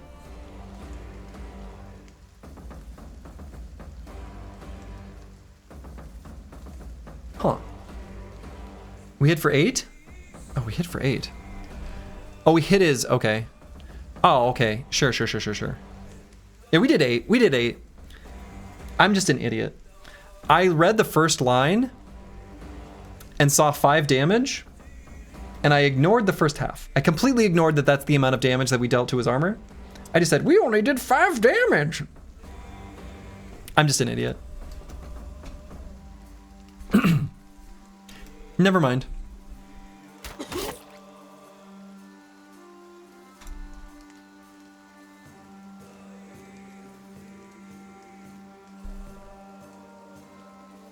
Not a bug. Well, it's like a mental bug that happened just within my brain.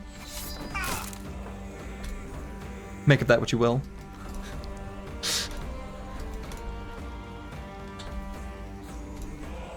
It was a pebcac error.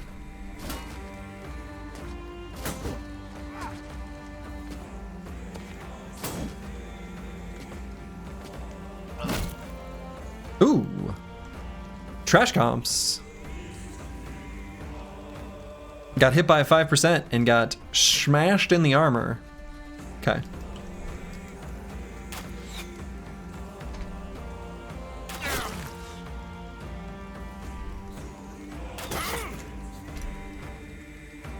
I wonder if that means we want to send Plaguebird down to help out? I think that's true. He's going to lose his Lone Wolf bonus, but I think that's fine.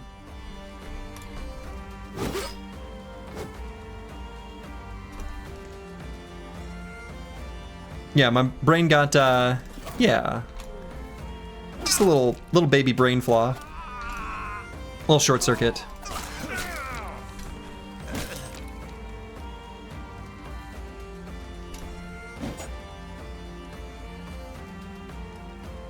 So, okay, you had a 5% chance to hit. Yeah, let's make sure he just doesn't get hit again. Move King Ted up. And Susage.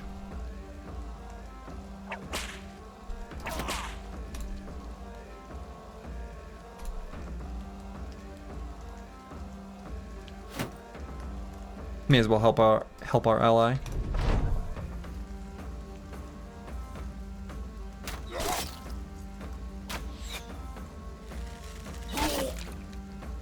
Poor Reaver.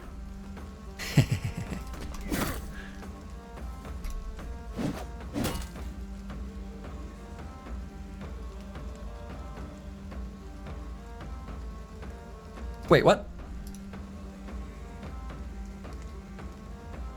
Had we moved? Oh yeah, we did move.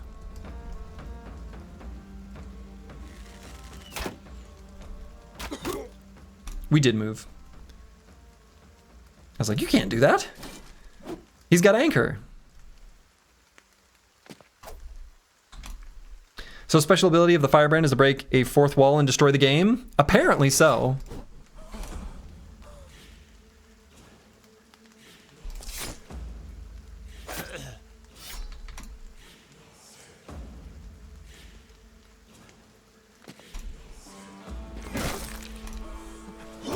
Full force.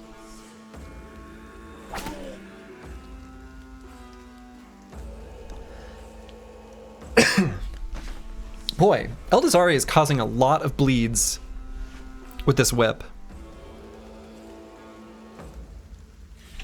You know.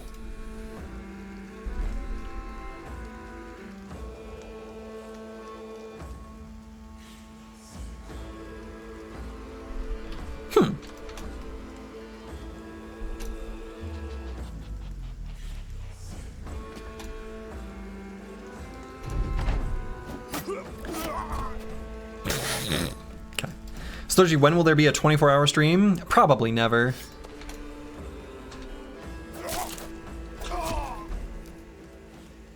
I won't say never, never. There could maybe be some crazy reason or motivation to do so, but it's unlikely. I think, I don't know. I like a good night's sleep. I got too many other random family, obligations and things like that. So there's a chance like 5%. There's a chance like 5%. Thinking maybe we should have taken the Sanguine perk. I mean, we still can. That's kind of what I'm thinking about. But Eldazari's been performing really well here. How old are you, boss, may you ask? Yeah, you certainly may. And I am in my early 40s. I am, in fact, 40. I'm an old man. You don't just lose your hair overnight. It takes years.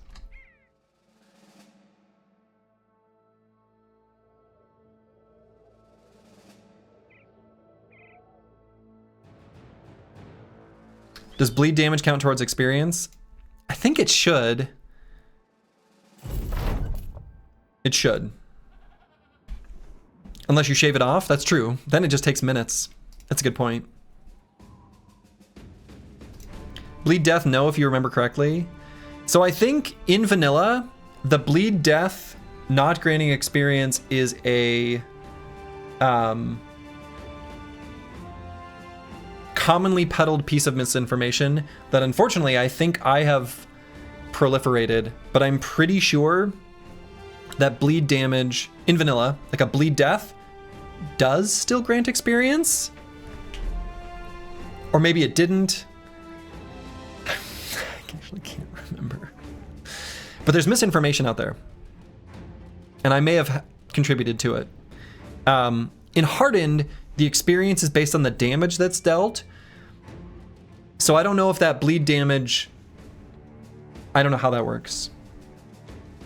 Maybe it was not granting items. I think it was not granting items. Every day Slurgy wakes up and rolls a d20, and when he finally rolls a nat 20, we get a 24-hour stream. True. I've just been rolling this specific d20, and it has never rolled a nat 20. In fact, it just rolled a 19. Gotta get these dice back in their container. Anyway, that's another thing. Boy, this has been a fun What's on Slurgy's Desk stream. Didn't expect that. Cursed dice? No, those dice have been pretty good to me. I wonder how close we are to our retinue now. Yeah, we've gained a decent amount of renown recently.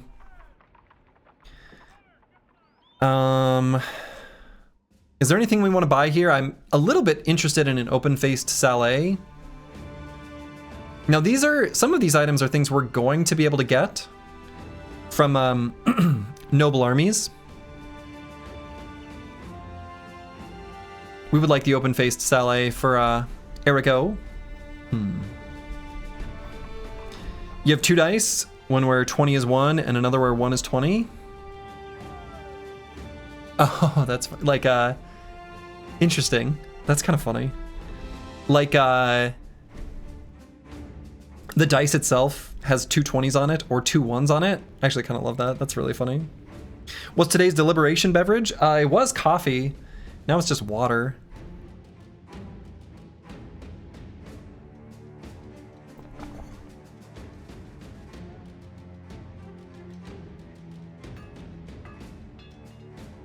Okay, so we're gonna sell stuff here. I think the sale price is getting to be okay.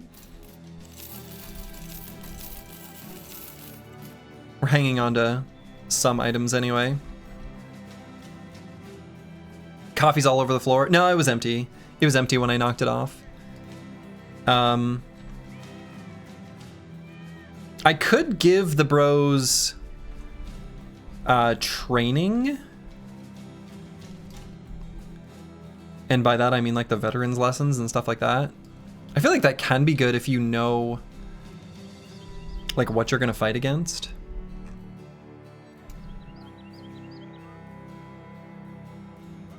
But I don't want to like pass up small fights. I wonder. So the noble army, or the noble war is gonna end probably somewhat soon. Because it's been going on for a while, and we've done some fights around the world, but not so many that it's going to slow down the progress of the crisis too much. I kind of want to get some stuff from noble armies. Like I want to get some of their gear. And open-faced Salets are one of those things.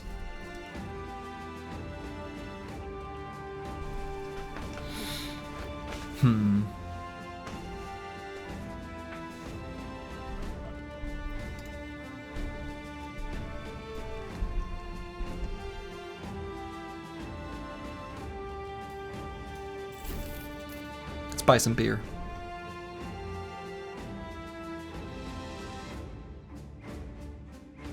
Time for daggering some nobles? I think so. I think so. Let's travel through the center of the map here. The green shirt's probably a better buy than the Salet right now. Yeah, talking about the oh, what is that armor called? That's also probably a pretty decent buy, but we're able to get those from Swordmasters and stuff too.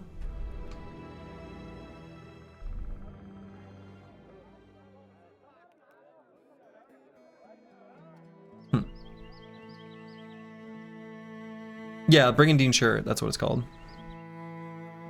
I don't think we're gonna buy anything here. Noble mail. Yeah, we also can get those from Swordmasters and stuff. What do we have for nets? I think we got, yeah, we got lots of nets.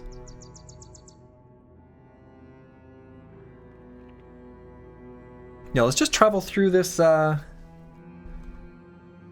hostile factions land. See if we can find some fights. I think Noble Mail is the best one, no? I mean, Brigandine shirt is... I mean, I think they're just different.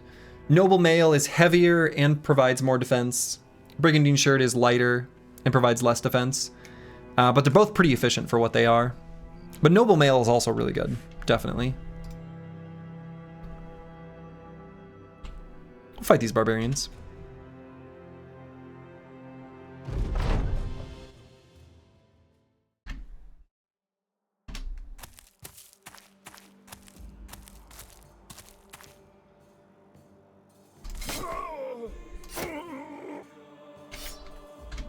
Plaguebird's up there, doing his own thing.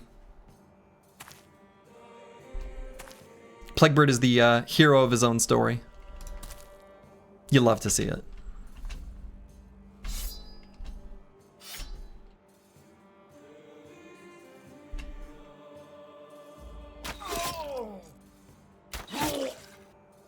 Caw-caw! Okay, he's just gonna beat up on some thralls up there. Great. You changed sword on Plaguebird from a warbrand to a needle? Uh-huh. Sure did.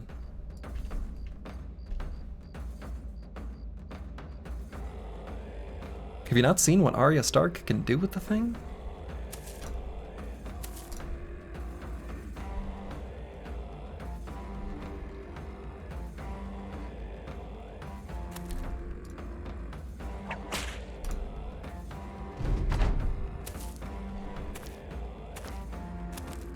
It's a lone wolf fencer?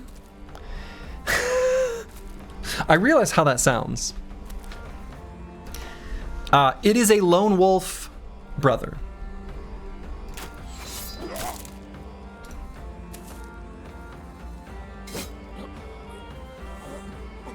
Oh.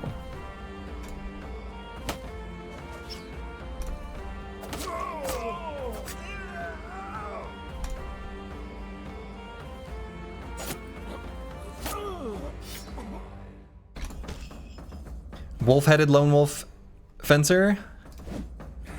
Yeah.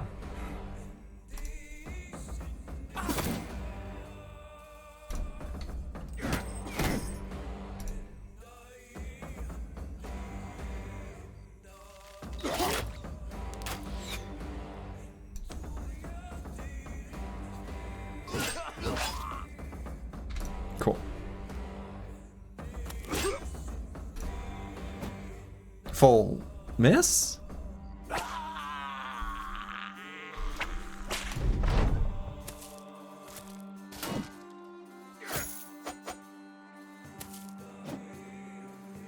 But yeah, Eldazar is right. We looked at the weapons side by side, and I think in general, our little needle is going to be better.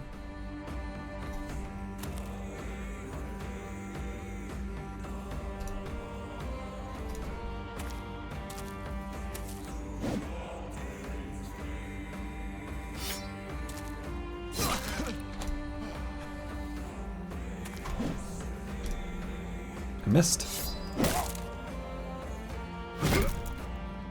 Got him. Team's feeling pretty strong.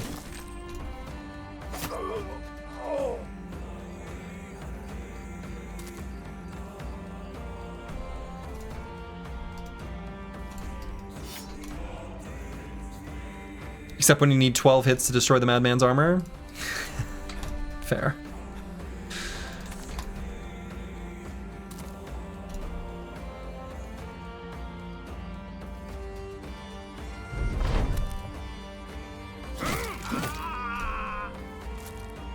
See you later, nerd.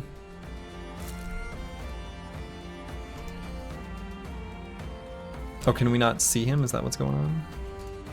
Okay, that's annoying.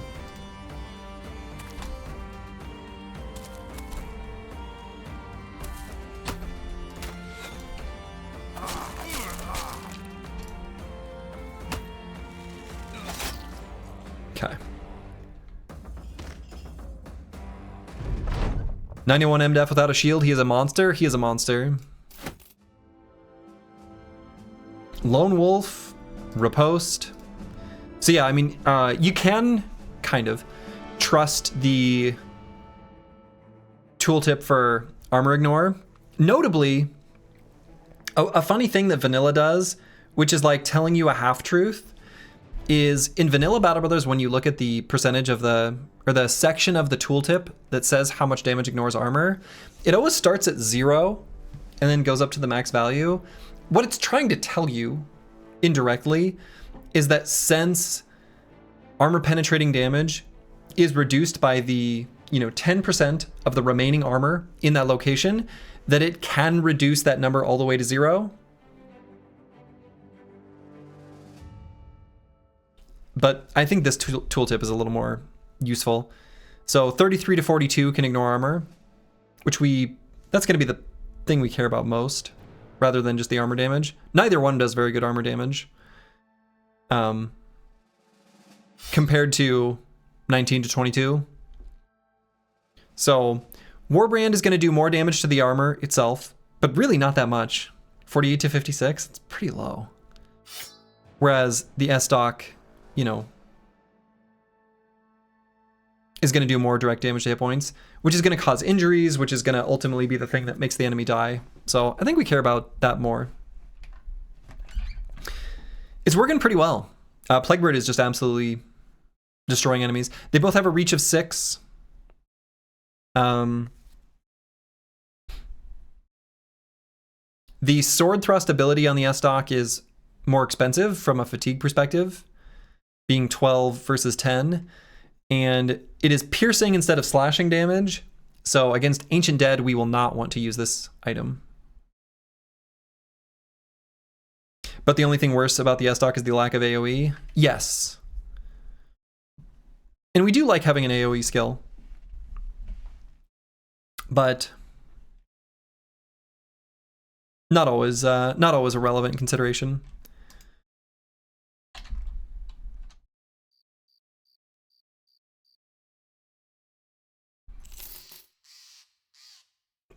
Yeah, the only damage that he's taken... No. He also got attacked by a Barbarian Thrall with a Malicious Spear that hit him 1 time in the body. So he's been hit twice. All right, these are some big chunky footprints. This might be a noble army. Is it? I hope it is. It is. This seems okay. We're gonna take this fight. I'm gonna urinate, and then we're gonna fight. See, we could have got an S-Stock from here instead of buying one. Missed opportunity. Now, unfortunately, we're not gonna be able to get Herald or Herald's bodyguards with some of the attachments that we want. And I think it is the, maybe Squires can have an open face LA. I'm not sure. Anyway, I'm gonna be right back. Okay, I'm back. We don't like the word urinate? Eliminate? Void? Go to the bathroom? Take a tinkle?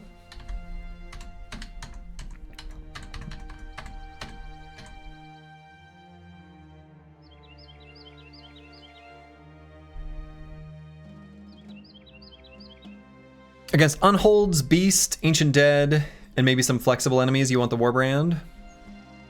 You think so even against Unholds? Maybe the Armored Unholds? Is that what you're thinking? What's the eye patch looking thing? Oh yeah, the Temple of Knowledge.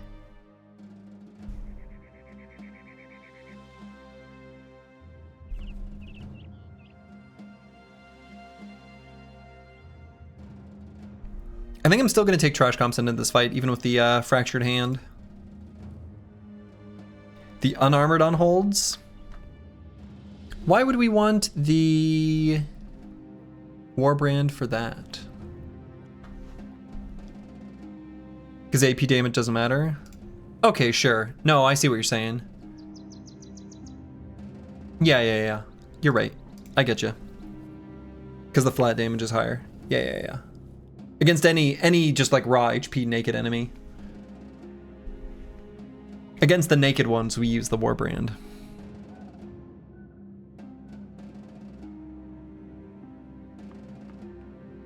I do want to get Master Maticus up to level 11. But anyway. I wonder if this... Oh, they're afraid of me. Oh, well...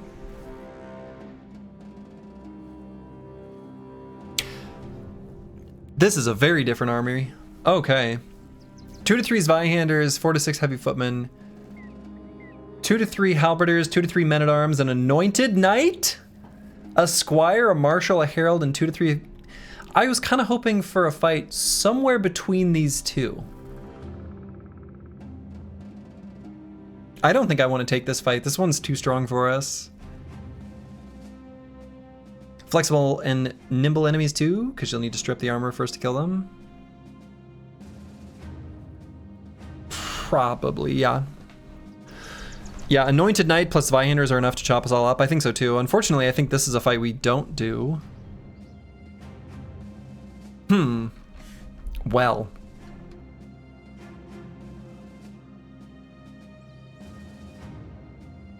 What we're gonna do is give them the runaround.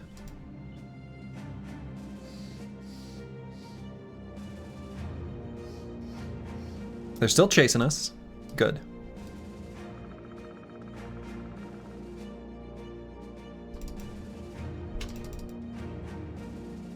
Benny Hill time, yeah, exactly. And I think they're moving down along the road. I think that's what these footprints are.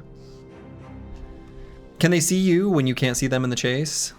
You know, I don't know exactly how the vision radius and all that works. I wish I did. It seems like enemies have slightly less like vision range, but like very slightly less. I don't know. Okay, so we've got a profiteer of good poundings. I see.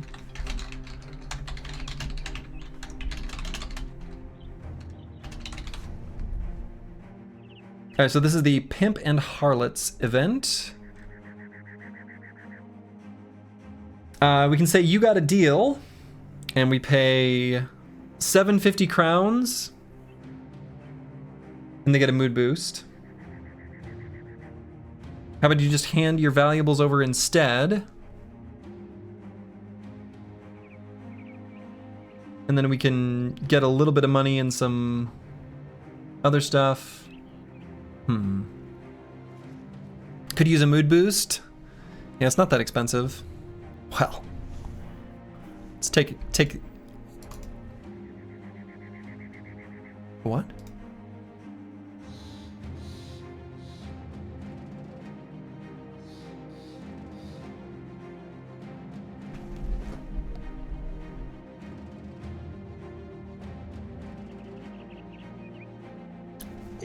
It was a scam. I guess there was a 40% chance of this outcome from that event.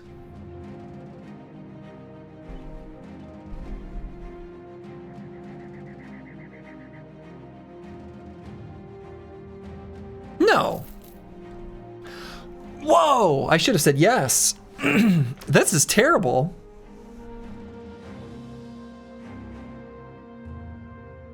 How?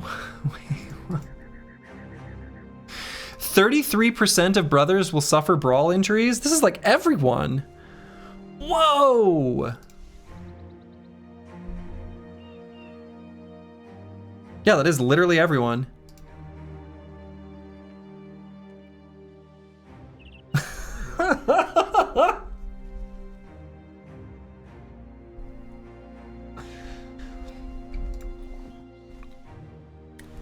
I guess the event was reworked.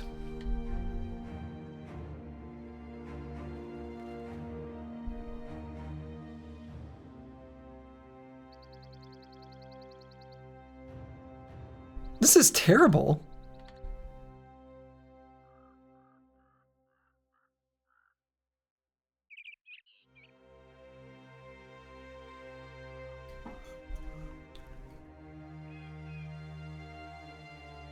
Good thing we have those meds? Yeah, good thing we have those meds. Yeah, what kind of thugs were these? I guess we were naked? Wow. At least we got that signet ring. I guess we go south and find some fresh meat. Yeah, we're not taking any fights right now. Good lord. We need to hit up a temple, spend 1 billion crowns, and look for new bros. We can still stop by Muhlenheim, I guess. Though maybe that's where that noble army was going, and we probably don't want to fight them anymore. No, I don't think so. Well.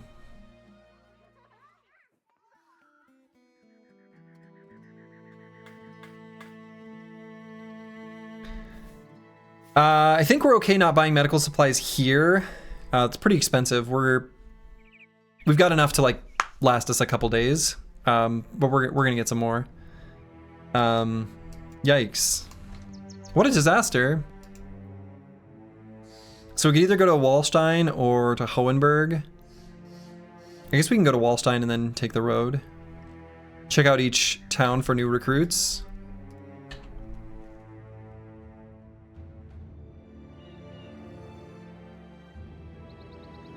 Yeah, I mean, we want to hit up a temple. This is one down in Newick.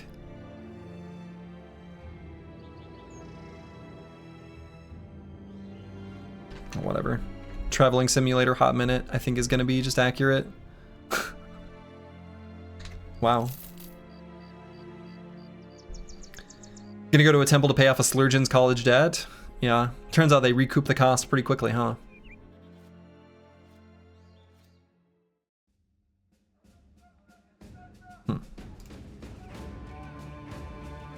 It's pretty expensive medical supplies. Ugh. Okay.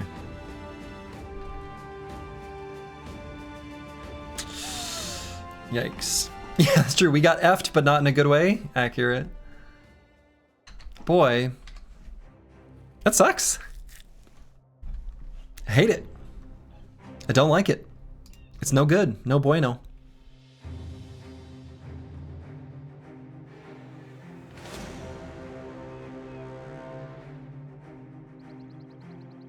These brigands are running from us, but they're going to run into a noble army. Yeah.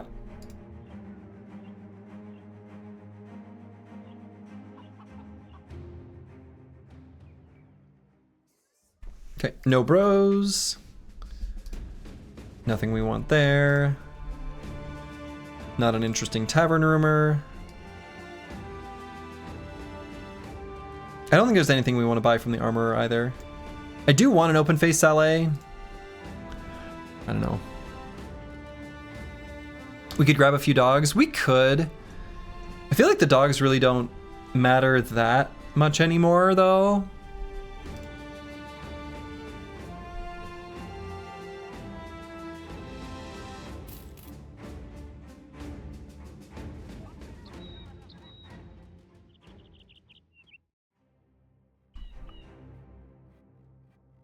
All right, we're gonna do the classic, head to Niwakai, take the boat to Niwik, Seastat, and then Ras Sanan that we've done so many times before. They're nice to chase down EXP, I guess. I mean, it's true. They cost a little bit of fatigue to equip. And I think at this point in the campaign, we don't really need them that badly.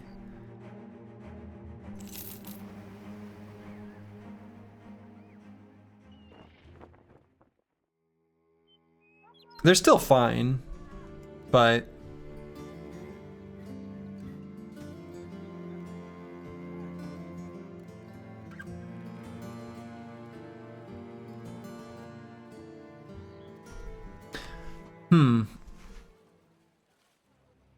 So we used up all our medical supplies. We're gonna buy medical supplies somewhere. Is there an herbalist hut at either of these locations? No.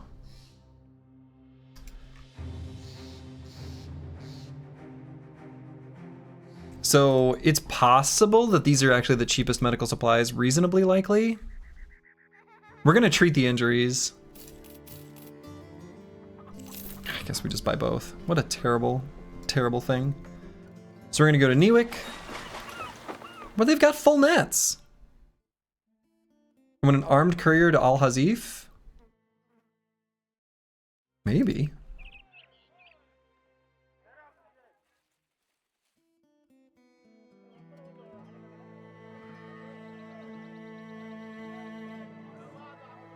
I think we just buy all this food.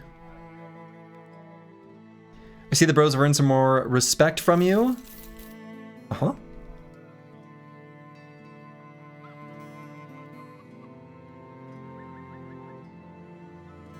I don't think we need more nets. I think we have plenty.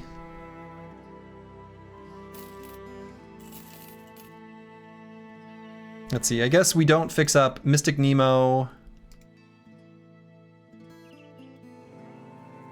I guess we kind of do want to train. Well. And I guess we already did Master Manicus. I wonder what the scaling will be like. You have some extremely Chadley bros, but you're behind on famed scaling quite a bit, I'd say. Oh, way behind, yeah. I have a feeling we're making up for it with the Giga Chads.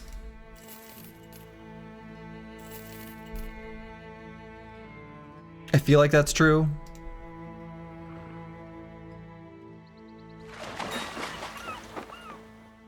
But I don't know. No brothers here that we can get.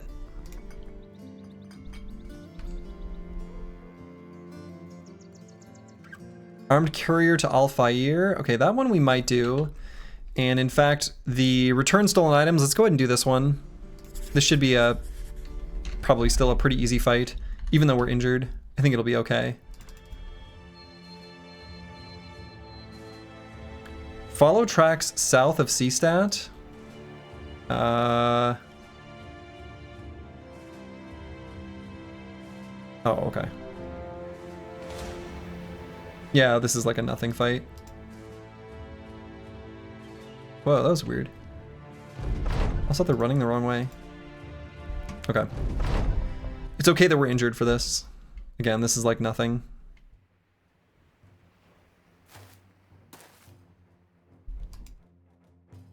So we've got this grazed kidney on Plaguebird. Are we worried about any of their weapons or anything? I don't think so.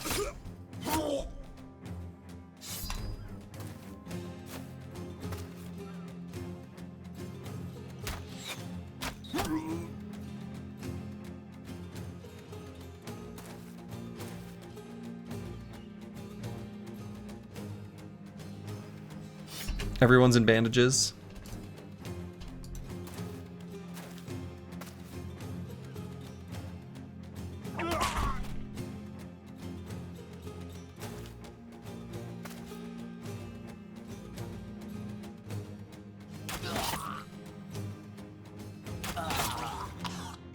Kaka!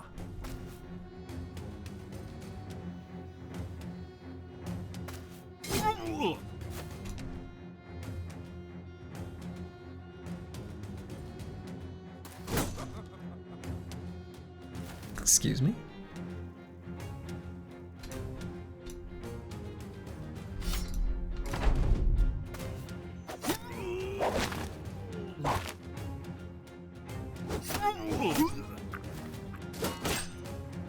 In your experience, does a one-handed sword duelist need sword mastery if they have decisive? Probably not, right? I mean, I guess it depends on if you want the fatigue savings. So I think the answer is still often yes, but is there a mods list command? Yes, try !mods.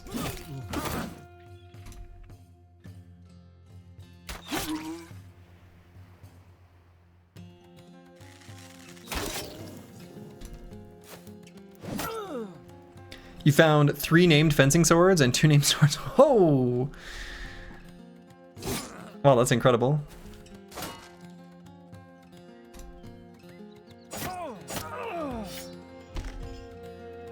Cool, thanks. Hey, you're welcome. We're not even bothering to break out of our nets.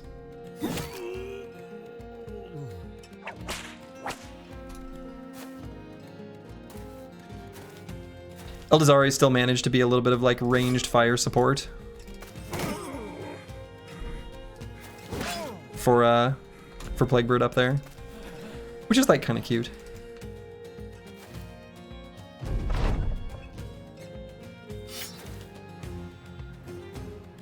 We're just gonna stay in the nets. We don't even care. We're gonna let them take themselves out.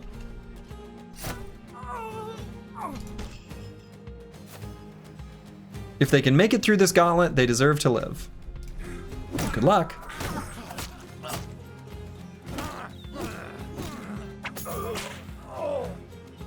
They couldn't do it. Let's see if this guy can do it.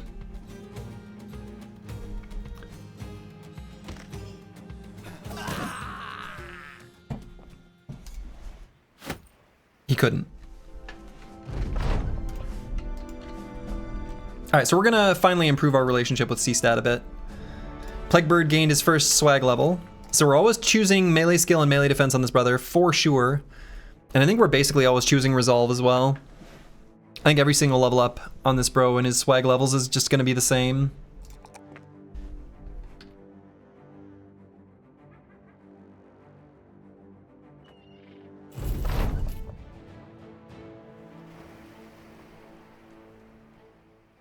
Cool.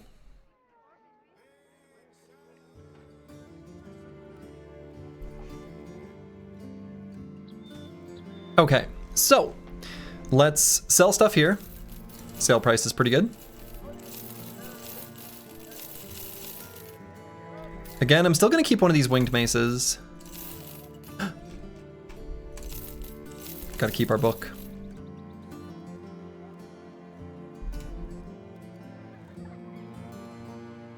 And oddly enough, I'm gonna equip this and we'll move over this helmet, I guess back to Wabakishko. And we'll put the assassin's face mask maybe on Ulfadin? Where do we put that? Plaguebird's currently even rocking Swordmaster levels of HP. Yes, that's true. That is true. At the moment he is.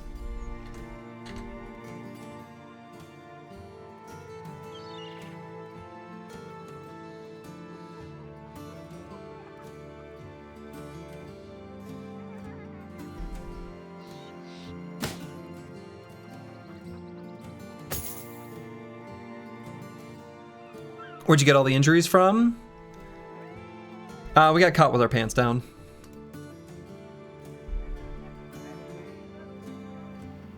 Probably one shot from orcs. Yeah, one shot by a puncture. Really, it's the goblins. It's the goblins that are most spooky.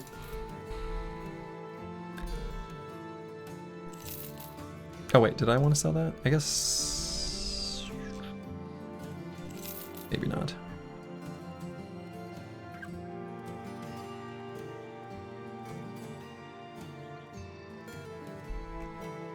Okay, so I think we are going to do this armed courier. And then we're going to take the boat to Ras Sanan, and we're going to do a sweep of the south, looking for fresh boys to join the squad. We're not going to have the recruiter, unfortunately.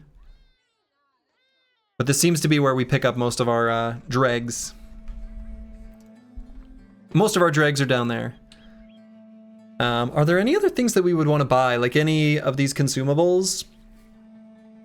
Like before any major fights? I actually think the answer might be yes. Is the Noble War still going on? There is. Yeah, there was a beggar. There was a beggar and a cripple. I'm just sort of looking at everything before we move on. So we're gonna get a beggar here. And a second beggar? Was it just 2 beggars? Must have been 2 beggars. Yeah, 2 beggars. All right, let's take a look at them.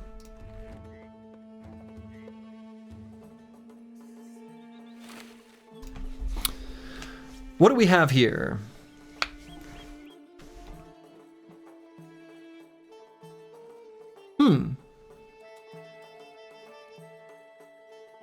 This is a pretty good brother. It's a pretty good stats.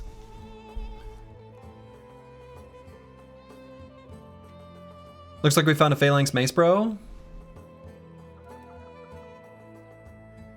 He's actually...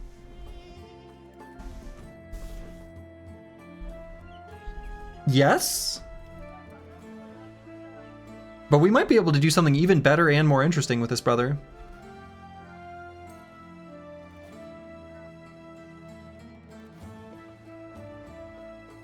Axe Phalanx? No. We want a Mace Bro.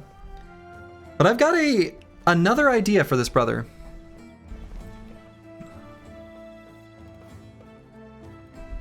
Let's take a look at this one. Phalanx Mace plus throw. Now we're talking. And let's look at this brother. Oh, damn. Oh, wow. Oh, yeah. Oh, baby. Okay. These are 2 good brothers.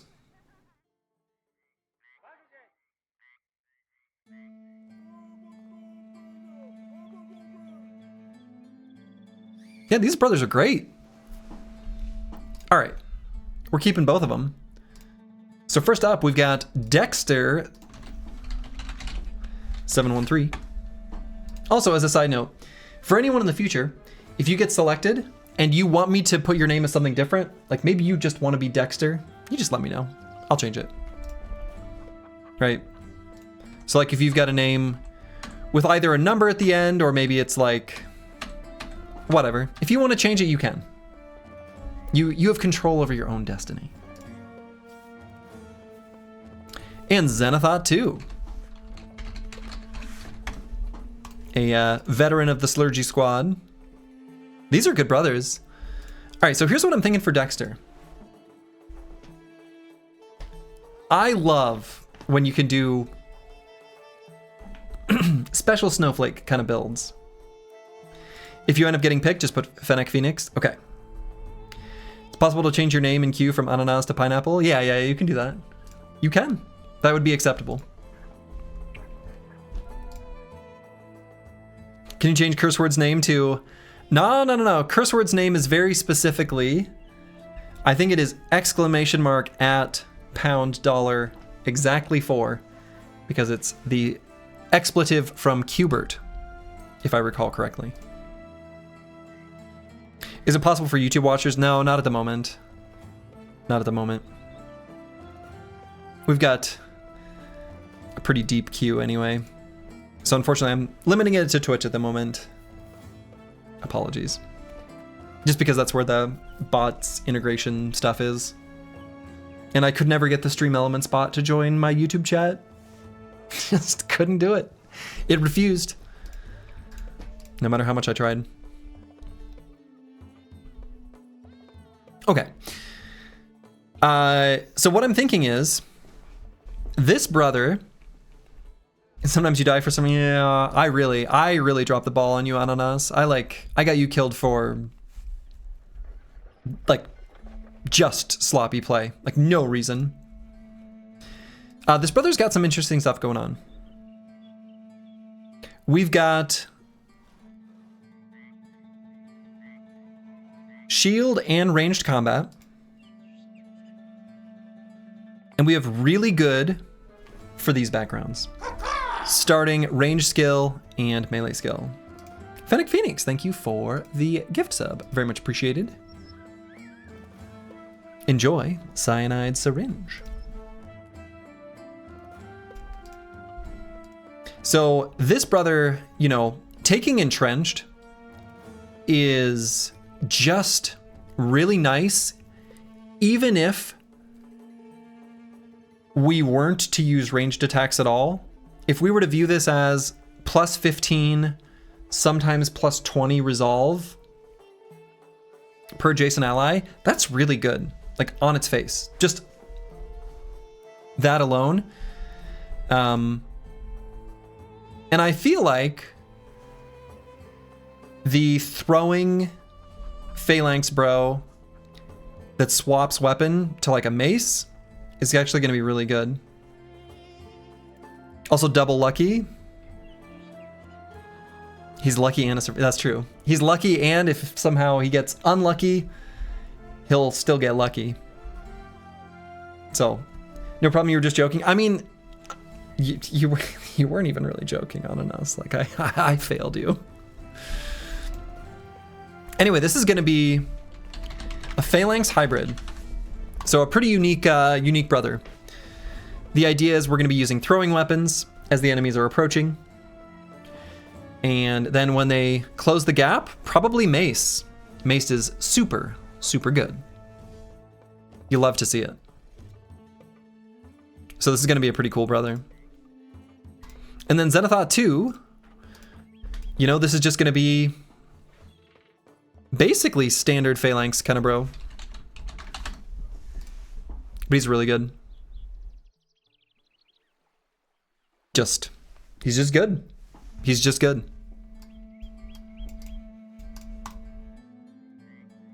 You have a question about Entrenched. If you remember correctly, you get plus 3 resolve for nearby ally without perks. With Entrenched, you get plus 5 or plus 8. Ah, yeah. So, yes. The plus 3 is hidden. It doesn't show up on your stat sheet, even if you were to check with tooltips in combat. So the plus 5 that it gives is a flat plus 5, like on top of the hidden plus 3. And so changes it from plus 3 to plus 8 in practice. So yes, that is a good question, and it'll be a plus 8, essentially. Yeah, it's very strong. No duelist on throwing, is that still good? Ah, so that's another noteworthy change from vanilla to hardened. Duelist no longer increases the damage of throwing weapons. Besides, in vanilla, that means you can't have a shield. Essentially, Bullseye now has that benefit. This brother may or may not take Bullseye. He might throw without Bullseye. We'll see. We'll see. I think the plus 3 doesn't contribute to things like fearsome and such. It's specific to morale checks. Yeah, apples and fruits is right. So it is a protection against like negative morale checks, but correct. It does not improve things like fearsome. Whereas the resolve granted by Entrenched would increase the magnitude of fearsome.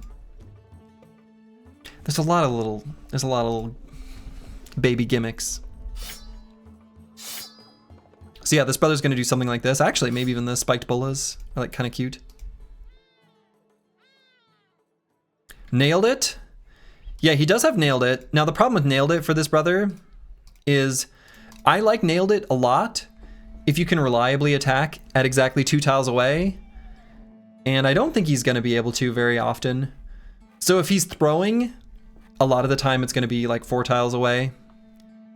And if he's hitting in melee, like with a melee weapon, it's not gonna be with a weapon with a 2-tile distance attack, it's going to be directly adjacent, so yeah. And we don't have anyone else going for the head, right? If anything, we've got a little bit of body shot specific perk action going on. We've got small target on King Tet, though he may not take that when he respecs. So we may not be doing any of the attacking the head kind of stuff, like at all.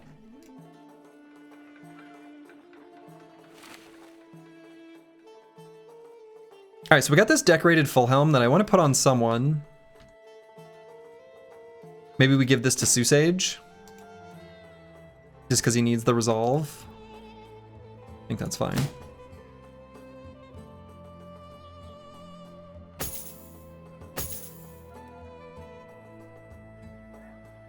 And we got some nice fresh boys to level up. So, because you almost from the start from video learned about underdog interaction with accuracy perk. Some interaction work, not 100% how it says in the description.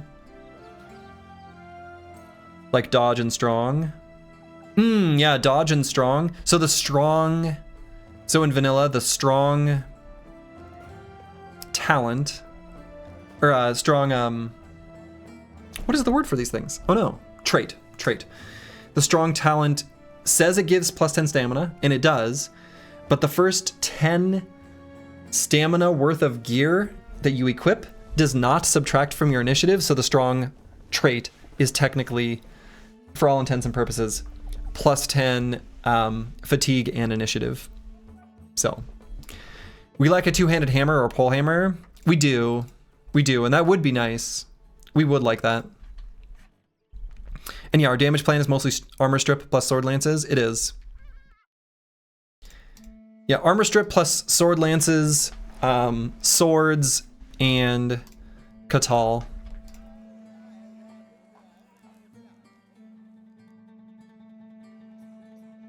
All right, and I don't think there was anything else we wanted to do here other than get those bros.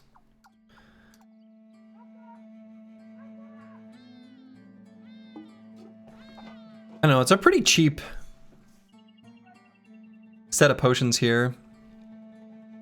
Maybe even the Night Owl Elixir.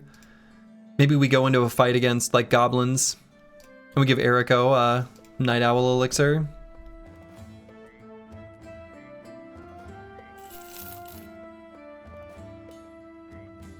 Being able to buy potions is like a luxury that I haven't had the ability to do for a very long time, considering I've played so many like no towns runs. It's refreshing to be able to have them. Compressed bagonets. Was that for sale?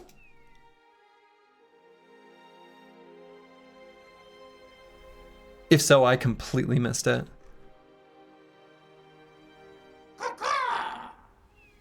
Ananas, thank you for the 5 gift subs. I very much do appreciate it.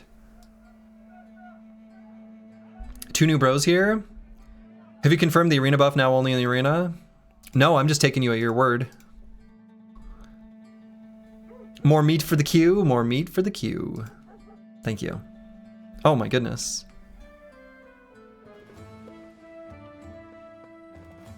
This is a surprisingly lackluster two-handed hammer, so I'm glad we can't afford it. Otherwise, I'd feel really sad. Like, armor damage is kind of good. But if we're going to do full force two-handed hammers on anyone, we mostly care about flat damage and armor pen. Because we're like completely stripping the armor off of a lot of enemies.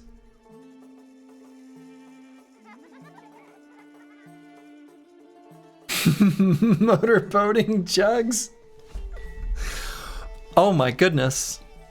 That is an amazing name. Wow. Wow. That's incredible. That is incredible. That is incredible.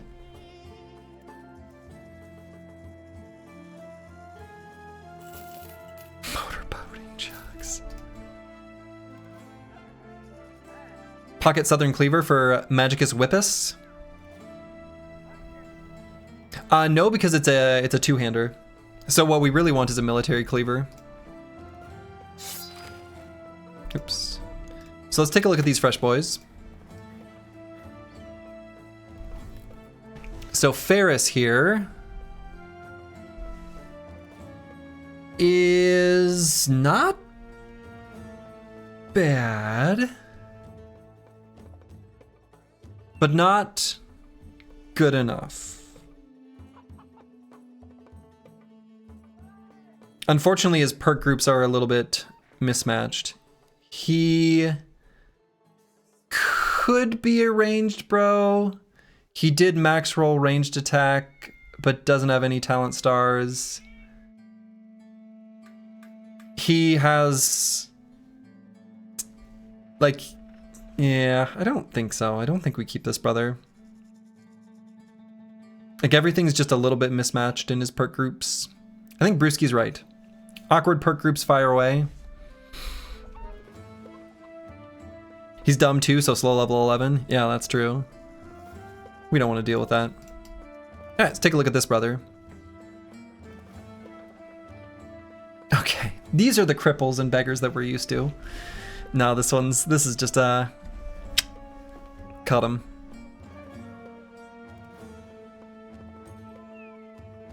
Night blind, asthmatic, low melee skill, has decent melee defense, but whatever.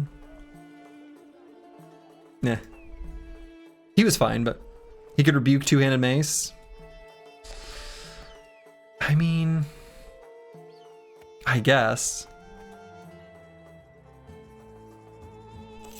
All right, let's buy these tools, buy some food. An example of your star bait you talked about earlier. Yeah. Yeah. So, okay. I think that is probably a good place for me to call it for the day. I'm at a pretty good stopping spot and I'm getting hungry. So I gotta go eat. I might go have some leftover pizza. I made homemade pizzas yesterday and we had a little bit of extra. My wife probably ate it. So, yeah, probably end up eating something else. But in any case, I am hungry.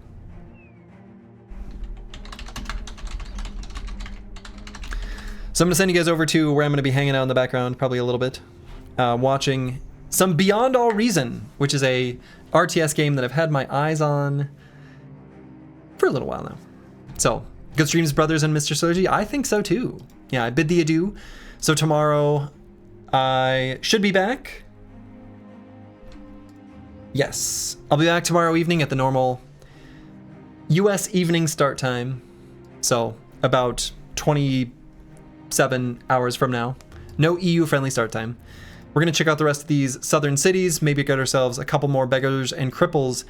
And I think at that point, we'll be able to make some deep trips into the wilderness, which is very, very exciting. So to all of you, wherever you are in the world, make it a good one. Ta-ta.